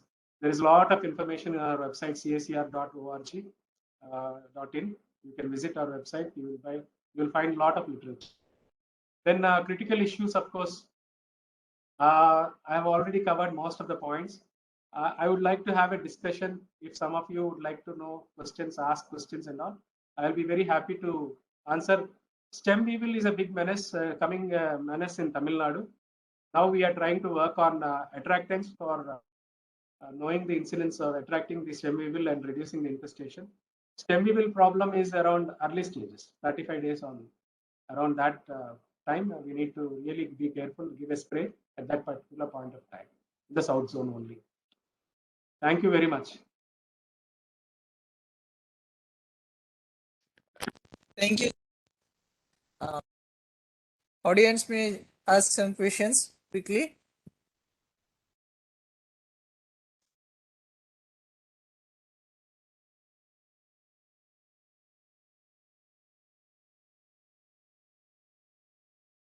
I think I finished it in time or too early? No, sir, you stick on to your time, sir. Thank you very much. Then I think I hope if there are no questions, a lot of good understanding is there. Yeah. Hello. Yes, please. Good evening, sir. Sir, I have one question. Please. Sir, I am basically from Haryana, and I meet with many farmers in our Haryana. Many farmers are doing an organic way in organic farming, and means वो लोग organic में कर रहे हैं, तो उनको कई बार cotton का क्रॉप होता है, और ये व्हाइट फ्लाई का बहुत बड़ा इशू है, जो आपका सिरसा में भी आपका सेंटर भी है आपका जो इसका कॉटन का। तो सर, ऑर्गेनिक फार्मर्स जो व्हाइट फ्लाई की जो इशू है उसको कैसे कंट्रोल कर सकते हैं sir? Whitefly, I told you there are biological. If it is organic farming, then definitely we can rely on neem, because in the North India, if you see in the last 3-4 years, we have been recommending for sucking pests also neem. आप नीम का इस्तेमाल अच्छी तरीके से करेंगे तो फिर it will be very effective against sucking pests as a pink bull. And the biopesticides like Beauveria, Metarhizium, and then Licanicilium, Licani, these are very effective against whitefly. So हमारा मतलब ये whitefly के against chemical we cannot use in organic farming, so definitely we can go for biopesticides only. And you have to select a hybrid which is recommended for lower incidence against whitefly also. Most of the CLCV tolerant hybrids are tolerant to whitefly also. So we are recommending a list is out. Only those hybrids you have to use. Okay, thank you.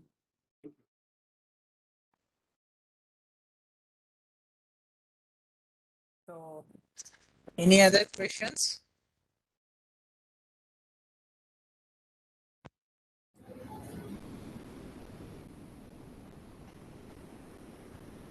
Sir, Dr. Sehgal, sir, please. Okay. Sehgal, please. Hello. Sir, please. Thank you, Dr. YG Prasad, sir, for sparing the time.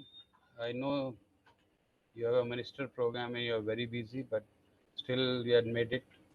Very, very thanks. It's only because of Dr. Sehgal.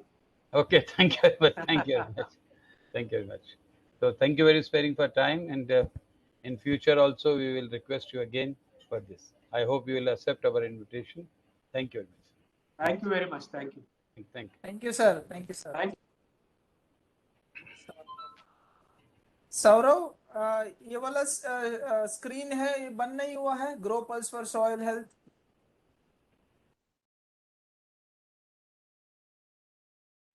Rekha ma'am, please देखिए इसको। देख रहे।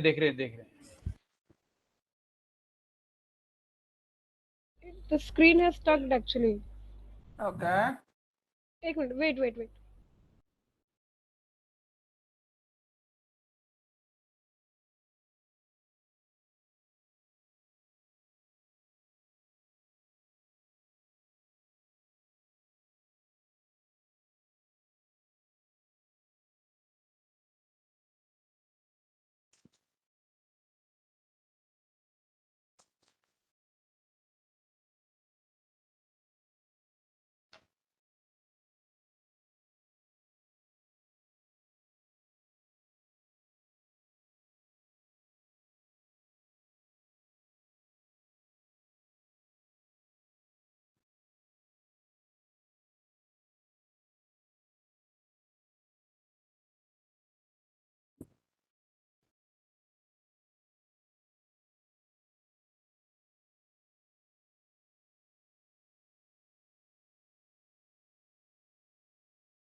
Dr. Agwinder.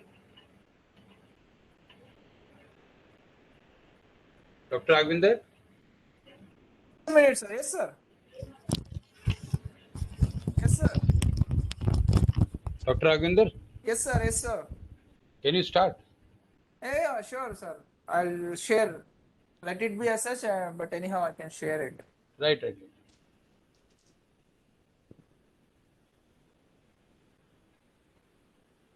Um, to the participants and Just share first. Meanwhile, I'll explain to them. yeah, it is ready, sir. It is ready. Okay. Okay, friends. Good afternoon once again. Now we have the one exercise to be dealt with you to talk about the how you formulate a IPM project and what are the important things you need to take care of.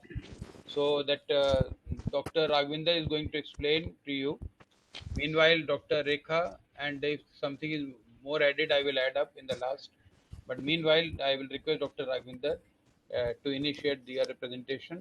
Dr. Raghavinda is a very dynamic young entomologist with us. Dr. Raghavinda, though, has a long experience while working in the government organization. He worked in DPPQS, state government, and then he, after 3 years back, he joined NCIPM. And before joining to NCIPM, he was working in the CPRI regional station Modipuram.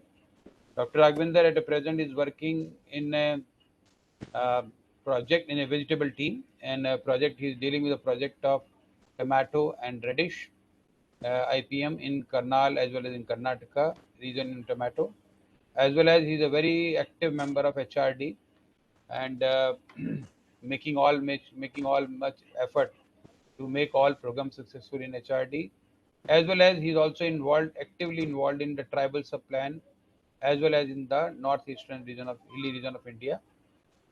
He's a very bright student.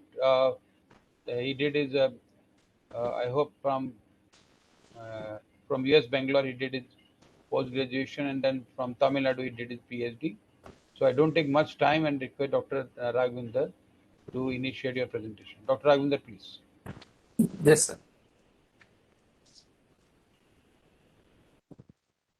Thank you very much, sir. The participants, as we all know, as like any other subjects or specialization, even in plant protection, the very predominant aspect is management. Management of any pest or disease, insect pests, disease, nematodes, weeds, etc. So to deal with, before going to reach the target, we should have some preconceived idea about how to reach our target and how to overcome the pests which we are interested in. So for that, what we do is that basically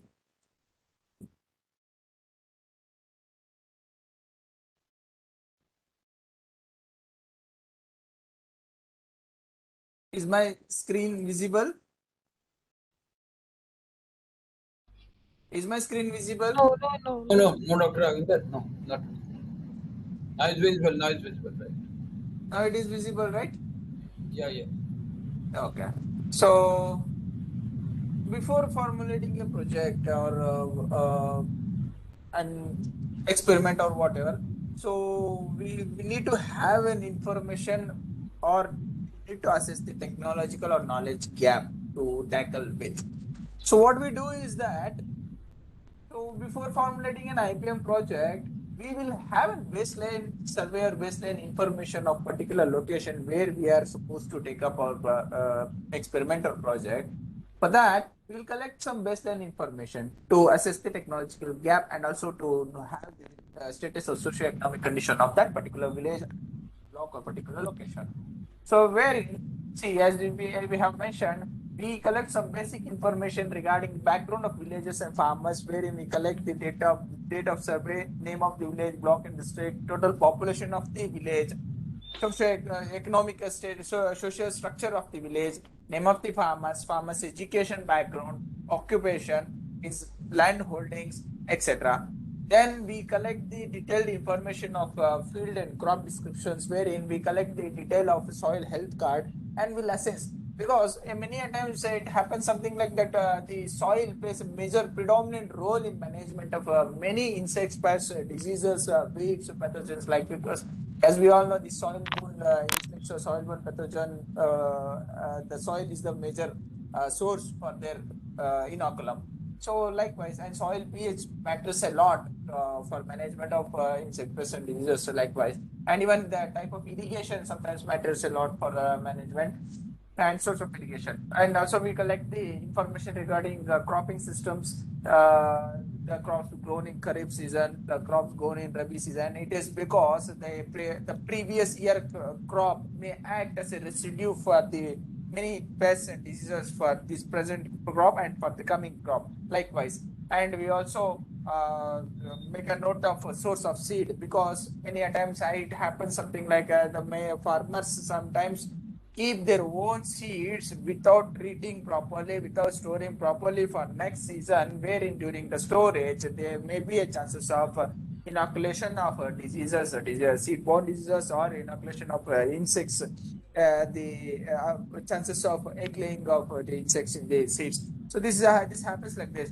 So to have a proper idea of their sources of seeds, whether they have bought from their own, whether they have purchased from the dealers, which is been, whether it has been treated or untreated likewise. And also we keep a note on fertilizer application. Fertilizer application in the sense the quantum, the duration, and the frequency. And though we keep the note of fertilizer application because, as we all know, the fertilizers plays a major role. The nutrient supply plays a major role in creating a resistance within the plant, to induce the resistance within the plant. As we all know, as much as the nitrogen fertilizers availability, that much will be the plant susceptible to the pest attack. So likewise. So thereafter, we keep farmers' knowledge on insect pest and diseases and their management. To what extent the particular farmer is having an idea about the insect pest, like we regarding insects, we ask them the particular insect, what it is called in their local terms, and at what stage it is being attacked, and according to that particular farmer, the ex-farmers, the severity of the series of insects or series of diseases. And we also keep a record on has any pest become serious in the last few years according to the farmers likewise. And we also collect the information regarding the way do the particular pest control advisors which the farmers are getting from, like whether they are getting the pest control advisors from research institutes, KVKs, universities, fellow farmers, or the pesticide dealers likewise, because many times what happens, the pesticide, the pest control advice, majority of the cases in many, even still today, the farmers are reliant upon pesticide dealers. This is a sad thing. Instead, we always, whenever we get a chance to meet a farmers, we get a chance to interact with the farmers, we always emphasize, we always suggest them to please do contact their state departments of agriculture, horticulture, agriculture universities. In each and every district, we have one Krishi Vigyan Kendras exclusively meant for the service of the farmers, technical service. So, and likewise, and recently we have many from agri clinics, and we have many NGOs who have come forward to give a service to the farmers with respect to pest control advisors. Likewise, so we also keep a record on where do they buy the pesticides, because what happens many a times these pesticides is being bought from a non-licensed or unauthorized shops, wherein there's a chances of getting a spurious pesticides on behalf of the registered chemical pesticides. And we also keep a note on any knowledge on ITKs which the particular farmers are practicing that particular locality, which can give a way to formulate a management strategy, because ITKs are very much helpful in managing the biotic stresses in crop production. So we also keep a note on expenditure on pesticides, and this gives a rough idea to what extent the consumption of pesticides is, and to what extent the farmer is spending is farm investment in plant production. And we also keep a note on awareness of recommended dose of pesticides, like the pesticides against which pest, the dose which the particular farmer is applying, and number of applications. This gives a rough idea how the plant protection is being consumed by a farmer.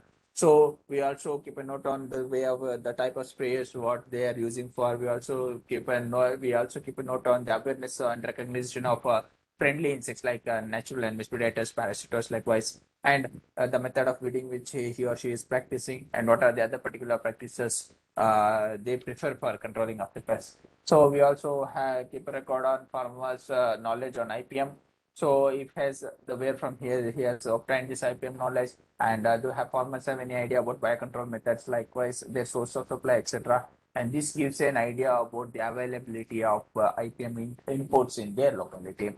So whether there is the farmers is facing any input constraints like availability of fertilizers, pesticides, pest control implements, likewise. And we also keep a note on pest control advisories with whether the farmer is getting any advisory through TV, radio, and any other medias.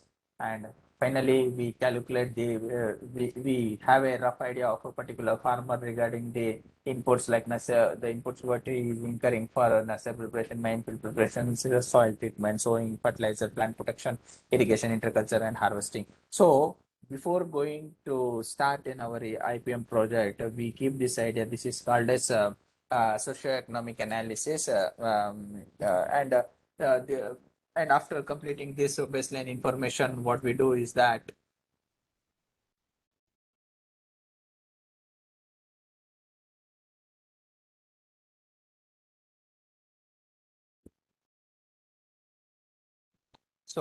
we in general, I'm just quoting my own example wherein we are taking up a project and we are already in the two different locations, one in North and one in South India. So while proposing after having the baseline survey, we proposed a project on synthesis, validation, promotion of IPM in tomato. So there, after knowing the different insect pests, diseases, and nematode problems we have during the survey, so accordingly, so we could find that at South India, this tomato pinworm, Tuta absoluta, and one new menace fruit fly was to very yes, to the extent that the farmers were literally losing their crops to the extent of 40, 50, more than 50% of their crop. So during the baseline survey, these were the technology gaps which we could see, like in the particular location, farmers were unaware of any other practices for crop protection other than chemical control. So then during the baseline survey, we could able to find that farmers were unaware of identification of insect pests and disease pesticide details and rely on private pesticide agencies. And they used to spray up to 25 to 30 rounds of sprays for various combinations, that is cocktailing of chemical pesticides. And they used to spend nearly about 1 lakh rupees for plant protection. And there were reports that the farmers used to take up to more than 50 sprays per season. So thereafter, only possible alternatives to overcome this deleterious effect was to practice the IPM practices. So keeping that, we formulated the objective of validation, refinement, derivation of IPM technology in tomato, awareness creation and enhancement of knowledge about IPM technology in tomato, and promotion of adaptable IPM technology. And this was the methodology. So proposed these were the IPM interventions like seed treatment, neem cake application, marigold as a trap crop, maize growing maize as a barrier crop, yellow sticky trap, blue sticky trap, pheromone traps, fruit fly traps, neem oil, NPV formulations, release of egg parasitoid trichogramma, and spraying of label-claim insecticide, need-based and judicious spray of label-claim insecticide as a last resort. So these were the IPM interventions in detail, and so this is how the to create an awareness. We conducted regular farmers meets, field days, and farmer field schools, especially farmer field school, which has helped us a lot to reach the farmers. And during each and every farmer interventions, the farmers were given the awareness, created awareness in the farmer field school regarding the particular intervention and its use and its benefits. And third, during promotion, the promotional activity, minimum 50 hectares of tomato cultivation area will be taken into account for promoting the adaptable IPM technology, where in this particular 50-hectare area will act as a source of inspiration to other farmers to take up this IPM technology in other crops. So this is the activity charge. This is how we formulate the project to go ahead. And expected outcome, if you say, look into synthesis of location-specific IPM modules for management of pest and disease, as we all know, the management practices are location-specific and crop-specific. So we'll get to have location specific IPM modules validation and refinement of the same particular this thing, because at each and every season there might be some need of refinements if necessary, and that will be done accordingly. And emphasis on minimum pesticide use. This is the main motto: emphasis on minimum pesticide use for encouraging GAP, good agriculture practices, and reduction in total input cost and enhanced yields. These are the two important achievements from out of this IPM, and enhanced knowledge about IPM practice among government farmers and other stakeholders, and promotion and dissemination of IPM technology for management of pests, and improvement in socioeconomic status. So this is how we could calculate the budget. So this is how the baseline survey would be. So this is how. First, we need to have an idea about the socioeconomic status of the particular location. Then identify the technological gap, and thereafter synthesize the IPM module, IPM practice for particular crop. Evaluate it for the first year. Then certainly for the next season, there is now chances for refinement. If there is a need necessary, you can add, delete any other IPM interventions, and thereafter, finally, awareness creation, promotion of IPM, and dissemination, promotion and dissemination of IPM. So this is, and thereafter, after 3 years, again, assessment of socioeconomic status of the farmers, like prior to IPM, after the IPM. So we'll get to know the difference between the intervention before and after, and certainly our intention of integrated pest management practices is to reduce as much as pesticide consumption as possible without hampering the yield per unit area, and without hampering the economics of the farm. So this is how in general with regarding to the formulation of project mode of IPM technology in any other crops. And just sharing my experience, I have just shown you to the participants. And now I would like to request Madam Rekha to just speak upon the project formulation, or how to go ahead with regarding the entrepreneurship development. This was the exclusively for researchers, scientists, scholars.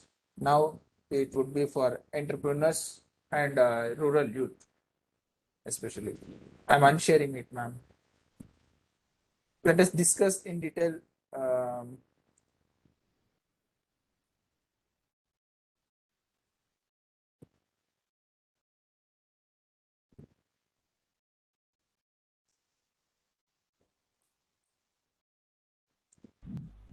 Thank you, Dr. Raghavendra. Please unshare your screen. Yeah, I'm good.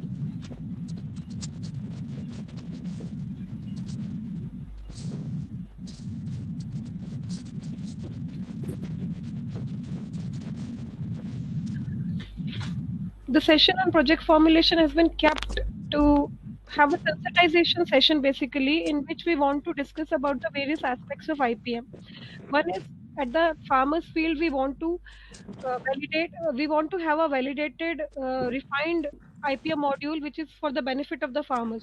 But at the same time, those technologies that we are taking to the farmers field, they need to be validated, refined to meet the local demands, such as the availability of the input, IPM inputs, the kind of pest spectrum we have in an area, the kind of agroecology we follow in an area. Based on that, as Dr. Raghavendra say, we develop a socio-economic performer, and that performer will be shared with you. That we take all the information from a particular area, uh, socioeconomic information, including the agroecological information of an area, and based on that survey, we try to develop a synthesized, modify a existing module based on the literature, and as well as based on the experimental findings that we have with our collaborating KVKs or institutes. And those validated findings are then taken to the farmers field for farmers field validation in the farmer participatory mode, leading to the formation of a very impactful IPM module, which will be is validated at the farmer's field and hence has higher efficacy. And we believe that using those modules, farmers can really reduce the chemical consumption and reduce the pest load, and they can have a better pest management options available, higher economic benefit by adopting the IPM module in a two-way. One is reduction in the chemical pesticide number of sprays that we are applying, economical as well as environmental benefits, reduction in the inputs. Other is because of the higher yield or at par yield as per the pesticides, they have higher economic returns, therefore they get more value of their produce in the market, and therefore their socio-economic upliftment happens. That is the theory, and the whatever Dr. Raghavendra discussed was basically a researchable issues, that how we have to go ahead when we want to develop an IPM modules.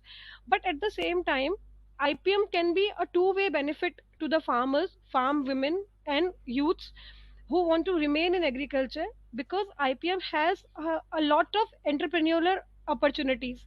Reason being, the IPM inputs which are available in the market, they are really scarce. The quality of the IPM inputs is most of the time questionable, specifically in case of microbial biopesticides, where we are constantly talking about the uh, less CFU count, low field efficacy, formulations which are not effective in the farmer's field. One way. Second is availability of the traps, may it be the sticky traps or pheromone traps, their awareness about in the region where we want to implement this pest management program. So for harnessing, exploiting these entrepreneurial opportunities, we can have specific entrepreneurship development programs related to the IPM inputs. I will in brief talk about these opportunities and these avenues, and how we are supposed to make the farmers and the farm women, farm youth, rural youth, and to take up these startups and come into the mainstream of pest management, and thereby they can have both benefit, socio-economic upliftment by entrepreneurial opportunities as well as adopting IPM in their farms. So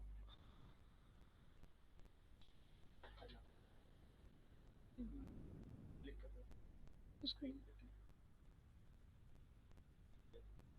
तो screen ही share हो जाएगी ना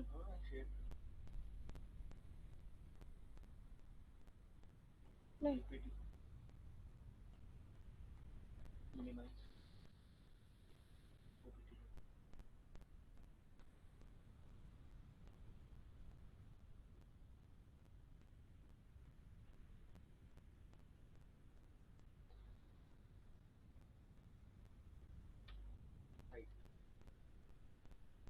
Is my screen visible?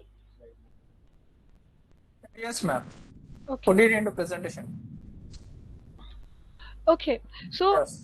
when we are thinking about it into agri business other than producing crop, then those ideas, they needs to be translated into a well thought project in which we have thought of various levels, starting from the product description or the service description. Here what I am talking about is product description is the kind of traps, may it be light traps, blue sticky traps, yellow sticky traps, pheromone traps, microbial biopesticide, macrobials which are available as IPM inputs to the farmers, as well as the consultancy services to the farmers, which can be given to the farmer, by which farmers may come to know at what time they have to adopt a particular management practice, and thereby they can literally reduce their pesticide consumption.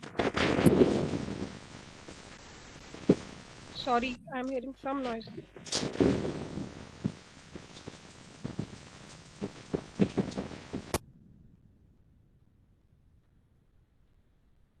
Second is market surveys. Market surveys are basically to understand the need of the market.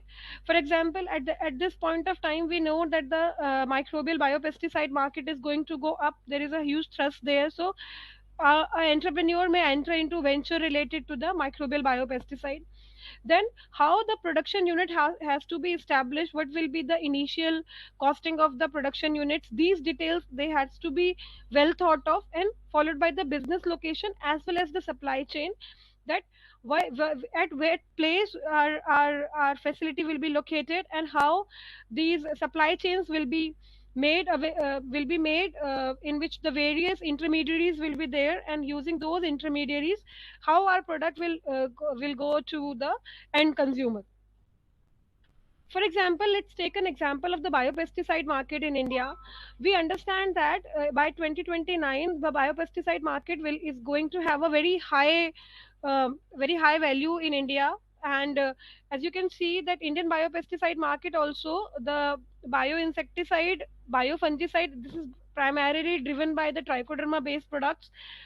They are the main driving force of the biopesticide market. And again, as I said, that we have to understand the market trend. For that we have to understand that the cumulative annual growth rate of 7.3% is there for the microbial biopesticides in India at present, and it is projected to remain same in the next 5 years. So any entrepreneur, any startup, if they want to venture in this kind of business, then it may be remunerative to them. So then this is basically what are the benefits of using our microbes. So these understandings should be there, and these are some stats. This is, for example, under CIBRC around 970 products are registered, and they include primarily the products on Trichoderma, Pseudomonas fluorescens and Bacillus. These are the IPM inputs related to which entrepreneurial opportunities are available for the rural youth and women.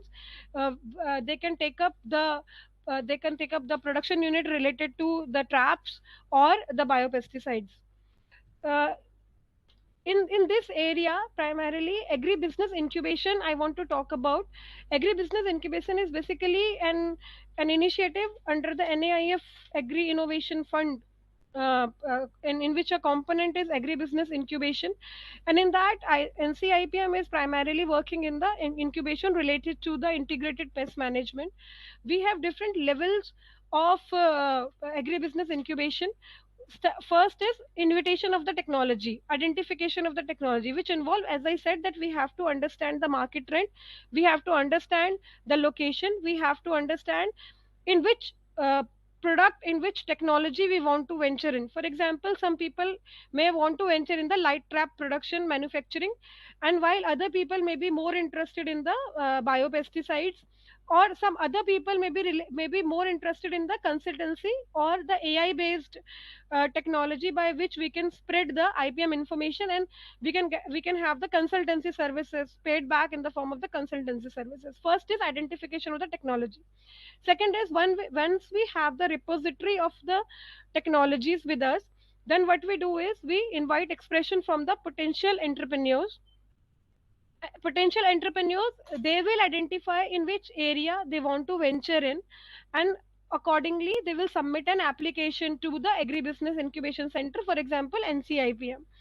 When NCIPM, agribusiness incubation center of NCIPM, receives any application, then we have an orientation program for the potential entrepreneurs, in which we brief them about all the technologies which are available with the NCIPM, in which they can venture, and they can have their startup in that areas. This basically involves a 1 or 2 day training depending upon the interest of the potential entrepreneur. Then after identification, after orientation of the entrepreneur, they decide on which technology which they want to venture in, and then they apply for the incubation facility with the agribusiness center. On the recommendation and approval by the competent authority, a particular incubatee is accepted as an incubatee. Entrepreneur is accepted as an incubatee in the center, and then legal formalities are completed.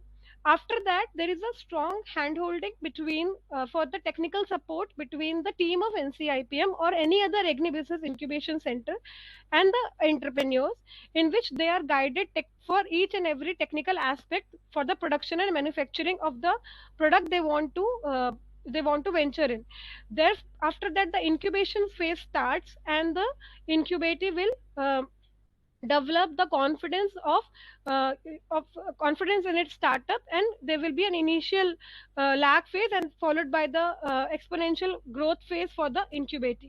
Then when the incubator we have to pitch for our products, and then the incubator is graduated from the incubation center as a as a startup, as an entrepreneur, as a enterprise.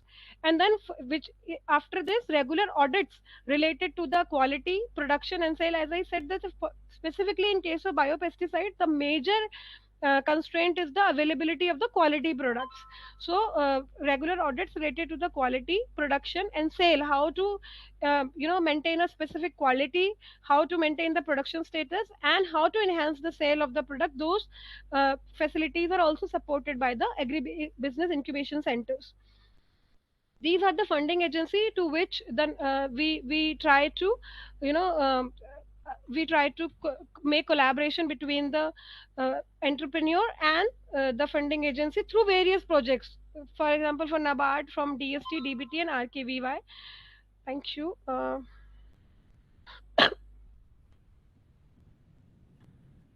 you, Dr. Rekha. Any question in this regard?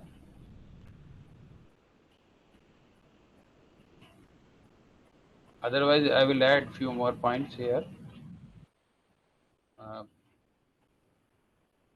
Both Dr. Abinder and Dr. Rekha very exhaustively they told you the formulation of the project. But few points to add up here is first of all, whenever we are selecting the area where we want to do IPM, actually we go for identification of hotspot. Means we try to validate the technology.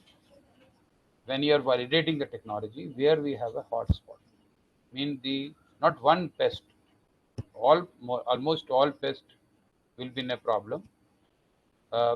We can have the IPM module. We say we can compare with the farmer practice, as well as nowadays we have start comparing with the you can say natural control, or we say no control, meaning we control, meaning completely control means we don't do anything, and then we try to see how much there will be changes in the policy. So first of all, we try to just identify the hotspot. We try to see our key pest. Then, just like Dr. Agwinder told you that in making socio-economic survey, or in our you can say in the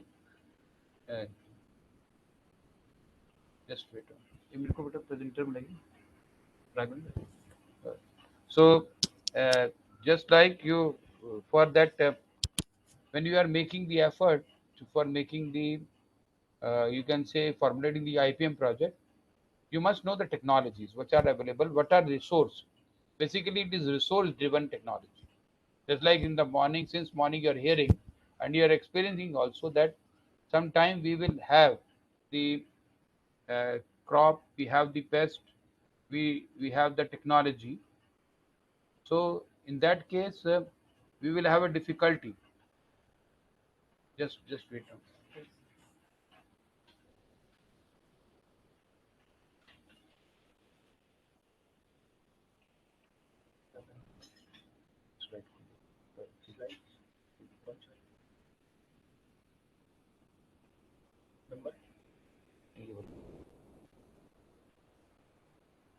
Can you see my slide?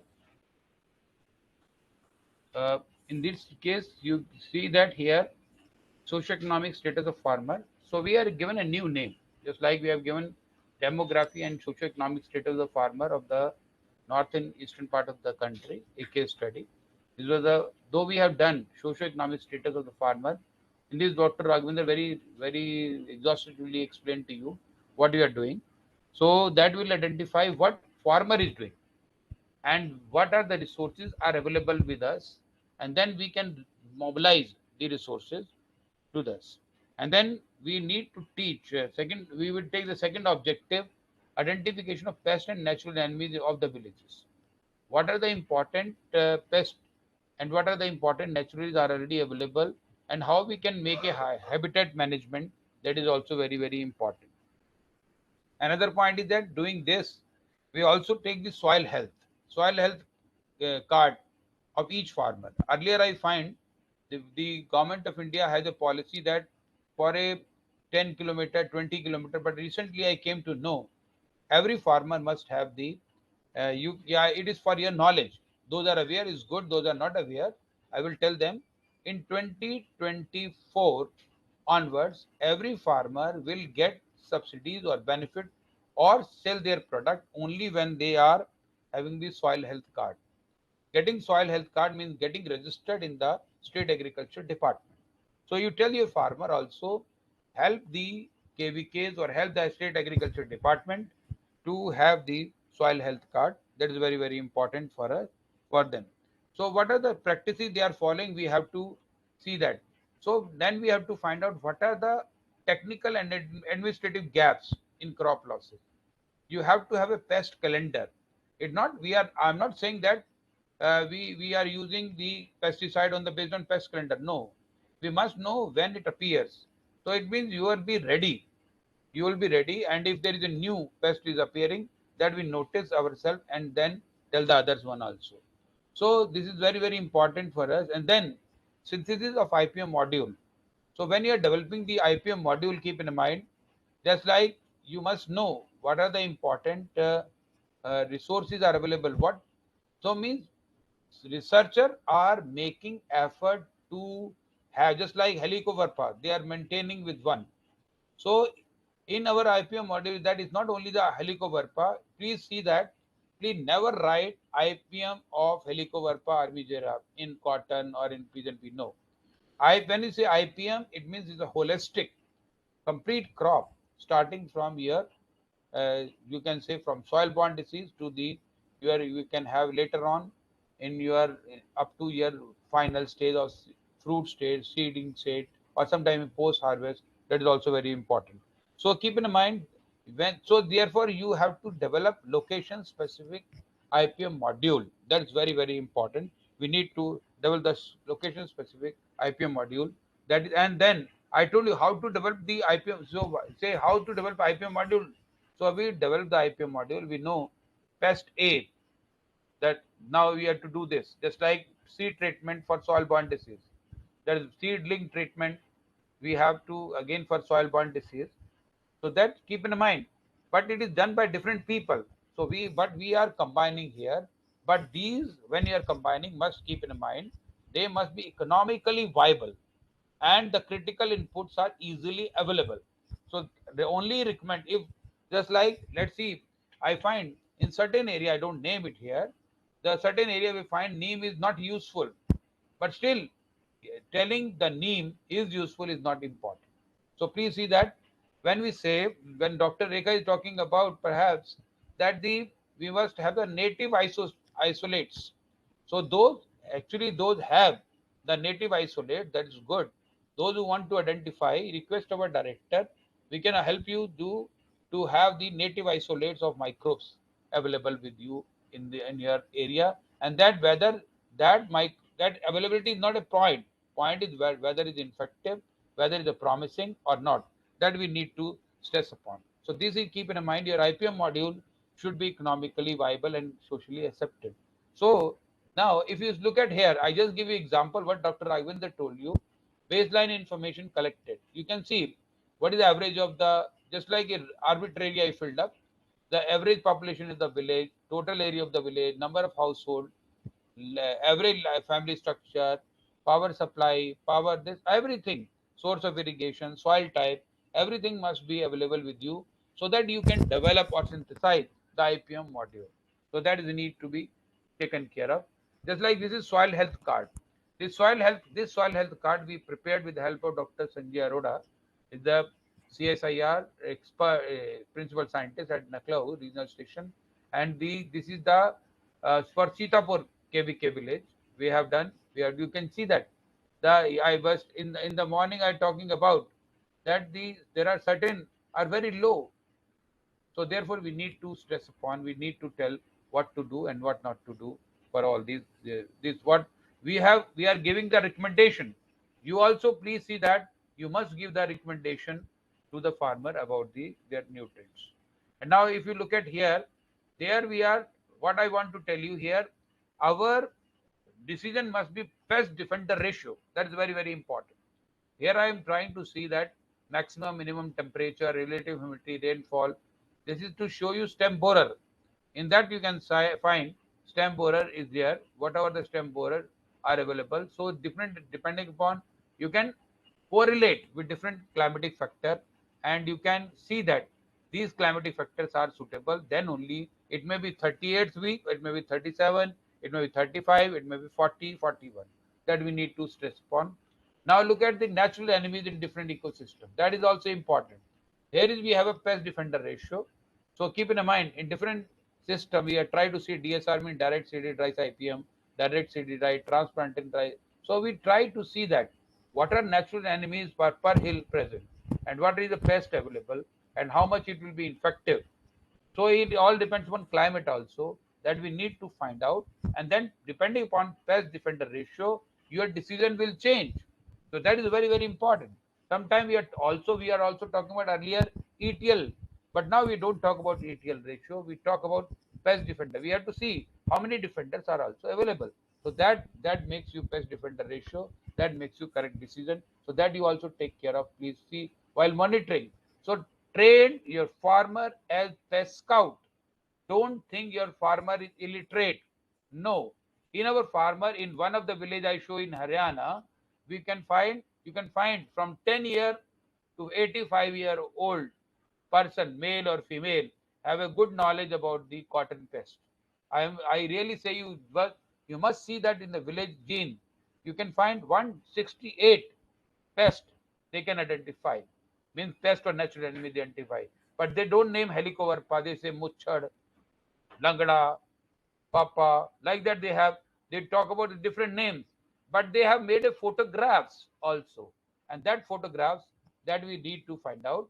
And when you are holding a farmer field school, now there is the latest technology, send them to the farm, send them to the field. And when you are sending them to the field, tell them to collect the data. On the chart, they will, with their name, they will write in front the name. You cannot stress upon that to write a scientific name. You need to analyze yourself. Now see, the most important point is regular farmer field school you are holding. This is Karnataka. We are just holding this one. Now you can see how to show the data. So that is very, very important. Just to show you the data, I try to find out. These are 4 DSR, IPM, DSR. First of all, keep in mind, whenever you are doing IPM, first year it can be in 2 hectare or rather 2 acre you can take, but second year it must be 10 and above, and third year it must be more than 50 and above. And then if you see our data, we have sometime our IPM field is more than 500 acre, or now sometime we will have a IPM village, complete IPM village we have. So that is required. So it is a community based approach. It is not a single based approach, because if you put the pheromone trap, it is not that one is using, another is not using. So that will go waste. Just like if you do water management, in water will enter to the other field. No, it is not required. So now you can see how you can compare. You can compare pesticide application 4, 5, but 4 here we have one biopesticide. Total cost we are taking based upon the MSP. We are making the effort. This is the old data. What will the yield? This is the rice I'm trying to show. Total returns we are going to show. If the BC ratio is above 2.5, it means your IPM is very successful. It will be done. But while selecting this is very, very important. Now you can see how to make a comparative cost of cultivation. How to do cost of cultivation. Slightly I try to improve it. Operational cost. This is the operational cost. What we are talking about just below. This is the sum of all these will come this. Human labor, how many man months is doing, how much animal labor is there, because you are giving food. Your money is going from there. You are not earning your bread. So therefore human labor has to be counted as a cost. Machine labor, whether you are taking a loan, credit, what is the seed cost. Now what is the manure cost you're taking, what are the fertilizer costs you're taking, what are the plant protection you're taking, what is the irrigation charge, whether it's electricity or some other charges you are putting, what is the miscellaneous charge. And now if you take loan, means I'm calculating my data whether the farmer is taking the loan or whether farmer is not taking the loan, or farmer has the land. If I show you next one, rented land on the own rented value of the own land, means how much rent he could have got it if he put on the land, if he put on the lease. And like rent, if there is no, there is no, let's say no rent, if by the way the if you don't have a land, then keep in mind then what will be the lease value he is paying. So that is also very important. Land revenue and taxes means you are giving the some taxes over there. Now depreciation on the implements of farm, because you are going to purchase later on. And next is interest on the fixed capital. So this is the fixed capital cost, and the earlier one was our, you can say, our operational cost. That give you a total cost, and then that is very, very important. And then you get the your cost benefit ratio. Always calculate like this, and then just like to show you how you depict this data. This is the 10 fields, and here number of tiller, number of galls, nematode, plant height, number of dry shoot, everything we try to comprise on this one. So this is one. Now if we look at the technology action option, you can find in different year we have done it, and different year we are calculating, and it makes us very easy to compare it. And so the CD, CV, SEM, like that we can calculate. So this is the horizontal spread. In the morning I told you already, this is the way we can go ahead. And this is the also you keep in the last horizontal spread is very, very important to you. And this is the one. So this is I told you already the constraint and all these things we have discussed with you. So this is to show you that here impact study, we need to show the impact study here. In our pesticide industry training we have to give DOE sponsored trainings, just like we have to give these type of trainings over to the farmers. So we can conclude that we will, by putting all these efforts, you can prepare a one, you can say a, this is one we have here. We will prepare the project. So that will be the objective. I told you already that the objective is to be taken care of. This is the first time you are maybe hearing, and I wish that you may use this one again in your projects. You formulate your project, and if there is any problem, we will there to help you out. But your project must be a resource mobilized project, and it must. I tell you one example of my 1 KVK. 1 KVK is we have put 14 rural youths, and they were trained properly. They are BSc agriculture graduate. They now our farmer of more than 50 villages are connected with these ones, and these rural youths were connected with the critical input dealers, and the demand will be raised by the farmer to these peoples, and these will take the critical input to these farmers, and then these farmers and they will charge only 2% on the bill, and the similar credit facility they will be provided to them to the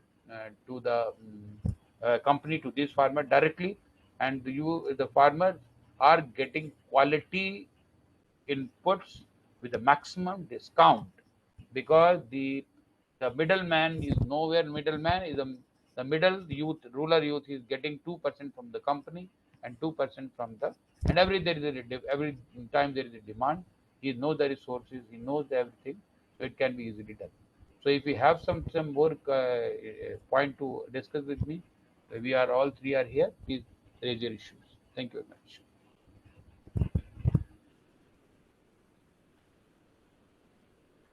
If you have some issues, please. Any clarifications in this regard?